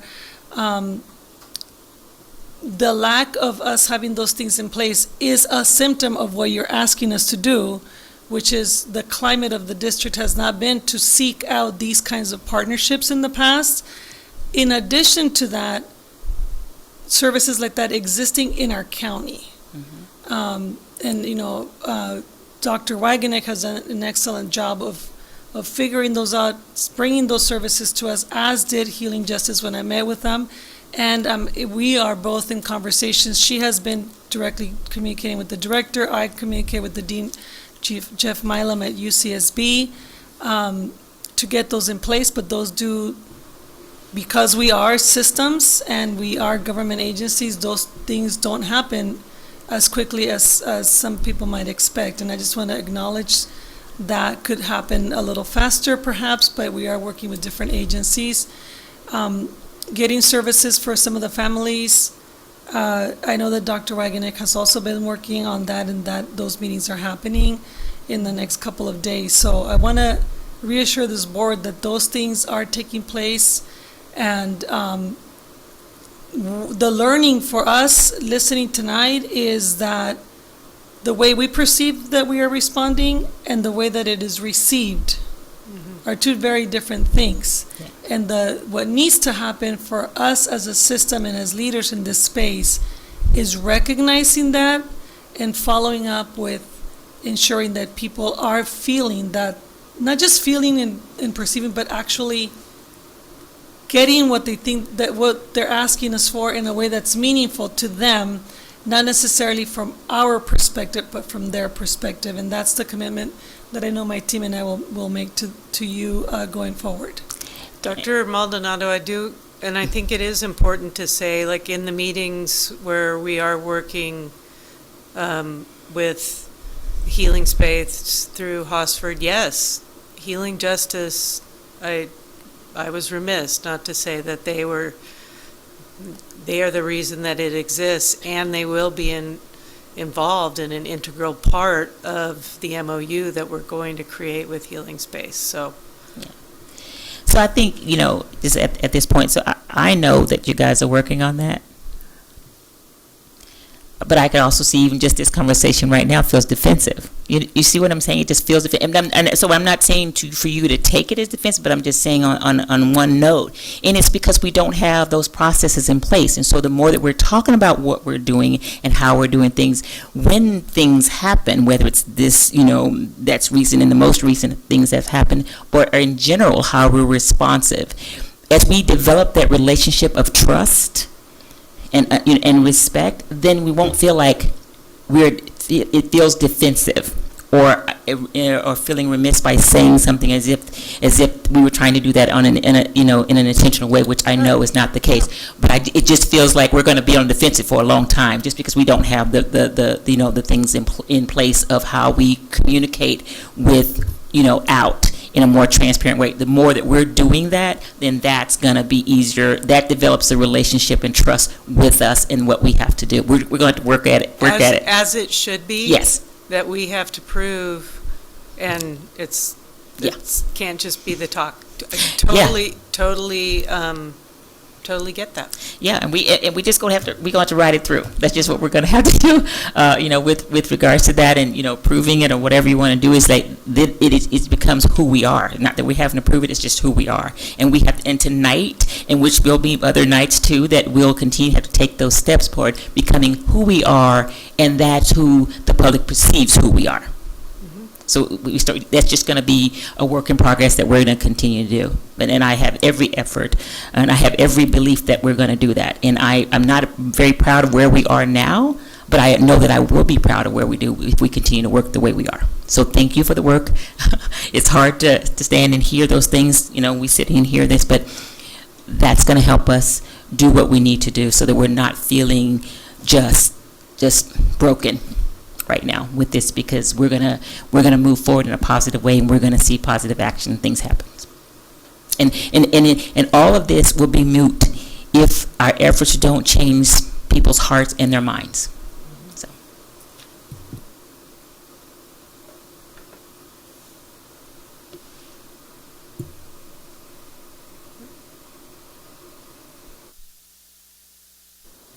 Okay, thank you. Thank you, Dr. Wagner. We will go on to the Reimagine School Safety Project report, sorry.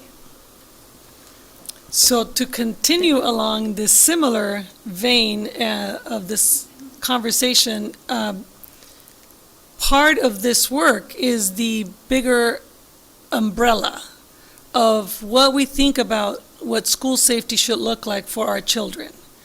And in the fall, board members, you tasked us to think about how we can address, I'm just going to read the language that you gave to us, but really as I'm sitting here taking this all in, some of the wisdom in the work that you gave us in the fall really is about addressing the historical systemic racism that has existed for too long in school systems, not just in Santa Barbara Unified, but across our country. And in the fall, you gave us this language.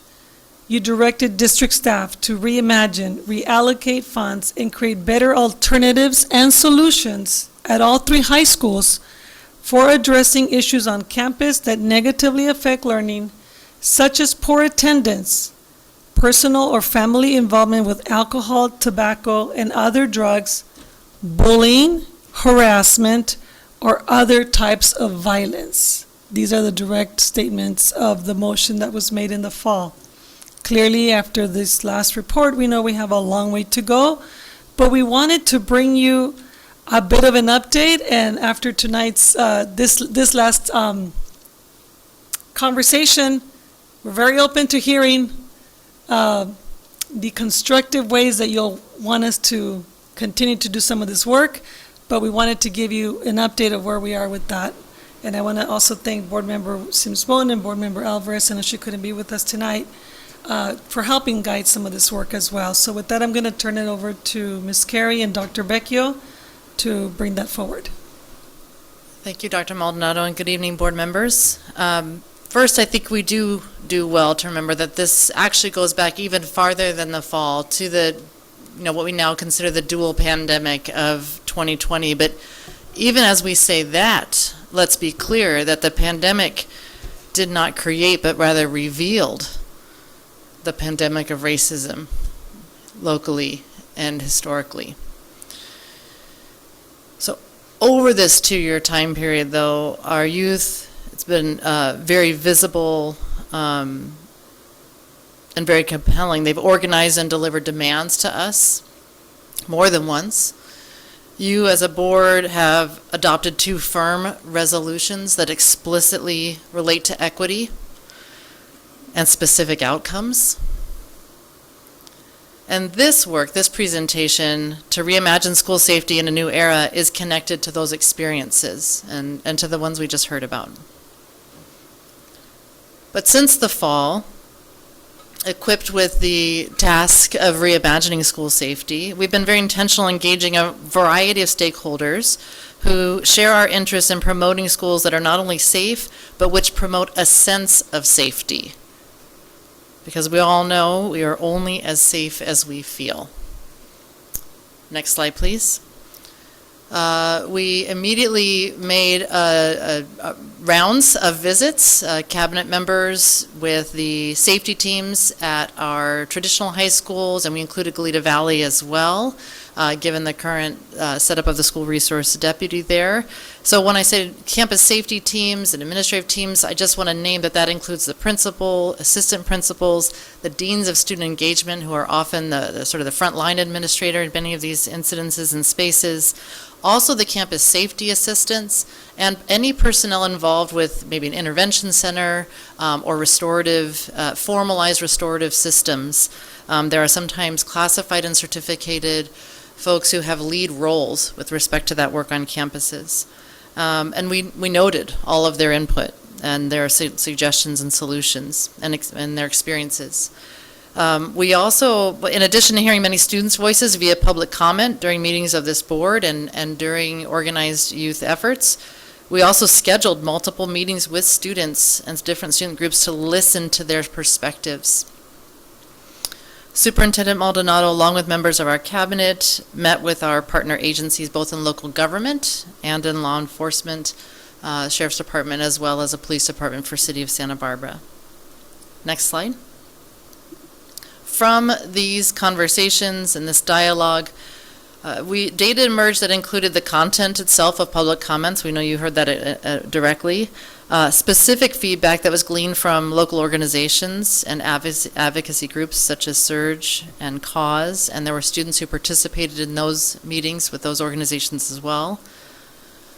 To reinforce the point, because I think it's a really important one, we heard clear messages from students through both our formal and informal channels, and including the feedback that Dawson helped to relay as a student board member on behalf of his peers and fellow students.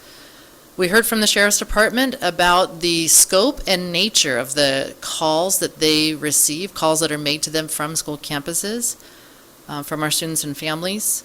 And we reviewed the structure of the role of the dedicated school resource deputy assigned to Dos Pueblos High School in Goleta Valley. Next slide. The data emerged along trends that allowed us to generate 5 strategies, and this presentation is going to be organized around these 5 main strategies. Before I explain them further, it's important to highlight the point that school safety goes beyond, far beyond just responding to student behaviors, including whether there's a police officer on campus or not, goes beyond whether we feel prepared for disaster scenarios. It even goes beyond maybe concrete safety to include, as I said earlier, sense of safety and perceptions of safety. So all of those things are important. None of them are unimportant, but the unique opportunity we have at present is to think and problem solve more deeply around school safety than we have previously. So it's not an unimportant question, but it's not so much about whether we have a school resource officer or not, but rather how we coordinate and collaborate with all our community resources, including law enforcement, to promote safety and a sense of safety. Next slide. Schools have the privilege of being places in which all parts of our community come together. And as such, they're not conflict-free. Far from it. Some conflicts, even crimes, might originate outside of school but can show up on our campuses, or vice versa. All of that points to the fact that there are fluid dynamics between our school campuses and our community, and our vision really acknowledges and is informed by that reality. Schools and law enforcement agencies are absolutely important partners for one another. This includes elementary schools as well as high schools. It includes proactive partnership and ambassadorship, as well as being responsive to emergencies. This partnership is certainly most robust at the high school level. So for those who may not be familiar, or for anyone who might benefit from a reminder, we currently have 3 different models for partnering with law enforcement at our 3 traditional high schools. DP has a dedicated school resource deputy funded by the City of Goleta. San Marcos does not currently have a dedicated deputy, but still engages with law enforcement as needed. And Santa Barbara High School, in conjunction with the Santa Barbara Police Department, has a community policing model. We've learned from these differing structures and experiences across our sites, as well as from research and information that we've gathered from publications such as the one highlighted here, which is the U.S. Department of Justice's publication, Community-Oriented Policing Services, that at this time we envision our first strategy, our number one strategy, to be redefining the role of the school resource deputy from one full-time officer per school to a community oversight officer that is assigned to promote the safety of schools in an assigned area. And one useful model for understanding this shift is this concept of a crime triangle, so we're elevating that. It guides us to focus initially on the immediate conditions related to an incident.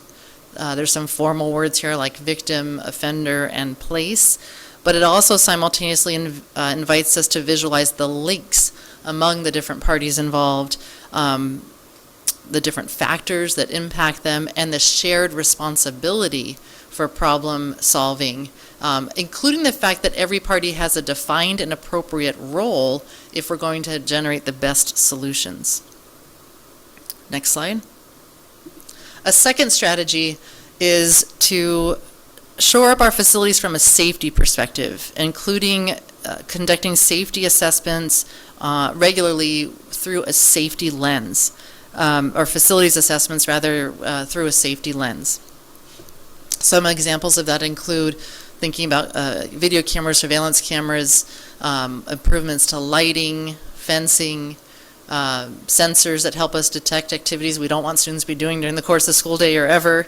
And some specific, even more specific examples are the construction of the fencing that's happening at San Marcos High School, and an exploratory phase of vaping sensors being piloted in selected secondary schools. Next slide.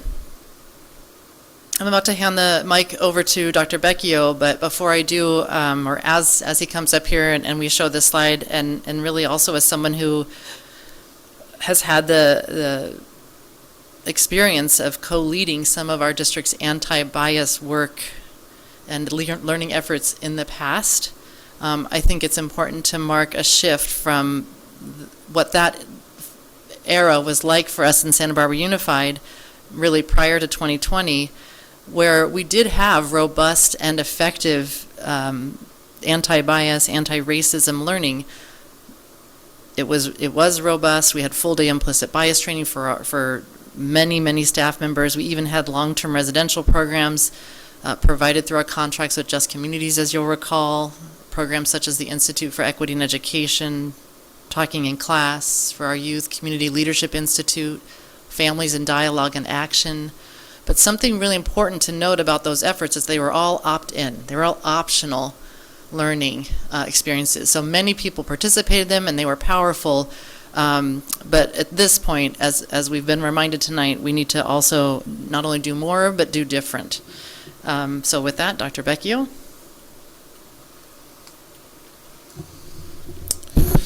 Okay, thank you. So as Dr. Wagenek mentioned, we had an immediate response with training for staff in response to the recent racial incidents at our schools.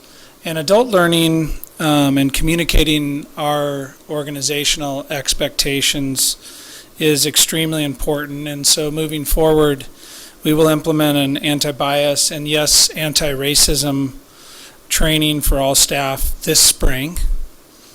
We have access to training options currently and we'll be reviewing those options with the objective is to deploy the training prior to the end of the school year. But beyond the spring, we have a plan for annual training for all staff. So as Ms. Carey mentioned, our previous trainings were opt-in and they were good.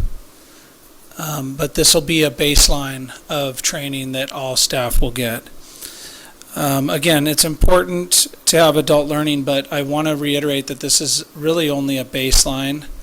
And if you look at the diagram that's on the overhead on this slide, these are some of the other things that we really have to intentionally focus on and learn more about. for certain. I think hear from experts on, which is a great idea, and I'm glad that that was brought up. But we have to be intentional about the anti-racism, anti-bias learning, the increased diversity of staff, clear expectations for students, and our responses and accountability in that area, and then the engagement that we have with our community related to racism, racist incidents, hate crimes, and bias-related issues that arise. Next slide, please. So as was stated, reimagining school safety means doing things differently than we have in the past. It means being more strategic, more targeted, more intentional about our actions. This strategy is about making sure we have support staff to do this intentional and strategic and targeted work. And you will recognize some of the names of these particular positions as they have. Some of them are already in place. They have been for years. Some of them are new, and some of them will be ongoing and actually expanding. And a lot of this work is guided under the direction of Dr. Wagenek in the past. But we will have to expand these services so that, and actually not just expand them, but get better at them, I believe. And so that when a crisis or incident occurs, we are able to respond as an organization with the resources that are needed, and not just respond with discipline or a restorative conference, but actually respond with real and meaningful, targeted actions that all the people involved in the incident need, and need in a timely fashion. Next slide, please. And this strategy here is one that focuses on our current school staffing and determines what part they can play in reimagining school safety. This actually slide is focused on school safety assistants. It's a really important position, and they're in our secondary schools. Their training, job duties, and expertise are really important, but there are also other positions in our organization that will be equally integral to reimagining school safety. And we need to also look at those and prepare those better.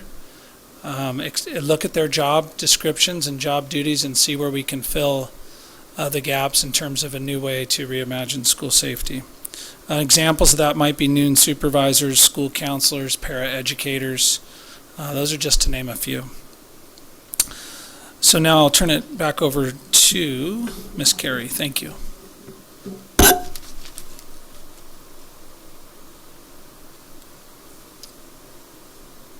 So for this last slide, we just want to make the point that through all these conversations with different stakeholder groups and in our learning together, a specific need that has emerged is the importance of having clear and formal agreements between our school system and our partners in government and law enforcement.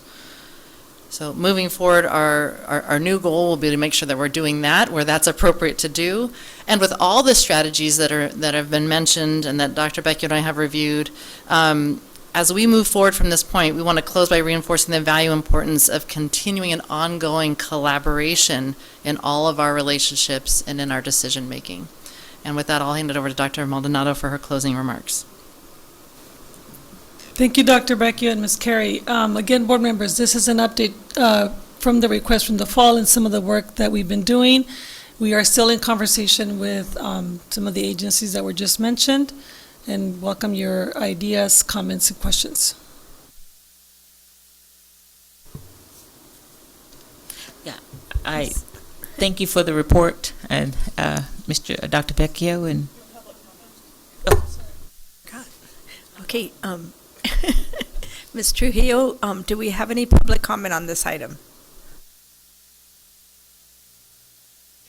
Thank you, President Munoz. We do not have public comment on this item.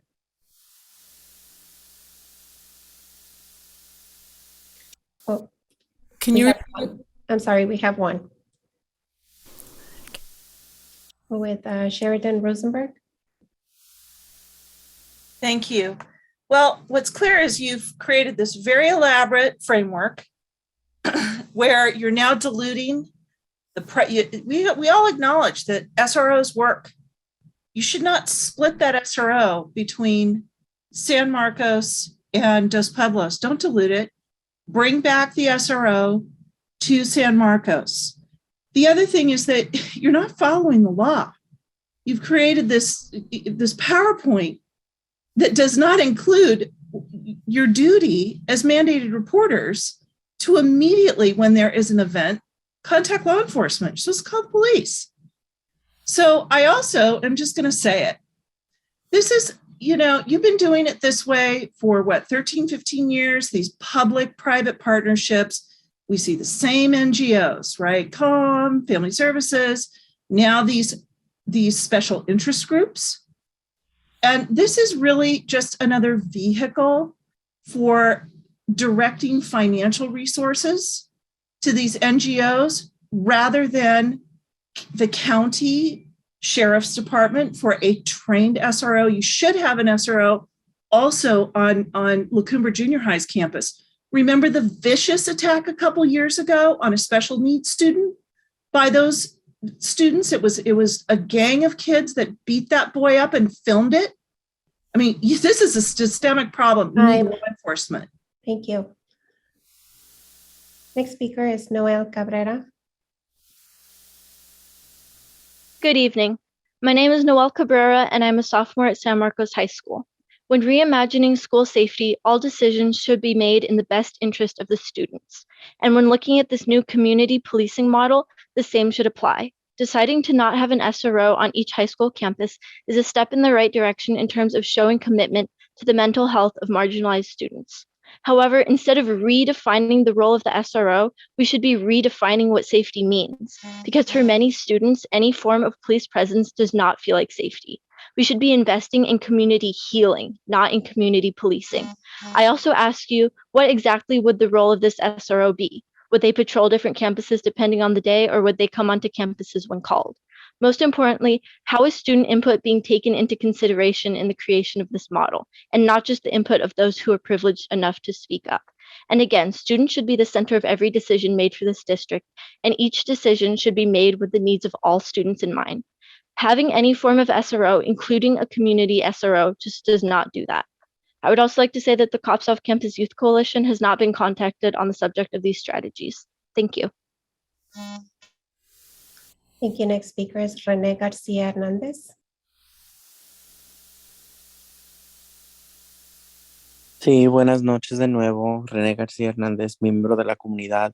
Solamente de nuevo aquí dando comentario para apoyar a los estudiantes y las demandas que han presentado, no solamente The Cops Off Campus Coalition, pero también las demandas de los estudiantes negros en el verano. Así que hay que recordarnos de nuevo a centrar a las personas que son más afectadas por el racismo sistémico que está basado también en estas policías de policía. Así que hay que recordarnos de nuevo, es perfecto tiempo de imaginar nuevos sistemas centrando las experiencias de los estudiantes que son más afectados. Así que, por favor, recuérdenos en Let's Stay Grounded en lo que tenemos que hacer y cómo seguir adelante. Sí podemos imaginar algo más de allá y ser creativos para crear a los estudiantes, a los líderes de mañana que vamos a seguir. Así que ojalá tengamos todo lo que dijo Noel y los otros estudiantes en mente y recordarnos que nos falta mucho a seguir y llegar, pero recordatorio con corazón y mente, amplificando las voces de los estudiantes negros, de los estudiantes del Cops Off Campus y de las personas que son más afectadas por las cámaras que tienen en los campus y los policías también. Gracias. Gracias. Next speaker is SB Surge. Please state your full name. Hi, my name is Kim Pascage, and I just wanted to remind the board that no school district is required to have police on campus, and I'd like to uplift the demands by Cops Off Campus, the youth who collected numerous testimonies by marginalized youth in our school district that said that they do not feel safe with police on campus, and that, again, as you're looking at this community policing model, Just like any medical emergency, we don't have medical personnel staffed on campus. And the same applies to policing. If there is an emergency, they can be called in, but they should not be staffed on our school campuses. Thank you. Thank you. President Munoz, that concludes public comment on this item. Okay, thank you, Ms. Trujillo. Ms. Sims Moten? Yes, thank you. I apologize for that.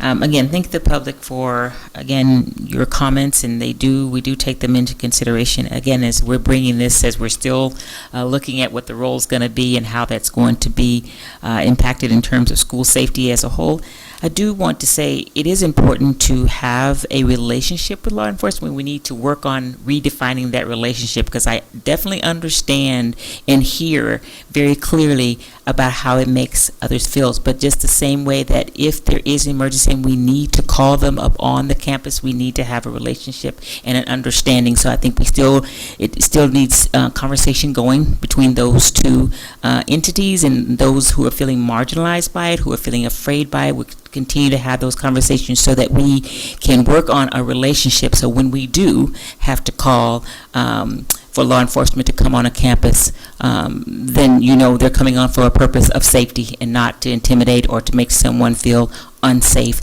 as much as the speaker just spoke about medical emergencies. When you come on, you're not afraid of the paramedics because you know what they're coming on there for. I think we just have to continue to work on that relationship and the perception of what that means.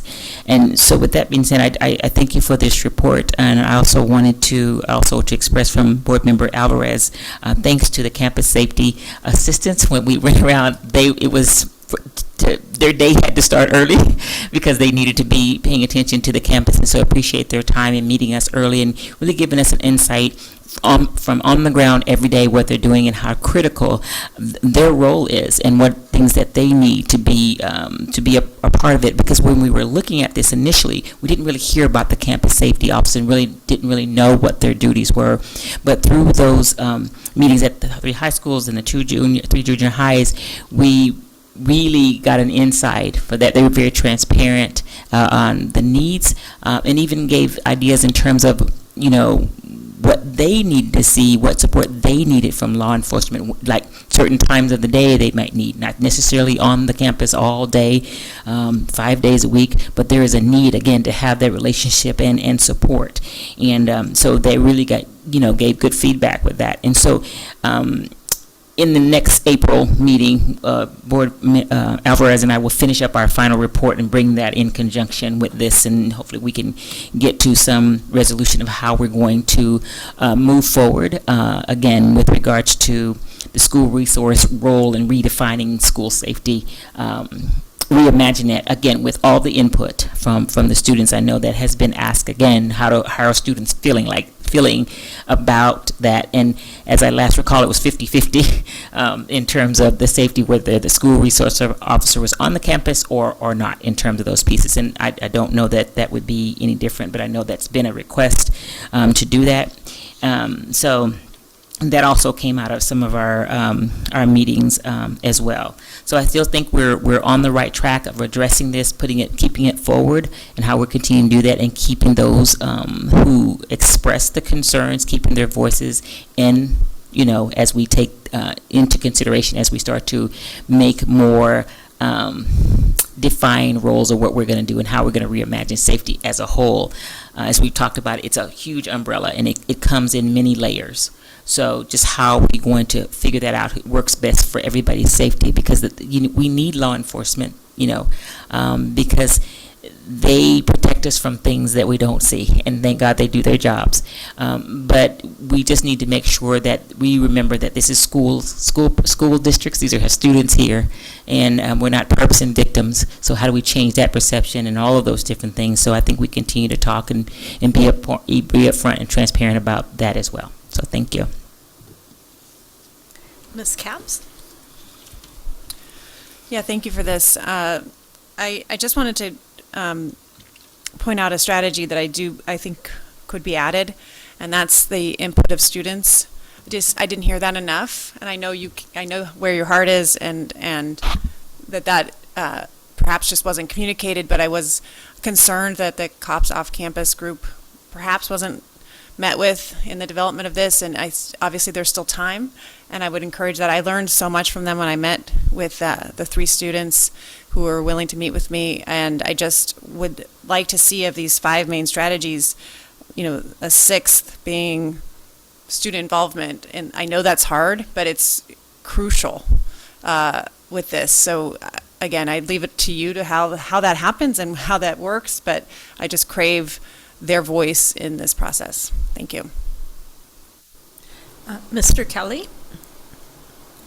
Yeah, I think a lot of what we've been talking about is student voice, and I would like to express my opinion and my assistance in helping moving forward with getting more student voice. I know I want to, Dr. Becchio and Ms. Carey, if you're open, to help you guys with getting student voice, because I know last time the SRO data and input I got wasn't super concrete. It was more just anecdotes from different students. So working on getting concrete data from students on their opinions on what safety is, because that is constantly changing. So I think if we can get an understanding of what students' perception of what safety looks like, and then we can meet the students' needs on what their idea of safety is, instead of just applying it to what we assume safety looks like for students. So that'll be something that I'll work on and present to you or throughout, and we can talk more about at the next meeting. But yeah, I think that's something we can work on and move forward with. And I like what Ms. Cap said about the 6th step of including student voice. So I'll make sure to be on that. Thank you. Ms. Ford? Thank you so much. I see so many ideas and strategies here that are really important, but I do want to zero in on the one slide that says community policing model, because that, to me, this is where this conversation began, and there's lots of stuff around it, but if you look at this one, it says 1 full-time officer per school to a community, changing it to a community oversight officer that is assigned to protect schools in an assigned area. Can you be more specific about what this is looking like now? And is it 3 police officers who are probably armed that are now having a redefinition of what they do, but they're still police officers who are armed? I offered to step in. I'll take the board back to the recommendation that was made in the fall. And that is when we were specifically talking about San Marcos.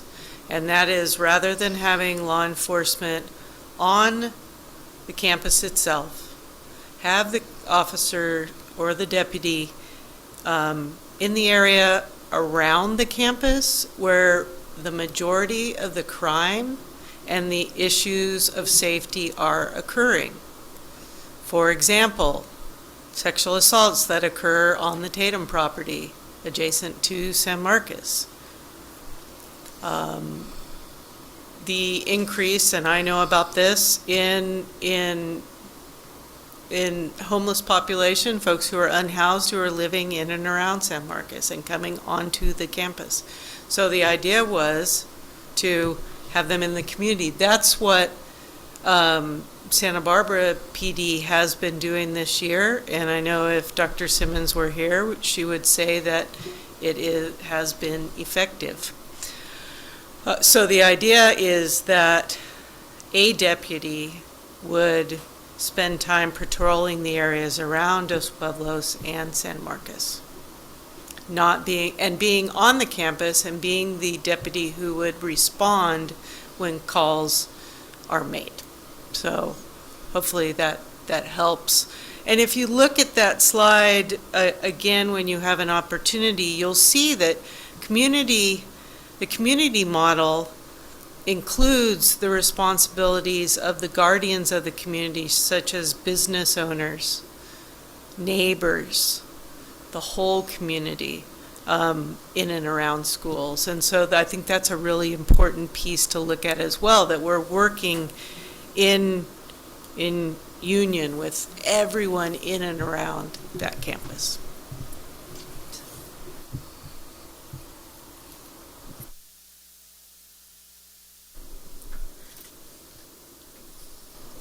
Thank you, Yes. Dr. Wagener. I do want to go back to the question of student voice. I think there's a difference between our quantitative data and qualitative data that we have brought forward. I want to acknowledge Dr. Wagener, and several groups met with students, representatives. And I know it's been a while since we've talked about it, and that was in the slide that Ms. Carey shared earlier, where we did hear, I believe, Board Member Sims-Moten, you were with us, the Sheriff's Department was with us, and we had students give testimonials, along with Mr. Kelly also doing his survey. So there has been several, I just want to acknowledge that there has been several rounds of asking students how they feel quantitatively and qualitatively. We can certainly do another survey.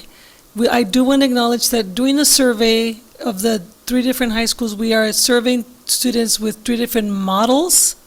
And so I would want to caution us on how we do the survey, because each school has a different model to respond to in terms of how they interact with law enforcement. We have a very established SRD officer at Dos Pueblos. We have community policing at Santa Barbara High School, and we only call when we need it. We need law enforcement at San Marcos. So the results will be skewed differently, along with ensuring that we're not talking about personalities, but positions. And that's where the conversations that we've had also with law enforcement sometimes get a little bit confusing, because in my perfect world, our law enforcement officers would be trained on how to deal with youth when they respond to a school system. And they would know how to approach a teenager maybe that's agitated or that may be under the influence. And those are the kinds of partnerships we're seeking with law enforcement that really have them think differently about how they respond to our school sites, and we're such a small community that we can establish relationships with our school leaders, becoming familiar with who the different officers are, because we know that one officer alone cannot stop anything that can happen that hopefully will never happen, that could be a bigger event in any of our schools. So I just want to mark that, not as an excuse, but as an explanation of when we talk about student voice, we have sought them out, we have met with them, we have had student representatives that have brought forward some of their concerns, and we acknowledge that it's not 100% either way. There are students that feel safer with law enforcement in schools, and there are students that don't feel safe with law enforcement in schools. Thank you. Can I just add that, to Board Member Capps with regards to that. So learned so much during this, this is the first time that I know that since we've been on this board, that we've even had a conversation to the depth of what we're having right now, with regard to, we never really had the student voice in there, and so I think to your point, you could add as a part of our ongoing, a part of, evaluation of this house, feeding back and making sure that we're starting with the student voice certainly can be included in this as we are reimagining the whole thing, what voices need to be there consistently and constantly, so that we have, continuity. But learned a lot about, for instance, we were at the safety meeting, and knowing that already there are what they call their beats. I don't beat 80 and beat 50 that are really surrounding the schools already. So we were kind of didn't even. It was new information for me that in addition to an SRD on the campus, also patrolling outside the campus, externally. And so that was new to me. And so again, this is really a learning process and a greater understanding of what's really being provided. And again, most of this agreement was, it's been some time, been some years, and so trying to make sure that it's relative to how and what the students are needing in terms of their safety. So they're at the forefront of this. And when we're having the conversation with the Sheriff's Department, with other partners that we've talked to, is that we want this to be student-centered conversation. From it, how do you feel about that? And taking their point of view as law officers in terms of that. So we've come a little bit more toward the middle. I must say we were very much apart and dug in on, if you don't have this, this is going to happen. But we as we see, we continue to work more, being more willing toward coming toward the middle, so to serve the best interests of our students and the safety around them.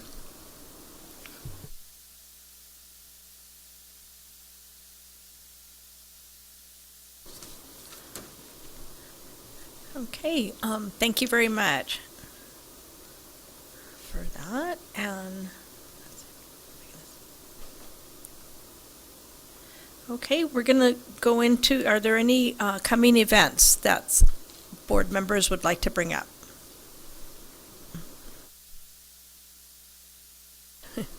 There's spring break on March 21st to March 25th.